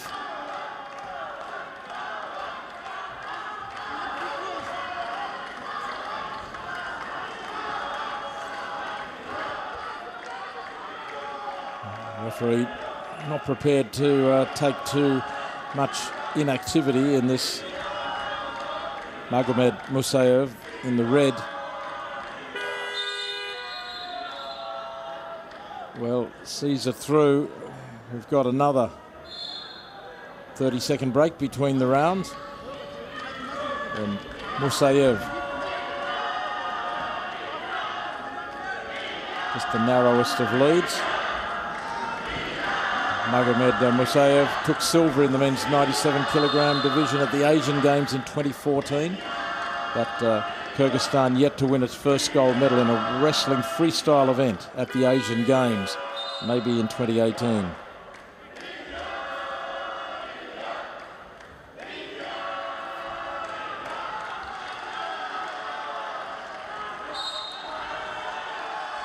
So the second and final round begins with only a 1-0 lead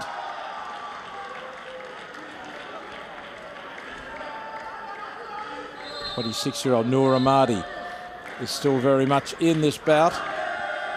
Just needs 1 point to go his way. He represented Afghanistan in Greco-Roman wrestling at the 2010 Asian Games. 8 years later, here he is in freestyle wrestling for Afghanistan.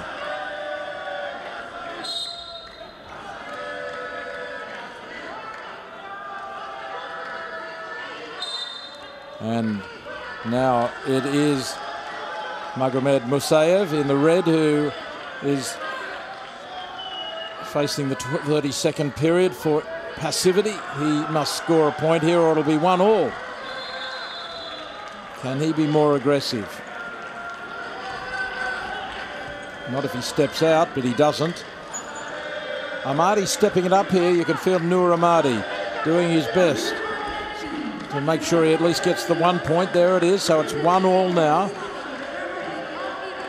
Both wrestlers conceding the point during the 30-second period for being too passive. Now, 1 minute 40-second for one of these wrestlers to win. It is also potentially significant that the last person to give away that point for passivity was Musayev in the red. 1-1. Oh,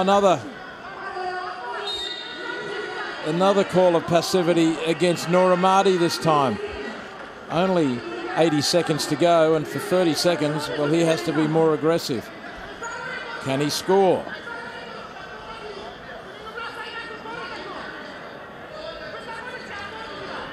The wrestlers called upon to be more attacking. They've been penalised both so far. Only 5 seconds to go, and it could be another point penalty. It is. It goes to Musayev. Doesn't go against the passive boxer. It goes to his opponent. So 2-1. Musayev is back in front. And he attacks here to the legs. Can he drive Ahmadi over? No, he can't. Ahmadi might be able to reverse it. He goes for the leg. He's got a leg. Can he drive him over? Can he push him out? Driving towards the protection area. He puts him out. Is that a takedown? It is 2 points. 2 points to Ahmadi. He takes the lead 3-2 with 30 seconds to go. 3-2 in favour of Noor Ahmadi in the blue. Musayev suddenly finds himself behind. He's been in front twice, both first round and second round. Now, with only 18 seconds to go, what can he do? He attacks the legs. Can he bring him down? Is that a score? It is a score. Magomed Musayev takes 2 more points, leads 4-3. Oh, they can't believe it in the Afghanistan camp. What can they do? Not much. He turns him around as well to add another 2 points for the leg lace roll. And in the end, Magomed Musayev did what he needed to do. Came from behind with 20 seconds to go, and the man in red will win 6 points to 3, and Noor Ahmadi will think, oh, he was so close. Ahmadi attacked the body from the legs and got a couple of points to get back into it, but then he allowed Musayev to take him down in the same fashion. Here is the attack from Ahmadi. He forces him out and then takes him down to score 2 points. Just takes him out, the attack initiated, and then he goes down for 2, but then Musayev retaliated in similar fashion to win the match. Musayev a winner on points, and Magomed Musayev for Kyrgyzstan goes through to the semi-finals in the men's 97 kilogram division. We've got one more quarter-final in the 97 kilograms. It's Mongolia versus Korea.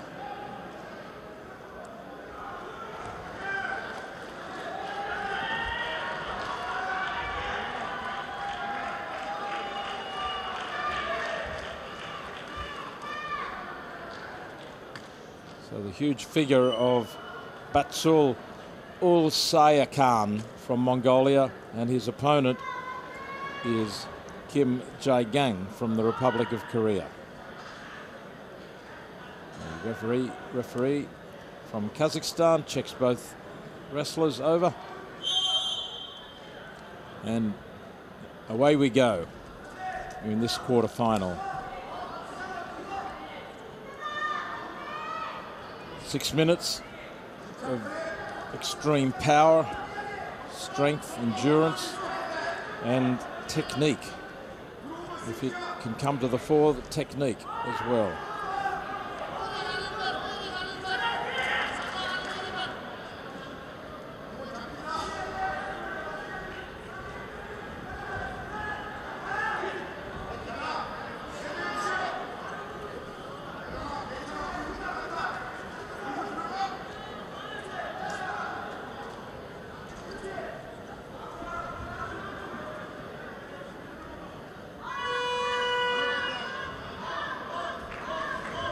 The big men not as fast on their feet. But this looks like it could be a poke in the eye. Poke in the eye for Kim Gai-jang.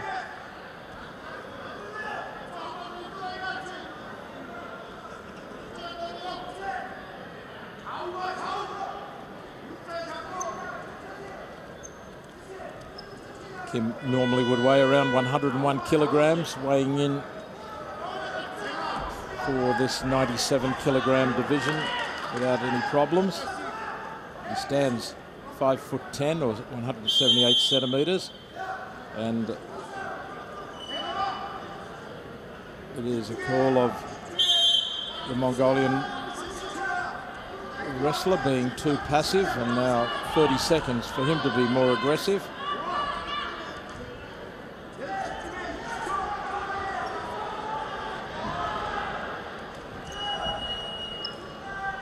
Kim Jae-gang with the advantage here.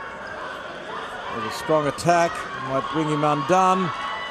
And is there a score here? There will be a score.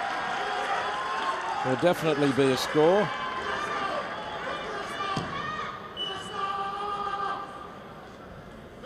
And Ulzi Sayakhan takes 2 points.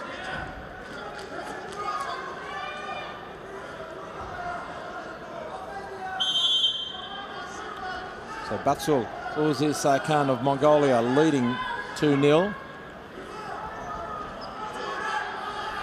He had to be more aggressive, and he has been.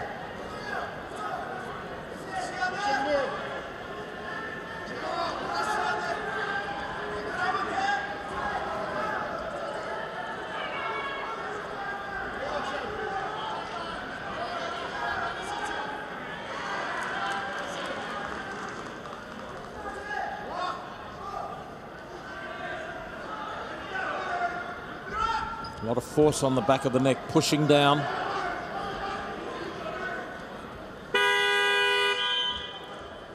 And that is the end of the first round with just the one score. It was Batsul Ulzi Sayakhan from Mongolia in the red, scored the 2 points, and he was under pressure to be more aggressive, and he got hold of a leg and then was able to drive his opponent down, drive Kim down on the front of his body, and took the position of control from behind, but was not able to continue the attack. But he got 2 points, and that put him in front.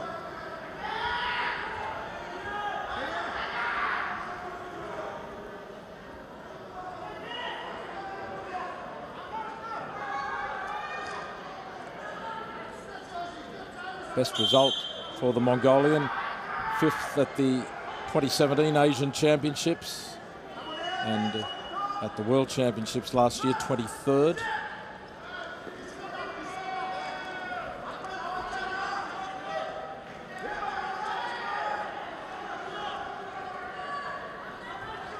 Just 24 years old, the Mongolian, leading 2-0.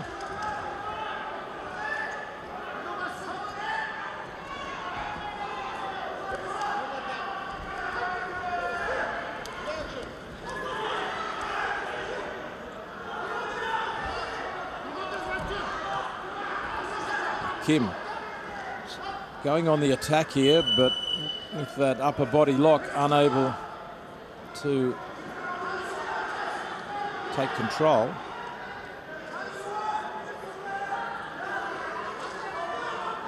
Kim came 5th in the 2010 Asian Games and 14th in the freestyle super heavyweights at the Olympic Games of 2008 in Beijing. Now 31 years old. He's competed at 5 or 6 world championships.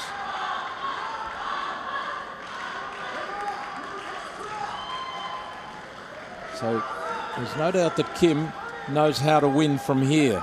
He's only down by 2 points and there's 1 minute 20 to go.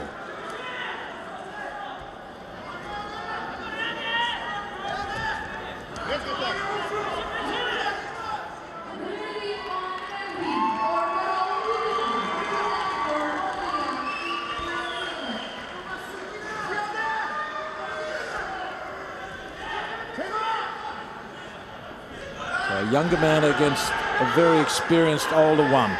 Who can come through here? Kim working again for that upper body lock. Kim knows it's getting urgent. Also Khan,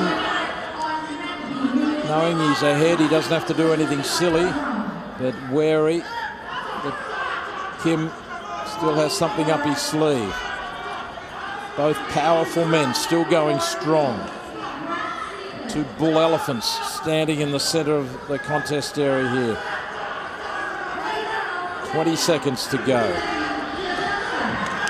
Kim getting desperate now, goes for the leg. Kim has got the attack, takes him down and scores 2 points. It's level at 2-all. That was the attack that Kim needed. There's 11 seconds to go. A quick attack by Kim. 8 seconds to go, the whistle's gone. Kim with the last score is in the dominant position. Khan attacks and scores a point. No, it's Kim who scores the point. Kim scores the point and leads 3-2. A desperate attack from Khan. And he loses, he can't believe it, he led all the way. Kim Jae-gang, I said experience might tell in the end, and he had just enough experience and just enough power to outfox Batsul Ulzisai Khan from Mongolia. Very unlucky to lose, he'll be very disappointed. The 24-year-old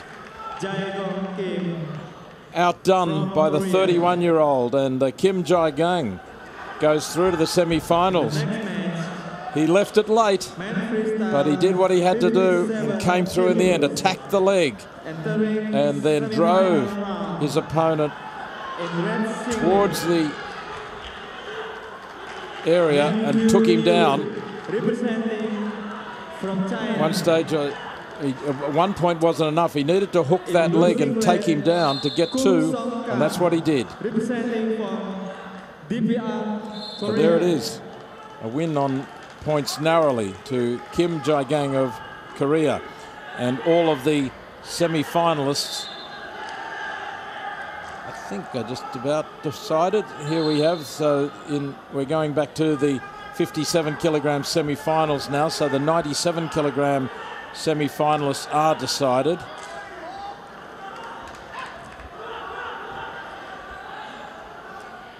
And it's all about the medals from here on as we go back to the smaller men in action. 2 wins to Kang from Democratic People's Republic of Korea.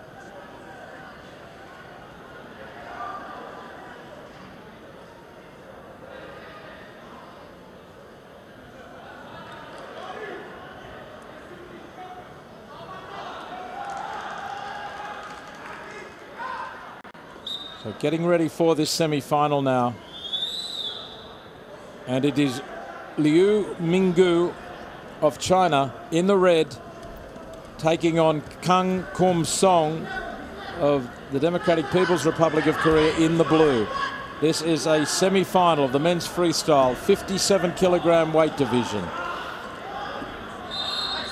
The speed, the skill, the stamina will be on display here. They've already had a number of bouts. And this to make it through to the final.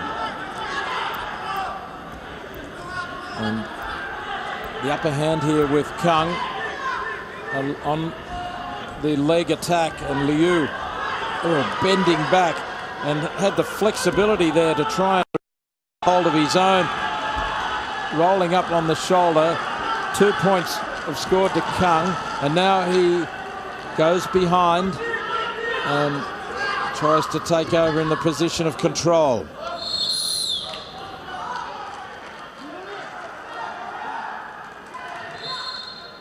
A very active start by Kang here.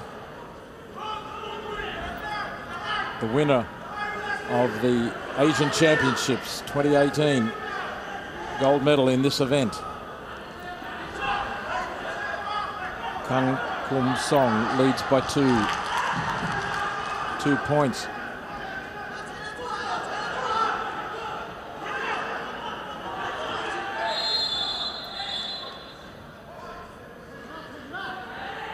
At the 2014 Asian Games, DPRK's Jong Hak-jin won the gold medal, and it was Democratic People's Republic of Korea's only gold medal in wrestling in Incheon.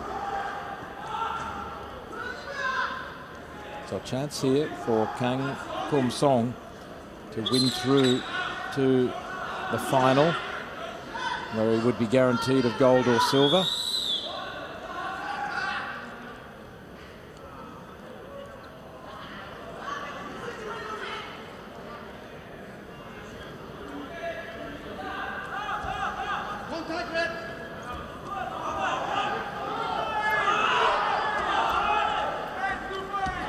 Oh, and then another attack, a takedown for 4 points.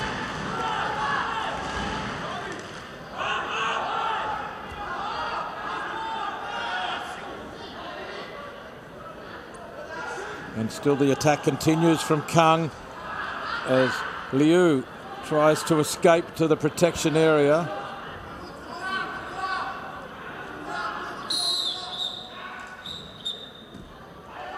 And the whistle's gone, and you had the feeling that Kang then had the afterthought, well, I may as well have let him escape for another point. But anyway, a score of 4 points puts him right on his way to the semi-final.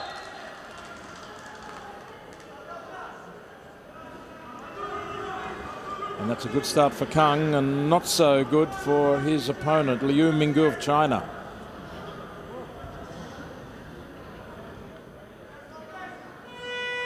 And look at this maneuver. Takes him down, puts him in the position of danger. Back on the mat.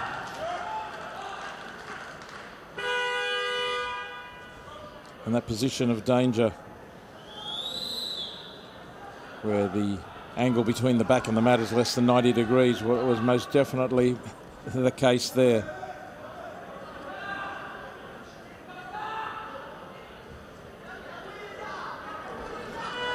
So 3 more minutes remaining, and Liu now has to become the aggressor.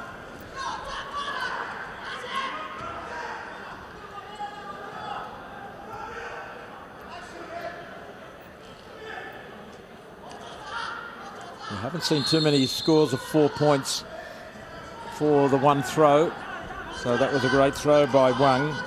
Impressive, beautifully executed.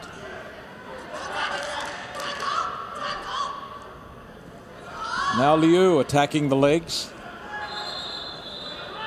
And wraps the legs. He can't hold on to them though. And a quick counter attack comes from Liu. And he scores for that. I should say from Kang. Kang with the counter attack. Turns his opponent over, scores yet again. He's up to 10 points now. And again, and it's all over, I believe. No points actually scored by Liu from China. he made the initial attack, but couldn't come up with any points, and instead Kang Kum Song counter-attacked with the reversal and then went on to score. So it is Kang Kum Song, the winner, and he goes to the finals for the Democratic People's Republic of Korea. They will be guaranteed of a gold or silver medal in the final.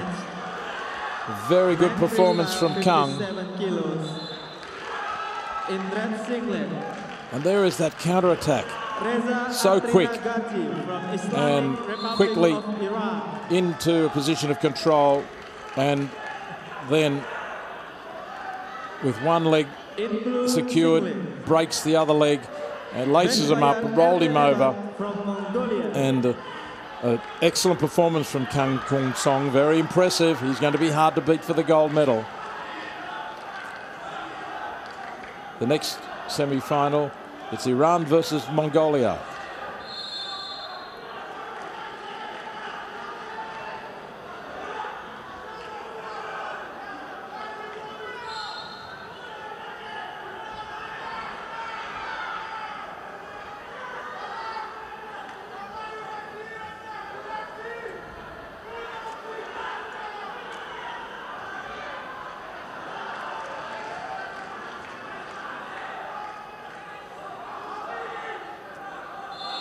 Just waiting for the next semi-final on mat A as the action continues at the other end of this hall, the Assembly Hall in Jakarta Convention Centre. Two mats in action. Unfortunately, of course, we can only bring you the action, or I'm only bringing you the action from mat A.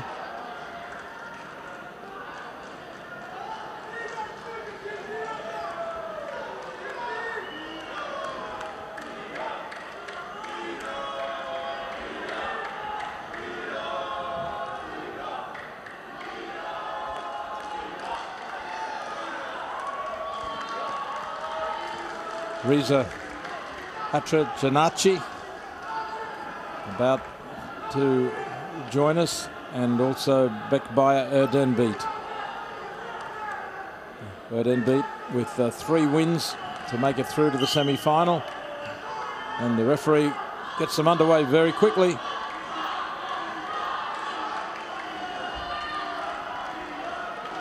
So Trina Gachi for Iran, Erdenbeat from Mongolia in the blue, the Iranian in the red.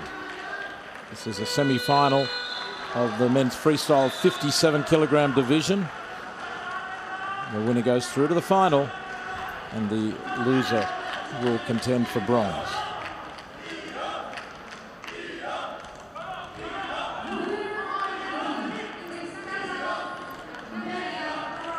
Reza Atrinagachi having to beat Sateli of Nepal and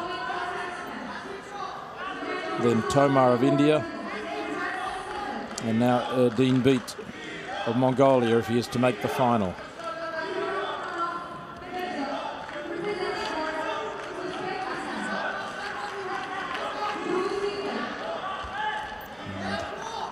Atrinagachi finishing 13th at the World Championships in 2017. Bronze medal at last year's Asian Championships.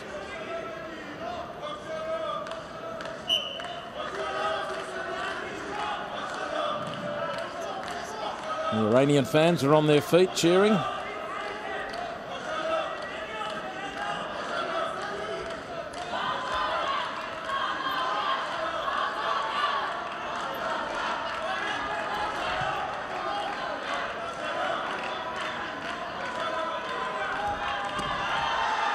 And 2-point score as Erdenbeat goes on the attack. And continues. Got the gut wrench in place. There's another 2 points. Rolls him over. So that's a good score for Bekbaya Erdenbeat.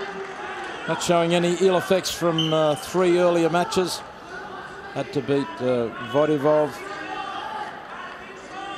and then Kim Sung-won of Korea and Shavkatov of Uzbekistan to make it through to the semi-final. So one more match than his opponent.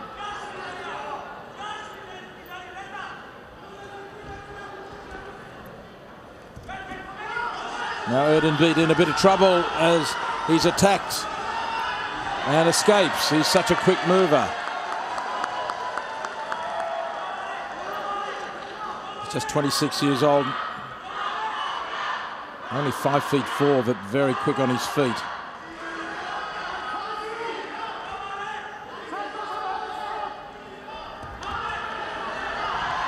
Another attack from Erdenbeet to the legs. And he has Atrinagachi in some difficulty again. He escaped the last time. He's got the leg lock in place on this occasion. Trying to balance on one leg, and he manages to stay upright to see it through to the break after the first round. But Reza Atrinagachi had some difficult moments in that first round. Down 4 points to 0. And here it was when he was put in the gut wrench by Erdinabat and rolled over and scoring 4 points in those manoeuvres.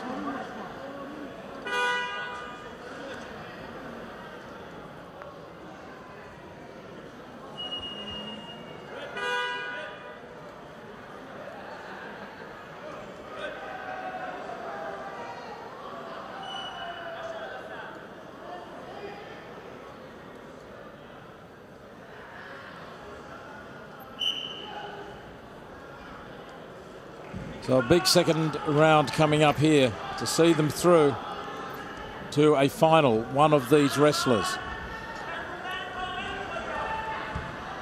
And which one will it be? That is the question.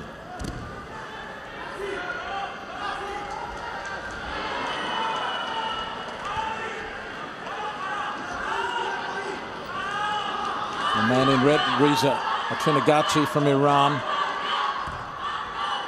has the upper body lock in place.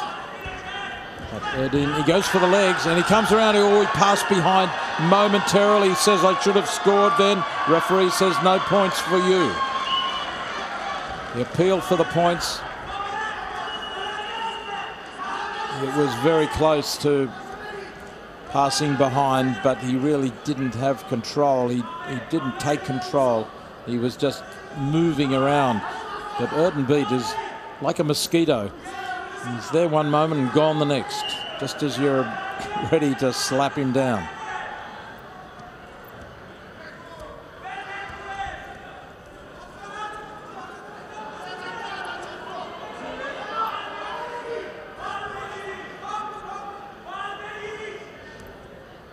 Ignore that score. That is for Matt B. And here's Erdenbeet on the attack. He passes behind again. A look of resignation on the face of Atrinagachi this time. 6 points in total now. Another 2 scored by Bekbaya Erdenbeet.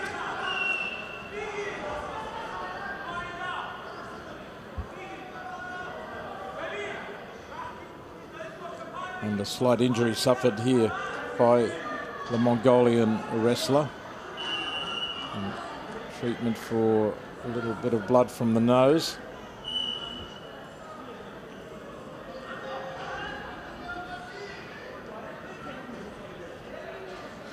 Already come Kum Song through to the final, representing the Democratic People's Republic of Korea. Here's some of the work of Bekbaya Erdenbeet, which has been so successful so far in this semi-final. He just looks to be too quick. Atrinagachi may be just as strong, but he's finding it very difficult to catch Erdenbeet in a hold or in a move. He goes for the leg. He's got him this time. Can he escape yet again? He dives forward there, Atrinagachi. He scores this time. He's got 2 points. He's got him in control. Can he get the gut wrench going? He's got the lock in place. No, he works for the legs. Decides the lower body is the better area. Oh, he might have let that opportunity go. Now, the judge may have been brought into this. 6 points to 2 in favour of Bekbayo Erdenbeet in the blue, and more treatment for the bloodied nose of Erdenbeet Butt. Oh, look how quick he is. He nearly escaped. He had to dive forward. Trinagachi diving across to get hold of him, and finally he latches on. And got ice on the top of the head as well. Oh, there must be another cut or a different cut, possibly even two cuts. They were treating his nose a minute ago. And the Bekbayo Erdenbeet wants to be able to continue here, of course. The last thing he wants is this to be ended. He certainly doesn't want this bout to be ended now, because he's only a minute away from securing a victory here. มันจ้องมากินกุ้งแต่เมื่อคืนแล้วมันนั่งอยู่ตรงทางสามแยกนี่แหละอีผีปอบริวจิตสัมผัสสื่อสารกับดวงวิญญาณตรงตู้นั่นน่ะมีของอะไรที่เป็นของสำคัญของเขาที่เขาชอบเก็บกลับไปเอาตรงนั้นออกมาเคลียร์ซะเขาเก็บไว้เพื่อไม่ให้พวกเธอลำบาก